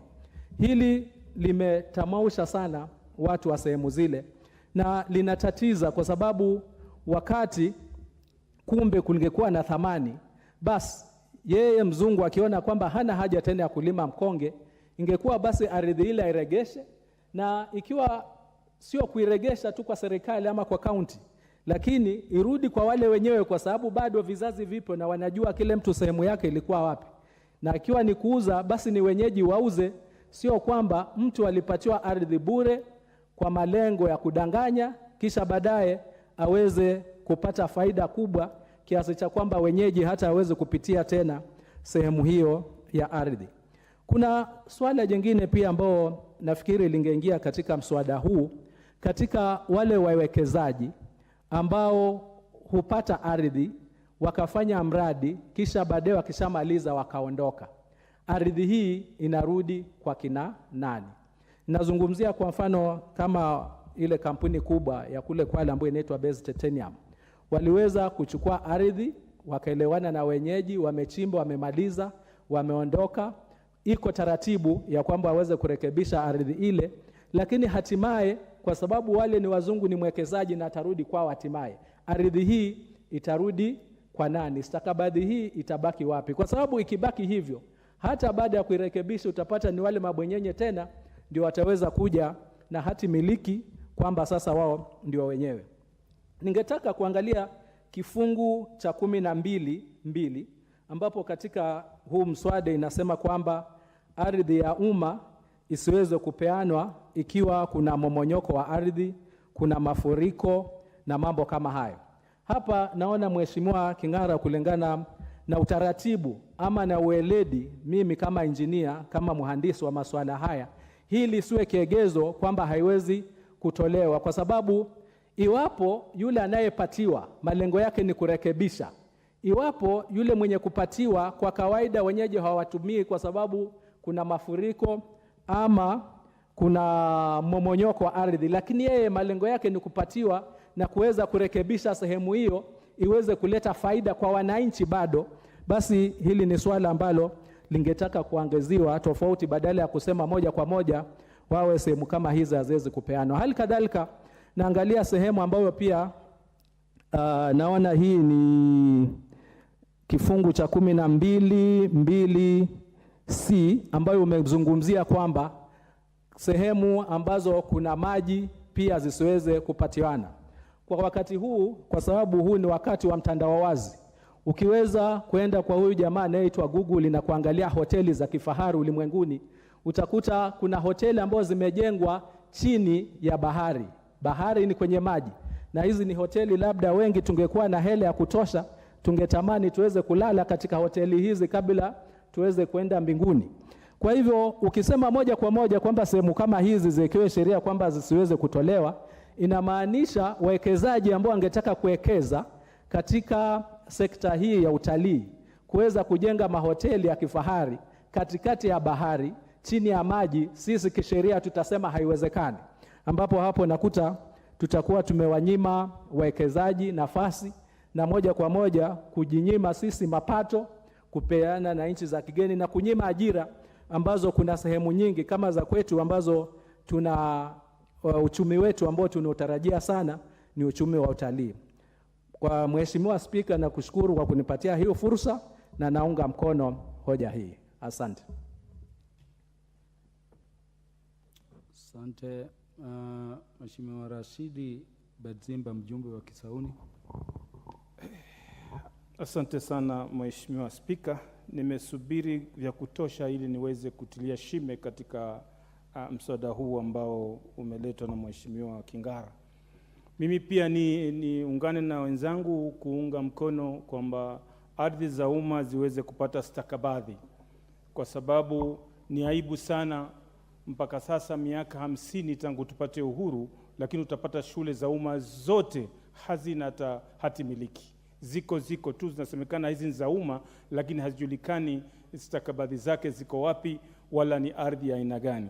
Na pia nitilie mkazo ama maneno yaliyozungumzwa na Mheshimiwa Kangara ni kwamba inafikia wakati hata miradi ya serikali haina mahali ya kujengwa kwa sababu hakuna ardhi. Hata sisi katika upande wa NG-CDF inatubidi mara nyingi tunanunua ardhi, na hali ardhi ni tajiri, serikali ni tajiri kwa ardhi, kwa sababu hizi ardhi za umma kwanza zitolewe stakabadhi. Pili, ardhi za kibinafsi ni masharti, ni sheria kwamba akiwa na kiwango fulani lazima akitoe public utility, na public utility automatic inakuwa ni ardhi ya umma. Lakini shida iliyoko ni kwamba mpaka tukubaliane kwamba tuhakikishe kwamba ufisadi katika halmashauri ya ardhi, hizi wizara za ardhi lazima ziwe kwanza zitabanwa ile ufisadi uishe pale, na nina imani utajiri wa ardhi utapatikana, kwa sababu sisi tuna ardhi ya kutosha. Ardhi ya community ni hiyo, ni ya community tayari, ni ya umma. Ardhi ya kibinafsi akijenga lazima, ikiwa najenga estate, ikiwa najenga mahali ambako ni nyumba zaidi ya 30 40 akiuza, lazima pale patakuwa na watoto. Wale watoto lazima wape mahali ya kuchezea, lazima atengeneze mahali pa kumwaga taka, lazima aweke mahali pa kuweka zahanati, lazima wale watu watakaokuwa pale watakuwa wanaabudu, lazima wawekee mahali pa kuabudu. Lakini hivi sasa kwa sababu ya ufisadi hizo vitu hakuna. Na mimi nakwambia Mheshimiwa Spika, haya mambo hayakuanza leo. Haya tangu manispaa zilipokuwa manispaa, kabla serikali za ugatuzi. Ni lazima, kwa sababu subdivision ama ugawanyaji wa ardhi hauwezi pita bila wewe hujaonesha public utility ni gani.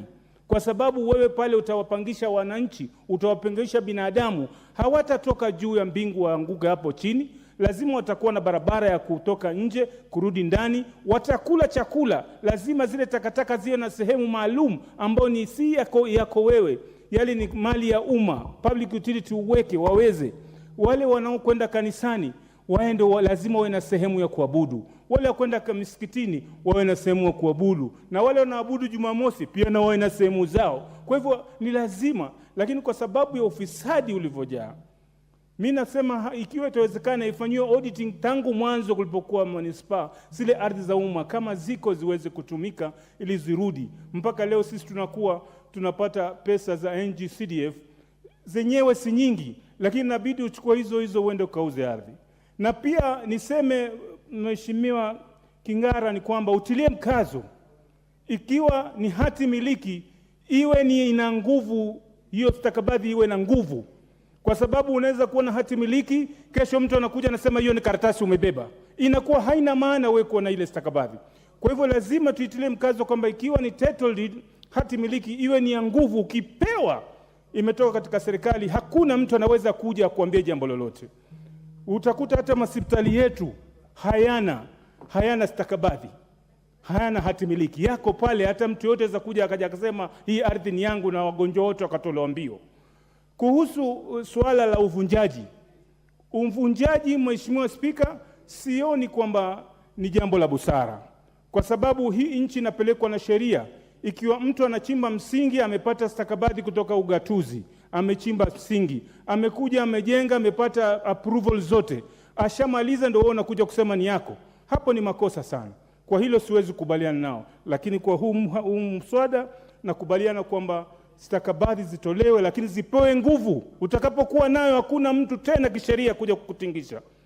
Kama kwangu Kisauni kuna matatizo makubwa ya ardhi, watu wamejenga, wamemaliza, leo unakuja mtu anasema tawavunjia. Hakuna. Wewe ulikuwa wapi wakati hawa wakichimba msingi? Ulikuwa wapi wakati hawa wanajenga, wanatia mawe la kwanza? Ulikuwa wapi hawa wakiita stima?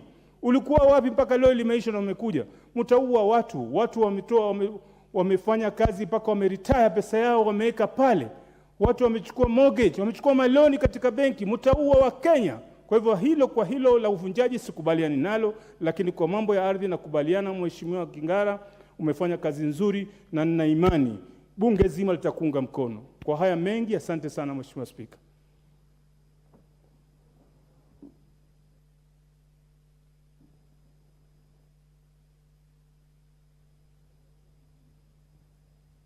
Rudi eneo la Dagoretti North katika jimbo la Nairobi, jimbo kuu. Thank you, Mr. Speaker. Mr. Speaker, I also rise to support this bill and to really thank Mheshimiwa Kingara that indeed, if there is an issue that is really hurting Nairobi, is this issue of public land, Mr. Speaker.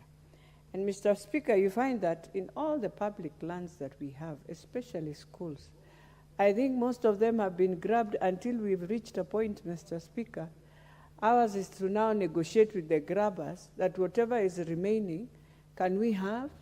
And now, because you have built houses, you've built estates, and this was done by very many senior people who took really public land of schools like Lavington Primary School, land that is now remaining only 21 acres, and we still have others who have encroached in, Mr. Speaker.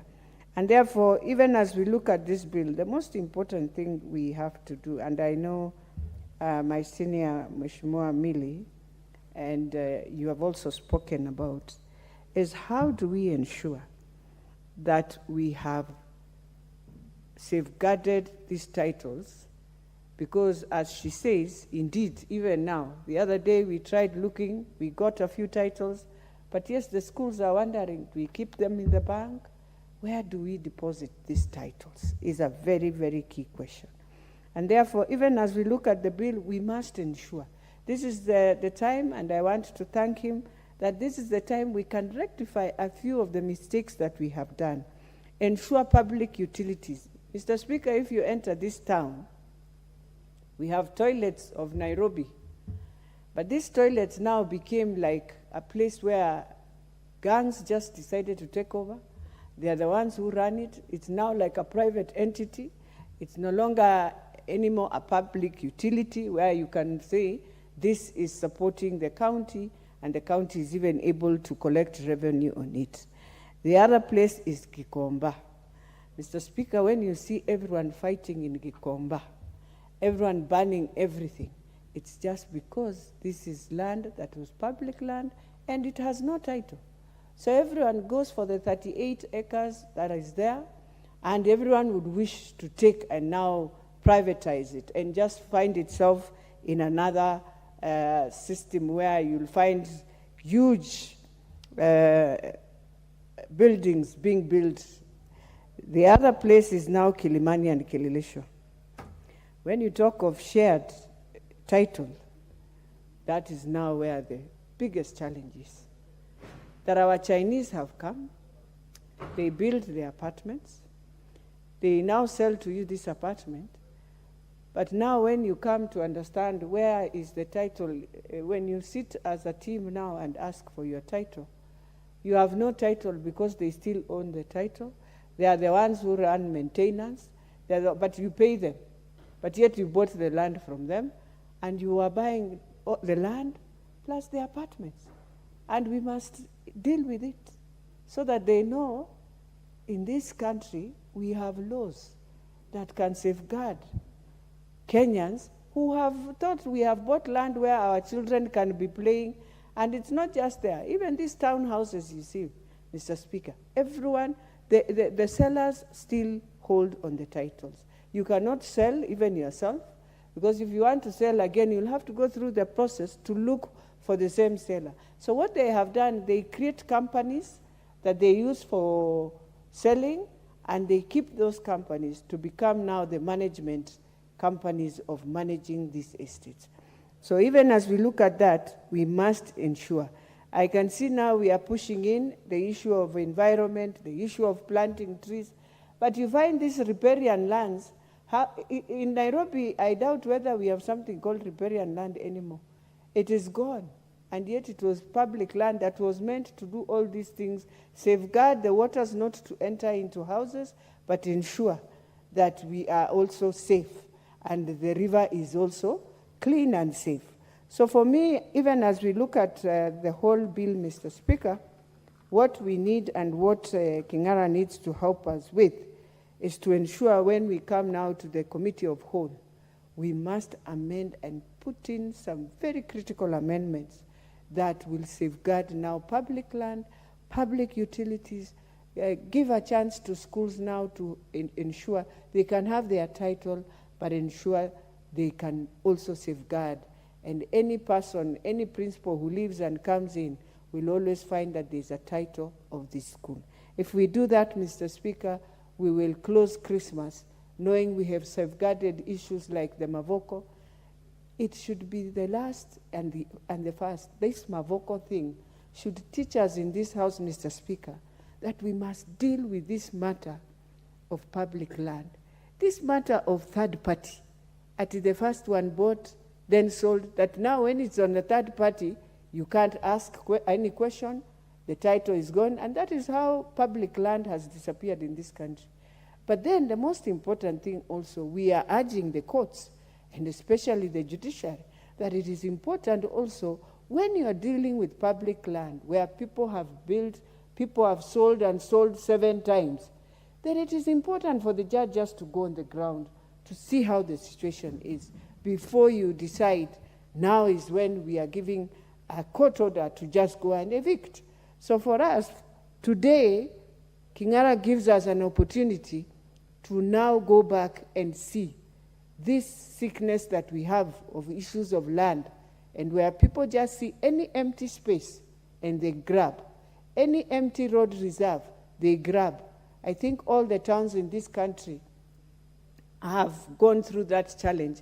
But more importantly, as I finalize, Mr. Speaker, is that during devolution, when we were now doing transition of this devolution, there's something we missed, absolutely missed in how to safeguard public assets. And so the governors just took advantage, and everyone who used to be in that county, in the county councils, de facto, took advantage, and they just carried everything. And today, you just see this was public land, this was this, but it is gone. And with that, Mr. Speaker, I just wanted to say, today I think we can resolve.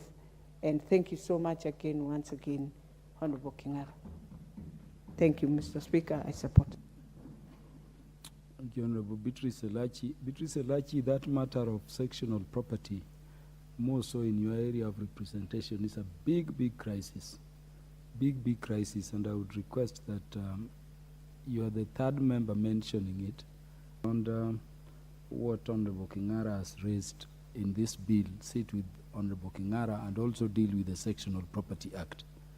Because particularly these Chinese who are building all over, they continue to manage, they are being paid money, they are providing no service. You ask them even for title for sectional property, they don't give, and they continue to move from place to place. I think we need a solution from Parliament beyond the declarations so far made in law and by the courts. I want to recognize the Member of Parliament who is from the community which is most affected by land grabbing in the country, the Honorable Julius Olesonkuli, MP for Kilgoris. Thank you very much, Mr. Speaker. And thank you for recognizing me. And I must say that speaking from, after very eloquent presentation by the member for Dagoretti and those others who have spoken before, it just underlines the importance of this bill brought by our friend Honorable Kingara. Mr. Speaker, I want to say from the onset that indeed we should register public land. I think it is very, very important. And when it comes to committee stage, I think the Honorable Kingara must accept an amendment that will actually introduce a depository. It has been said, but it is very important, that maybe it would be necessary to create a department or a registrar of public lands within the Land Commission, so that we can be able to have one person who actually has possession of the information and possession of the titles relating to the public. And this is very, very important. But my point, Mr. Speaker, relates to, of course, a lot from what I get from experience, that apart from just registering public land, which already exists as such, it will be incumbent upon the House in subsequent amendments to actually make sure that there is public land, and that there is public land for particular purposes. In some of the areas from where we come, it is not planned, the fact that people actually die and that they will die. So for now, we are burying our people in our homes. But there is an increasing number of people, of Kenyans, who are moving to the urban areas. And I know from where you come, Mr. Speaker, every time somebody dies, they'll take that person to Nyanza. But it's going to come a time when that is not actually, even in Nyanza, it will not be tenable. If we have a habit in which we got from our Bantu neighbors, that where a person dies, they bring the body to stay overnight in a house. But now, if you are living on the 15th floor of an apartment, that even may not be physically possible. And that it is time that we compel every town planner to ensure that there are some utilities beginning from cemeteries, so that we can plan for a future where people will be buried in cemeteries rather than on their private land, because the private land is diminishing. If you go to areas like Kisii, our neighbors, that facility will soon disappear. You can no longer bury people in your home, at their home, because the land is diminishing. So every town should actually have public land for that purpose. For those of us who come from Maasai community, we still have need for a lot of land that is going to be used for cultural purposes. Just a few months ago, we had a ceremony called the Unoto ceremony, which requires use of land over time. And now we have resorted to asking certain elders to give us their land so that we can use it for the Unoto ceremony. And then we degrade their land environmentally and so on. And this could be sorted out by ensuring that there is cultural land, that public land, which is going to be used for every Eunoto ceremony and for every other subsequent ceremony that is going to be found. So, apart from just registering land that already exists, it is important that we create such land and register it. The question still begs, who will be the depository of that title? Who will hold that title? Because we have an oxymoron called community land. And when you ask who the community actually is, nobody will tell you. We used to have a piece of land called group ranches. And group ranches were pieces of land that was registered under the Groups Land Registration Act. And those officials of the group ranch took the land as if they belonged to them.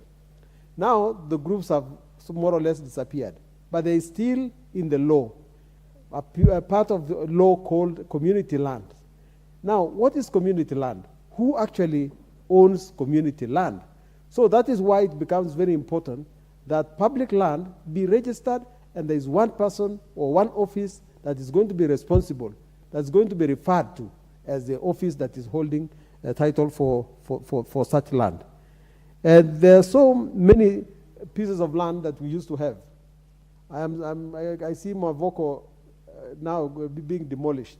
But what happened with public land called holding grounds? We who trade in livestock used to drive our cattle to near Athi River.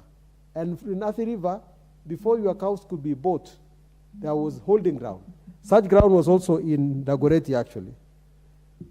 But today we don't know what has happened. People have grabbed holding grounds and now they have built apartments there, and when you bring your cows, you will take them into the Kenya Meat Commission, starving and become emaciated, and those holding grounds where you could restore them back to their normal condition after a long drive from, say, Marsabit or from Mandera, now no longer exists.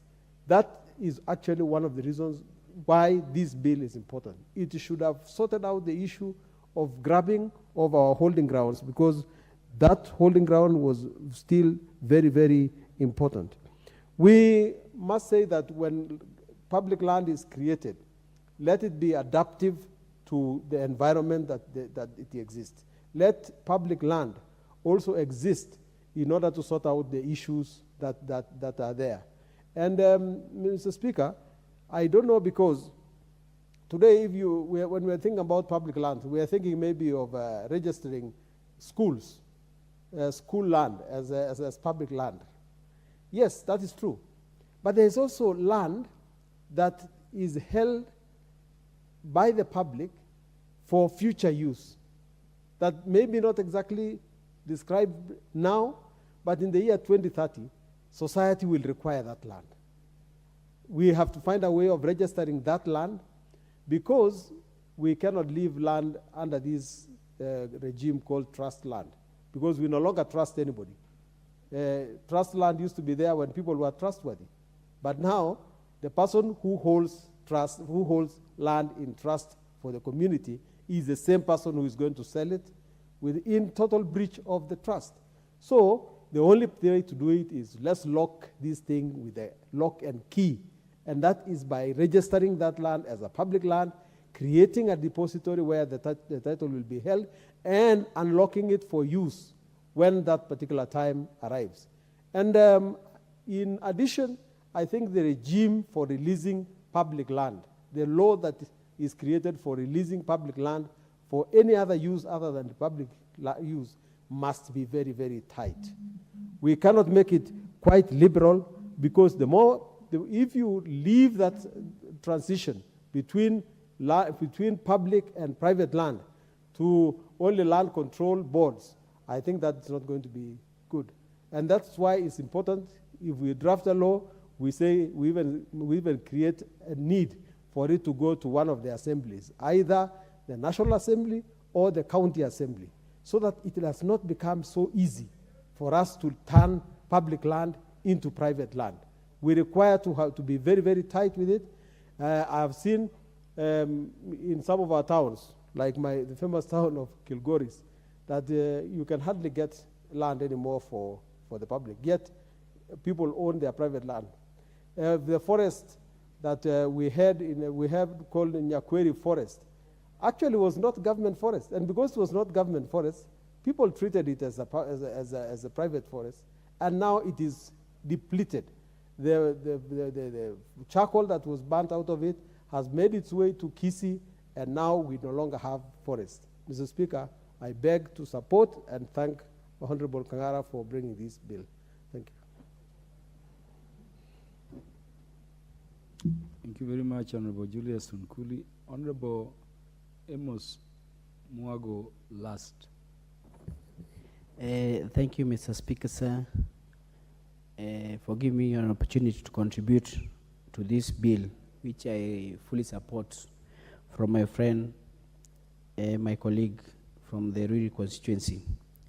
First and foremost, I believe I came to this parliament to play politics of the future, politics that seeks to address these perennial issues in a conclusive way, politics that seeks to incorporate the digitalization processes of this world to solve our issues. Matters land have been discussed in this house since it was first launched, since the inception of this house. And I want to indulge you, Mr. Speaker, on what we can do as a youth for the future of this nation in tackling these perennial issues once and for all. I duly believe that this amendment of the bill is very much welcome. And as much as it is welcome, it is also good to look at the future. I believe we have so many issues to do with land in this country. And one of the ways of sorting issues to do with land in this country, we should adopt a policy of absolute titling of all the land in this country. If you have a company like Google Maps that is able to map our country per street, per stream, even per lane, what makes it very difficult for us as a country to invest in technology to map out issues of title deeds in everything, matters land in our country in absoluteness. I believe the way to go is digitizing all the processes doing with lands, to curb issues of land grabbing, to curb issues of these conflicts in matters land. To begin with, I would like to bring your attention to issues to do with markets. I have several markets in Starehe constituency, from Marikiti Market, there's Mudhuro Market. There are so many markets in Starehe constituency, whom, if you request for the title deeds for those areas, they are not available. And that's why I seek to support this motion that for any land allocated to public land allocated to institutions, these titles should be given to the individual bodies so that these people are able to invest more, are able to articulate more of their issues with absoluteness and with their future holding in their hands. In matters public schools, I have several schools in Nairobi, and as you know, Nairobi land is very expensive. And we have very many hoovering land grabbers because they know these schools, they don't even have the title deeds for their land. We have people who are encroaching these schools because they know these people even they don't understand even the shape of their land. So I support this motion, I support this bill by my friend from Ruiru. We really need to give this institution the absoluteness of ownership so that these encroachers and these people who prey on their land, we can be done with them once and for all. Our challenge in Pangani, there are several schools that have been encroached. There's an Ainsworth primary school that we have private investors who have built modern stalls outside their wall, which is in contention because the geographical map of the school shows that the areas beyond that place where the investors built these stalls is in school compound.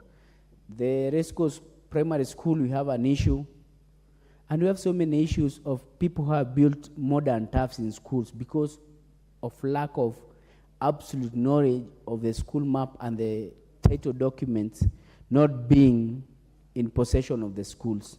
So I really support this motion that these public lands allocated to public institutions should be given in absoluteness in terms of titling so that these people can be answerable to any activity that goes on into the schools. Like my sister has talked about public toilets and public utilities in Nairobi County. I would like Mr. Speaker to indulge you on the same and tell you we need absoluteness in terms of control because some of these utilities were actually constructed to bring an affirmative action, but they've ended up in the wrong hands maybe. They were maybe supposed to support people living with disabilities, maybe women and the youth, but we've seen more often than not them being controlled by other forces that we really don't believe they stand for the affirmative action. So I really support this bill to regularize everything in terms of matters lands that have been allocated to people living in the slums. There are people who have lived in some slums for more than 30 years, 20 years, and we advocate for regularization of these lands because you cannot relocate a person who has lived in a place for maybe 30 years or 40 years, like what we've seen people living in Marigoine settlement scheme in South B, now being urged by the National Housing Corporation or the Ministry of Housing, being urged to relocate from that place without prior planning, without definite plans on where they are going to go. But if this land had been licensed to them, believe you me, Mr. Speaker, sir, they would have developed very firm structures like you've seen in the estate of Pipeline in Embakasi South. They would have built a more developed settlement because of the titling. If they had been given the titles, they would have developed these areas. But now they are being forced to move from that place without certainty of where they are going. It's also a challenge for them, because a person who has lived in an area for more than 30, 40 years, going to relocate to another place is also a very big challenge. So this amendment comes at a timely period where we need to address the issue of land in absoluteness. So you can see we also need to address the issue of some of those institutions that have large chunks of land that they don't utilize. Case in point is Railways Corporation Limited, where you've seen they've been allocated so much land by the government, and some of the land they don't utilize in a very productive way. It lies idle. And given the challenge that you have as Nairobi County matters land, you see there's a huge chunk of land that the railways owns just behind the very congested Marikiti market, the very congested Mudhurwa market, and the very congested Mudhurwa residence area. This land lies idle where we have so much congestion in Marikiti market and Mudhurwa market that makes even the trucks that bring goods to Marikiti market park on the roadside.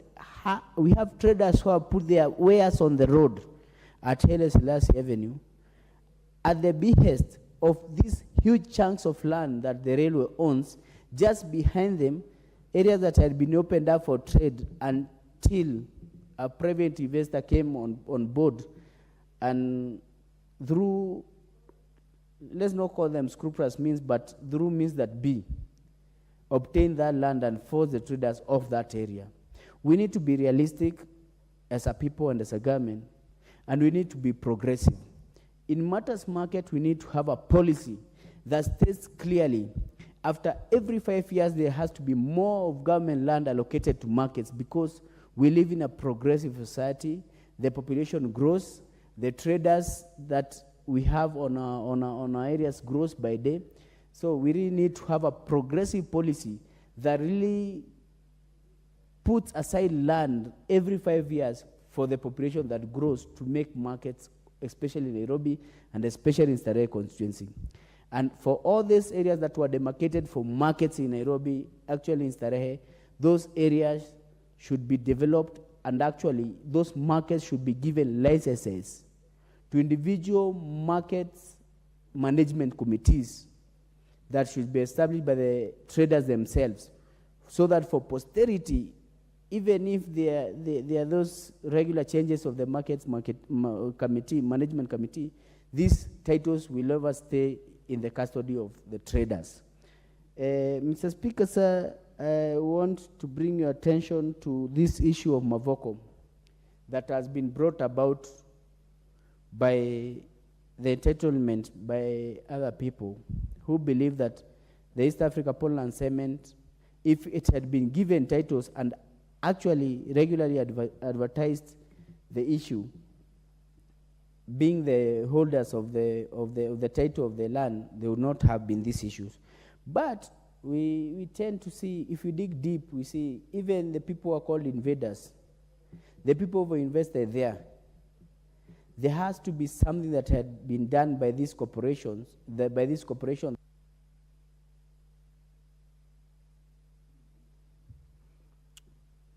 1 minute will be...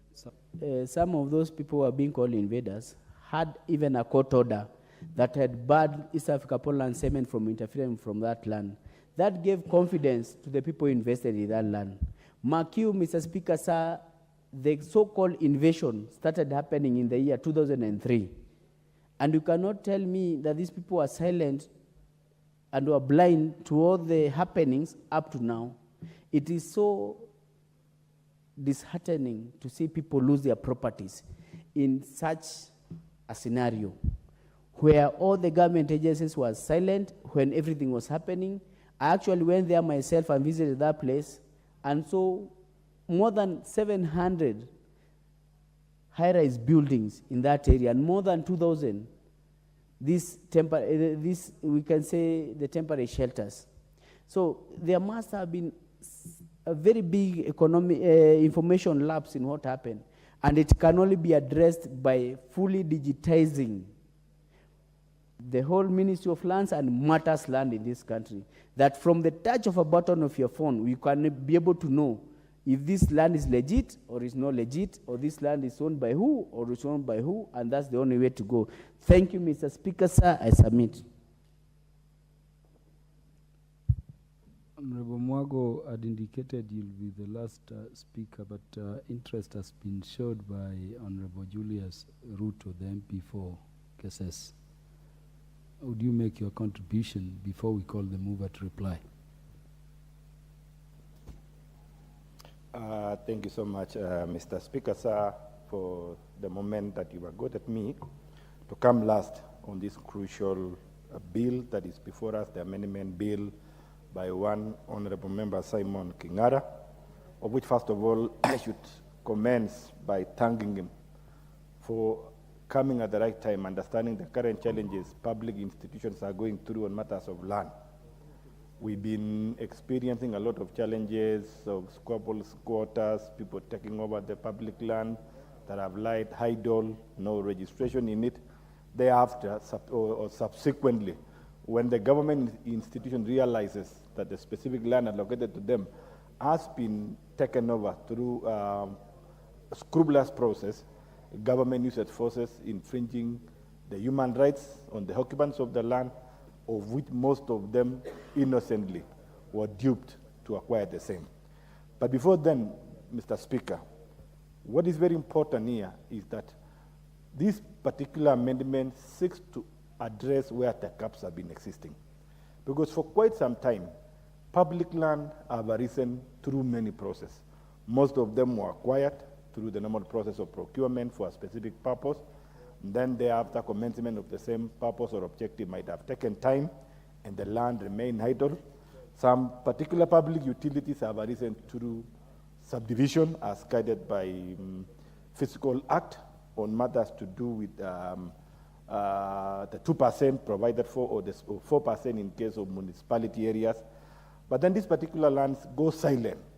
And at some point, an individual with a motive of intention of grabbing it develops some plans, develops the need to use it, converts the ownership of it only on a paper, supported by public servants, more so the registrar of lands, and finally, you will only come to realize the land is no more.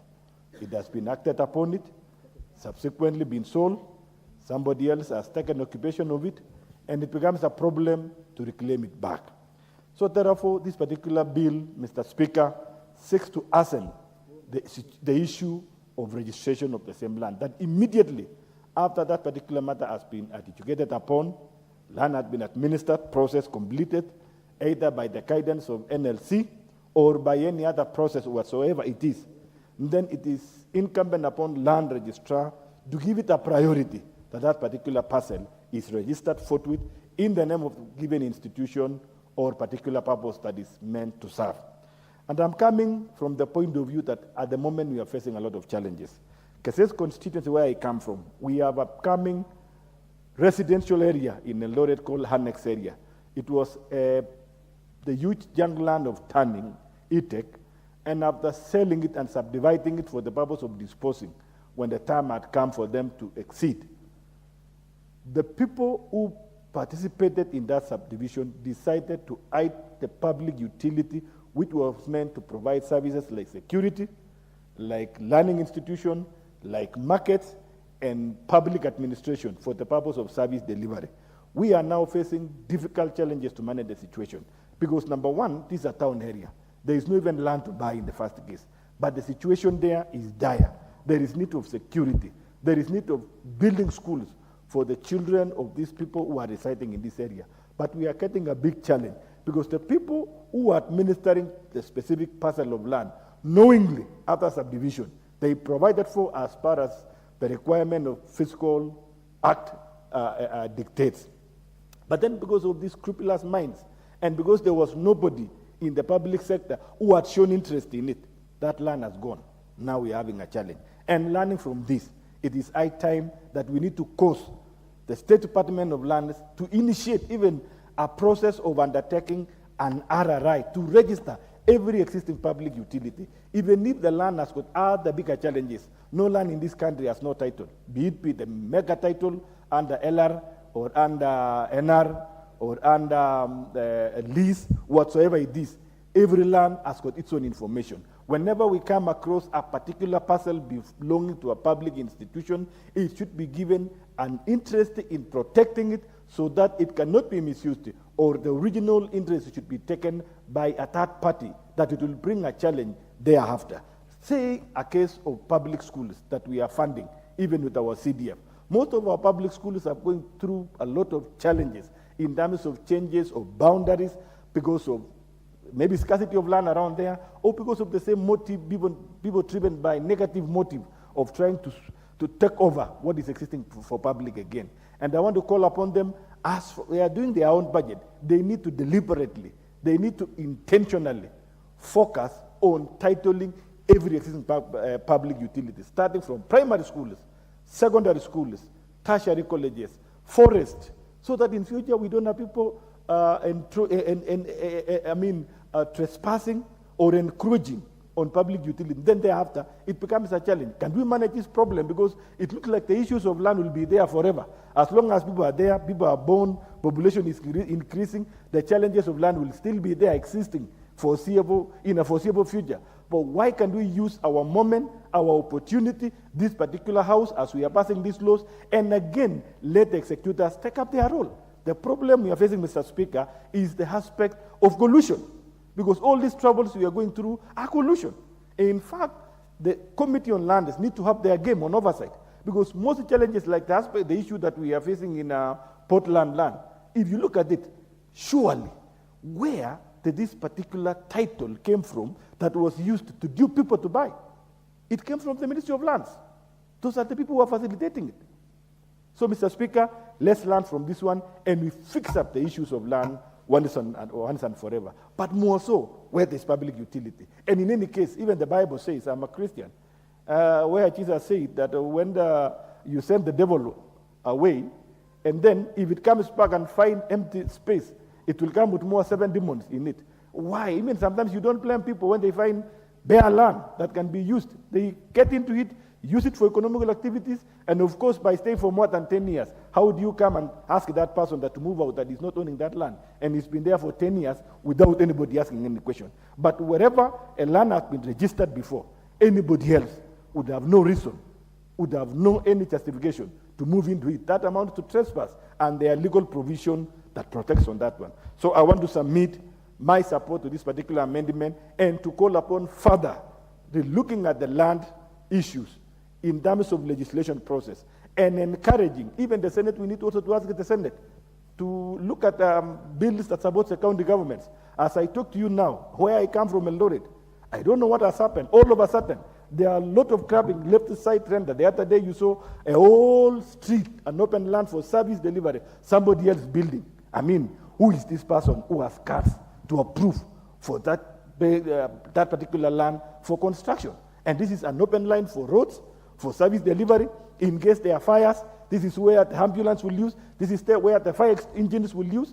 I mean, where has our conscience gone as human beings of now? However much we would desire to have everything, it is not going to be to go to an extent where we are losing the morality of even going and grabbing everything, including what will have come back to support you or to rescue your own brother or your own sister. So, Mr. Speaker, this is just about the tip in the iceberg. We need now to pick from this one and get serious, looking at the land laws and fix this problem once and for all. And as I'm saying this one, we need to ensure that all agencies also have their game.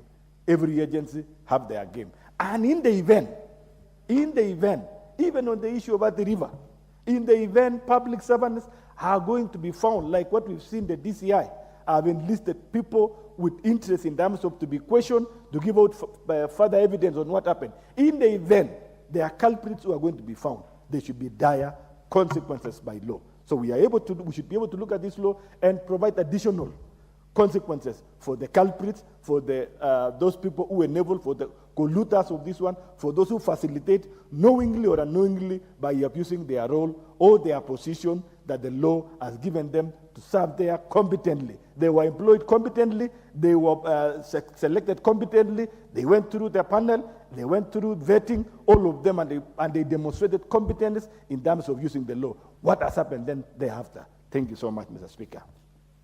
Thank you very much. The mover, there is no opposition to your bill, which appears to be very direct. Would you now reply?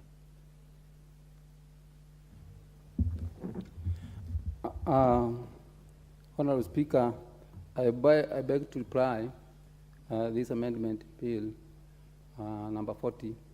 And on the onset, Mr. Speaker, may I take this opportunity to thank each and every member who contributed, especially Honorable Mille, who came with an accurate concern on what would happen to what or which land which was there before NLC and any other government department which were taking care of public land. May I say that I'm open to any amendment which come our way. Honorable Amogo, I have picked yours. Honorable Arachi, I have also picked yours, and any other member, Honorable Kagushia. And I will be engineer. I've also picked yours from Kilifi. I know as, pardon?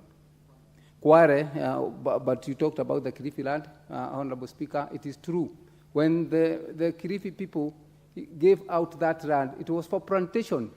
I don't know at what level, Mr. Speaker, it turned to be residential.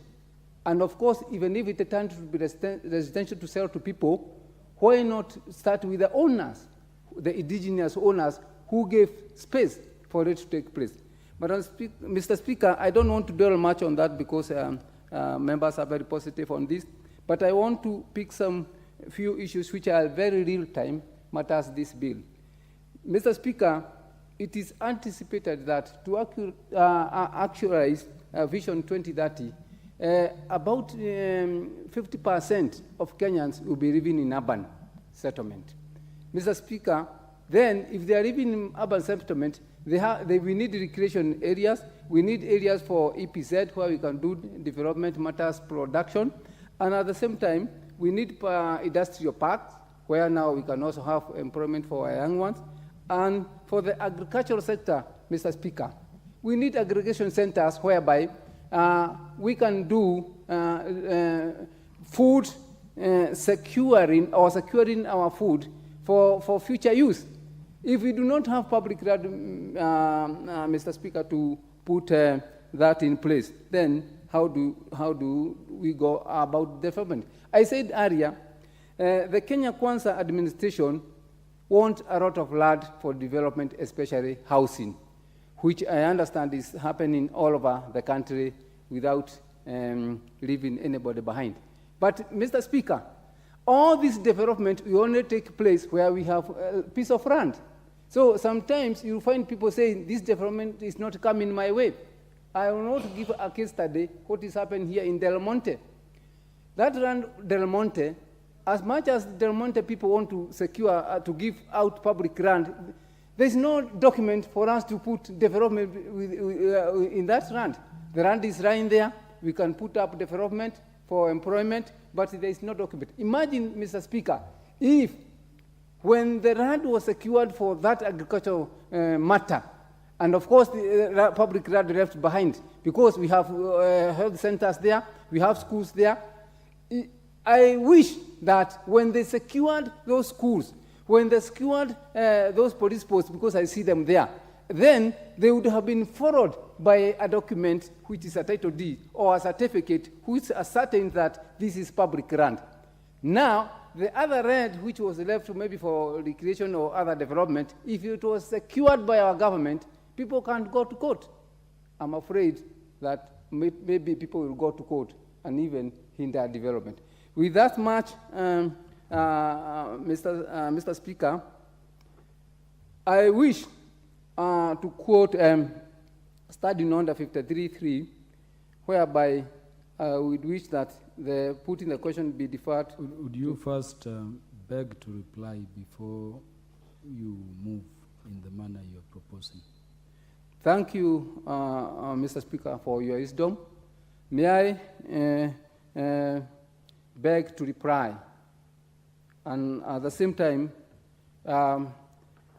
quote maybe under Standing Order 53.3, whereby I wish that the question is deferred to the next sitting. Thank you, Mr. Speaker. Request is acceded to. The question on the bill shall be put when the matter will be next scheduled by the House Business Committee.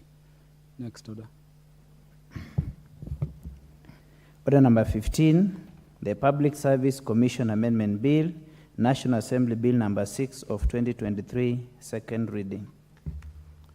Mover. This is the one in which the mover indicated, requested the permission of the House to be away. Just stand it down. Call the next order. Order number 16, the Assisted Reproductive Technology Amendment Bill, National Assembly Bill number 61 of 2022, second reading. Mover. Thank you, Mr. Speaker. Mr. Speaker, I beg to move that the Assisted Reproductive Technology Bill, National Assembly Bill number 61 of 2022, be read a second time. Just for correction, I've noticed that the order paper indicates it as an amendment bill. It is not an amendment bill. Mr. Speaker, this bill seeks to provide for the regulation of assisted reproductive technology, to prohibit certain practices in connection with assisted reproductive technology, to establish an assisted reproductive technology directorate, to make provision in relation to children born of assisted reproductive technology process, and for connected purposes. Mr. Speaker, this is the third time this bill is coming before Parliament. The first time that it came before Parliament, it passed overwhelmingly, and it was supported by every member who spoke. Unfortunately, when it went to Senate, it was defeated in Senate because Senate then had a bill that had a portion or a component of this bill, and so they said that it was a duplication. Unfortunately, their bill did not make it to this House. The second time, which was the last Parliament, it again passed overwhelmingly with amendments, and when it went to Senate, Senate did not introduce it before the House, and therefore it lapsed. And I want to thank the National Assembly for making amendments in the standing orders that has enabled us to fast-track bills that had already passed this House, and which has enabled this bill to be here. Mr. Speaker, the reason why I'm actually saying that it is erroneous that this is brought as an amendment bill is because there is no legal framework on assisted reproduction in this country. What that means is that people are free to undertake assisted reproduction because it is also not prohibited. There is no law against it, there is no law for it. So what we are doing, therefore, by this law is to provide a framework for assisted reproduction. Mr. Speaker, there are very many people in this country, both men and women, who are childless and who have struggled, who are in their reproductive ages, who are past their reproductive ages, and are not able to have children the natural way. Mr. Speaker, I have met very many women who have been divorced because they are not able to have children. Mr. Speaker, it is even worse for men because women are free to talk about it. Because of the way the society is, men can't even talk about it.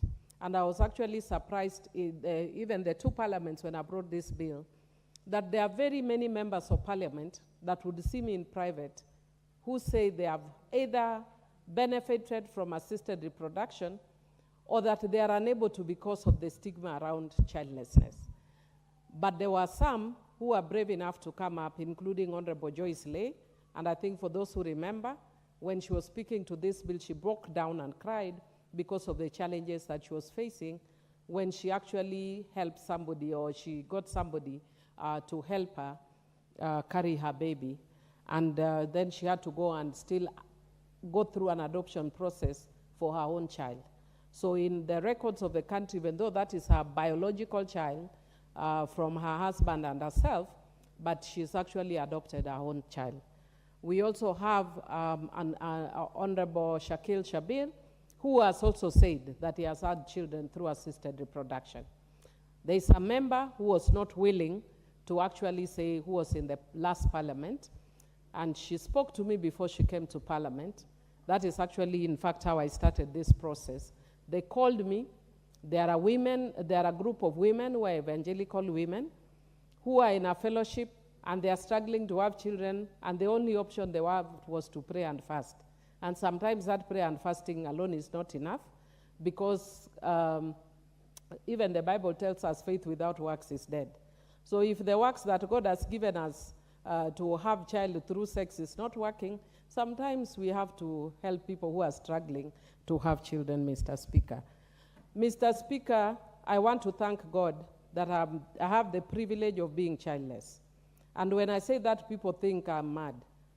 I consider it a privilege because most people will not come and stand in a forum like this and declare that they are childless. And I'll give you the reason why, Mr. Speaker. My constituency has a very high incidence of HIV and AIDS. And many people are stigmatized because of having HIV and AIDS. But when I have community gatherings, and I talk to the people who are, like people will want to identify according to their categories. The fishermen will come as fishermen, farmers will come as farmers, and different categories. And the people who are HIV and AIDS will lift their hand and say, Honorable, don't forget us. We are also here, one John Dilo. We are the ones who swallow. They are not embarrassed. But the women who don't have children will not raise their hands and will not address me in public.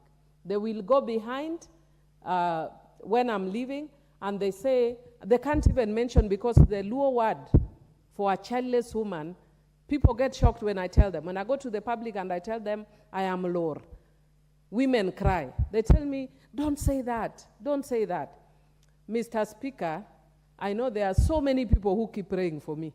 In fact, I was telling them the other day I was with the Kenya Young Women Parliamentarians, not young women, Kenya Young Parliamentarians Association in the coast. And I was saying that courtesy of the people praying for me, I'd stopped having my periods. Suddenly I started having my periods. After I stopped having for 10 years, I say those things in public because people will not say them. I am not struggling to have a child, despite the fact that now I have my periods. But it is because there are people who are praying for me. But not many people have people who are praying for them, because people know how I'm abused, how I am ridiculed. But again, I want to say proudly that I feel privileged that I am childless, because then I can be the voice of the women who can't stand here and the men who can't stand here and deal with stigma. And I will keep talking, and I will keep talking until people get used to the fact that there is nothing wrong with being childless, and we should not treat any person who is childless any more different. Mr. Speaker, God gave me a very special gift. Those things like that don't concern me. But I've talked to people at individual levels, and people go through depression. People's lives are destroyed just because they don't have children. And so what this bill seeks to do is to help people who are having those challenges. I want to thank the committee, the health committee. I can see the chairman was here much earlier. I'm sure he will make his presentation much later on this bill. But I want to thank them because they invited me before the committee. And I'm so happy because that committee has a lot of professionals. They gave me a lot of input, even in terms of things that I didn't understand myself, which would improve this bill. Mr. Speaker, some of the issues that are of concern in relation to this bill is that there are many people who try to get assisted reproduction. The costs are prohibitive.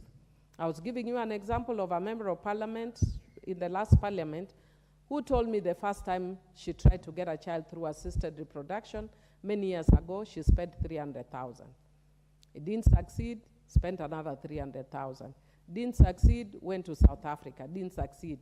I thank God she now has a child through assisted reproduction. But what about the ordinary person in Homa Bay County who would like to have a child and cannot afford 300,000 Kenya shillings, cannot even afford to open a WhatsApp group because of a stigma to raise money for that.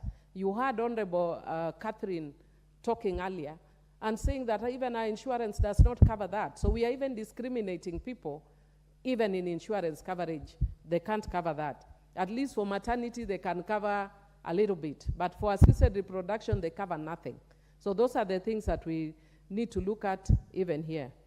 One of the issues that, of course, has been a challenge is the issue of the parentage of a child born of assisted reproduction. That sometimes when you have like a surrogate mother who is willing to carry a child for you, and upon the birth of a child, then the surrogate mother decides that they love the child and they won't let the child off to you. So one of the things that the bill seeks to do is to provide a legal framework for the parentage of a child born of assisted reproduction. It seeks to provide for registration of a child born of assisted reproduction. We had varied views. There were people who felt that the process must go to court. Some of us felt that we should not go to court. It should be direct, that it goes to the registry just the same way. Like so that when a woman goes into the hospital, that then you declare that this child is born of assisted reproduction. And it should be from the beginning. And that can be done through the lawyer from the beginning. But we should shorten the process so that parents don't have to struggle to go into court. And again, we are talking of stigma. Why do we want to then expose people who are not as brave as me, who want to go and say that I don't have a child, I'm struggling to have a child? I have seen people who are abused and told you about a child, oh, this one who can't. So why would you want to expose people like that again? Then, Mr. Speaker, there are also ethical issues. And I want to reiterate that this bill, because of the standing orders, has come in the form that was amended. The voice of the church was heard through this amendment, especially the Catholic Church through Jennifer Shamala and Chris Wamalwa, and the Speaker, and many others who brought amendments. So the issues that may be of concern to the church and religious leaders were captured here, but still the committee is bringing further amendments. There are ethical issues, again, as I've said, that need to be looked into. Then, Mr. Speaker, some of the issues the bill looks at is the age that a person can undertake assisted reproduction. Then, of course, the issue, persons allowed to undertake assisted reproduction. And we are very careful to adhere to the Constitution. So we are not introducing any new constitutional standards. I know, Mr. Speaker, your pet subject is LGBTQ. This bill only deals with the I of the LGBTQ. And it deals with, because we know a lot of the issues of intersex. The persons who are intersex have challenges. And for people who don't understand, intersex has nothing to do with the lesbian, gay, or transgender. Intersex are just people who are born with two organs, male or female. And we met some of them in Mombasa, for those of us who are with the health committee, and we saw the challenges that they go through. So this bill makes it easier for them to have children. Then, of course, it talks about the issue of commercialization. Do we commercialize? Don't we commercialize? And a lot of the people were like persuaded towards compensation, adequate compensation, but not commercialization, and also to ensure that anybody who is a surrogate mother is adequately taken care of, even for any subsequent problems. Then, of course, the issue of storage of gametes. If, for instance, I've given my eggs, how long should they stay? Can they stay for 100 years? What about when somebody, like a man who has donated his sperms, dies? Can his sperms be used posthumously? Those are the things that we are discussing here, and members have a chance to speak to that. The committee has actually done an excellent job. And then, of course, the consent of parents where a child is involved. Like you can find that you are a parent and your child has cancer, and you know that when they go through chemotherapy and all that, it will dry up their eggs. So in that case, you can give them an opportunity to store their eggs. And Mr. Speaker, so those are the issues in a nutshell that the bill is talking about. I don't want to take a lot of time because even if we take time in the Hansard, I've spoken so much to this bill before. So just in summary, I'd want to say that Part 1 of the bill contains preliminary provisions. Part 2 provides for the Assisted Reproductive Technology Directorate. Part 3 provides for matters regulating prohibited activities, including the use of embryons, consent of parties, posthumous use without consent, circumstances for undertaking assisted reproduction technology, circumstances under which assisted reproductive technology is precluded, for instance, in the use of animals, and the use of embryo in a woman, gametes obtained from minor, and use of gametes. Some of them I've already mentioned. Part 4 provides for matters regulating rights of parents, donors, and children, including use of sperm after the death of a man, right to assisted reproductive technology, right to assisted reproductive technology by intersex persons, amongst other things, and the issue of restriction on sale of human gametes, zygotes, and embryos, and prohibition of commercial artificial reproductive technology. Those are some of the ethical issues I was talking about. Part 5 of the bill provides for matters regulating access to information, including assisted reproductive technology register, provision of information by the directorate, a minor not to be given information from the directorate, and restriction on disclosure of information. So that there are only a few circumstances under which information can be disclosed. Say, for instance, where somebody is sick and it's a genetic condition, then you can be told that the person who donated is this. But beyond that, that should not actually happen. Part 6 of the bill provides for matters regulating licensing, including requirements for a license, application for a license, inspection of premises, amongst other things relating to licenses. Part 8 of the bill provides for matters relating to miscellaneous provisions, including offenses and general penalty. Part 9 of the bill provides for matters on regulation. Mr. Speaker, I want to again thank the Health Committee for inviting me, and I want to thank the members. I can see some of the members we were with are here waiting up to now because of the interest that this bill generated. Mr. Speaker, I thank you all, and I move. Thank you. Who is seconding? Sorry, Mr. Speaker, I call on Honorable Beatrice Elachi to second. Thank you. Yeah, Honorable Beatrice Elachi, before you second, let me compliment the mover for very passionately moving this bill. It is a bill which is not well understood. And how I wish that the House was full with the 349 members, 350 members including the Speaker, as you moved it, could have informed the members in a very big way as we contribute. Let me also thank you for clarifying that intersex persons are not LGBTQ. You know, LGBTQ people like adding words like I. Even the matter before the Supreme Court, which gave rise to the infamous ruling, the intersex persons were on this other side saying we are against those things LGBTQ persons are seeking. So the intersex persons are natural condition, and they are people born with ambiguous, sex. They are not LGBTQ persons. And you understand I will reserve my thoughts on LGBTQ persons for now, so that this important bill is addressed for the important matters it seeks to deal with. Honorable Beatrice Elachi, proceed. And second. Thank you, Mr. Speaker, and I also want to thank my senior who has really taught us one lesson, Mr. Speaker, that you must be very persistent in what you push, and to thank God for the grace she's always had when dealing with this. Mr. Speaker, as I second, I just want to say this.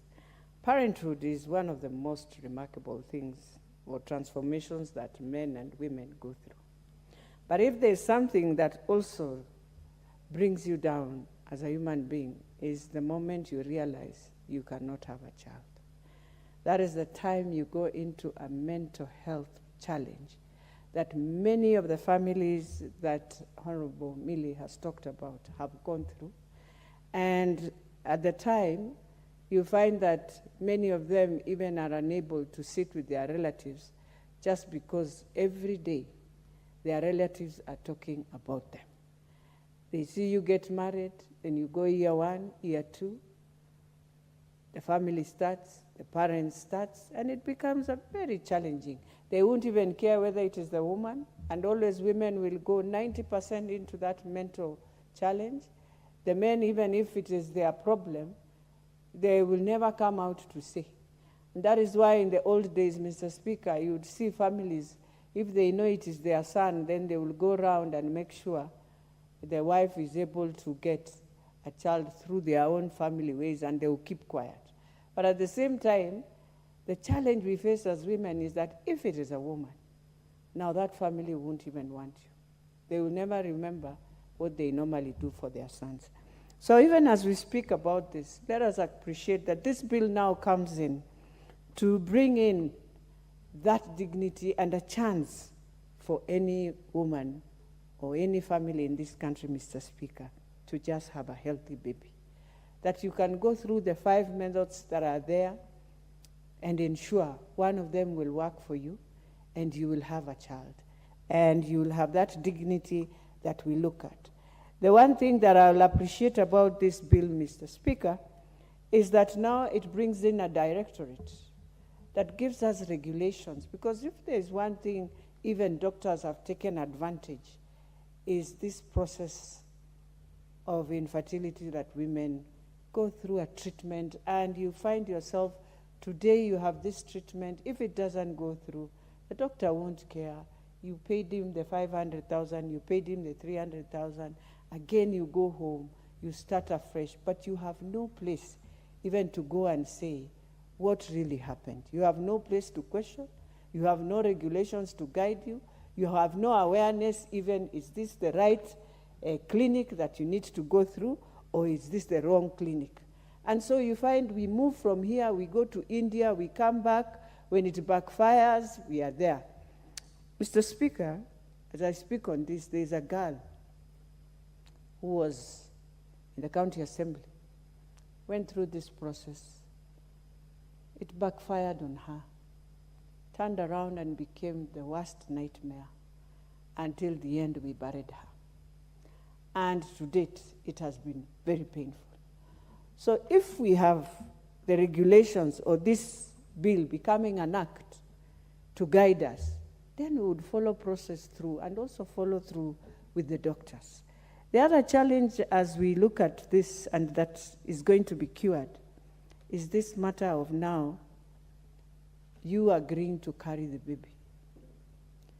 And Mr. Speaker, this is another challenge many families have gone through. You come in, you agree, start the process, and you find that after delivery, either the mother will say, I want to stay with the baby and breastfeed, so you have to either agree to bring her in, meaning now when they bond, it will be very difficult for you to again say, this is your baby. And because we have no regulations, Mr. Speaker, then it becomes very difficult. And because this family is desperate, it becomes also another nightmare. Order, Honorable Elachi. Honorable Elachi, when this matter will be scheduled for deliberations before the House in future, you will have 6 additional minutes. It should be 5 because I interrupted you. I'm saying it will be 6 according to what I'm seeing, to second the bill. Honorable members, order. The time being 9 p.m., this House stands adjourned until Thursday, October 19th, 2023. at 2:30 p.m.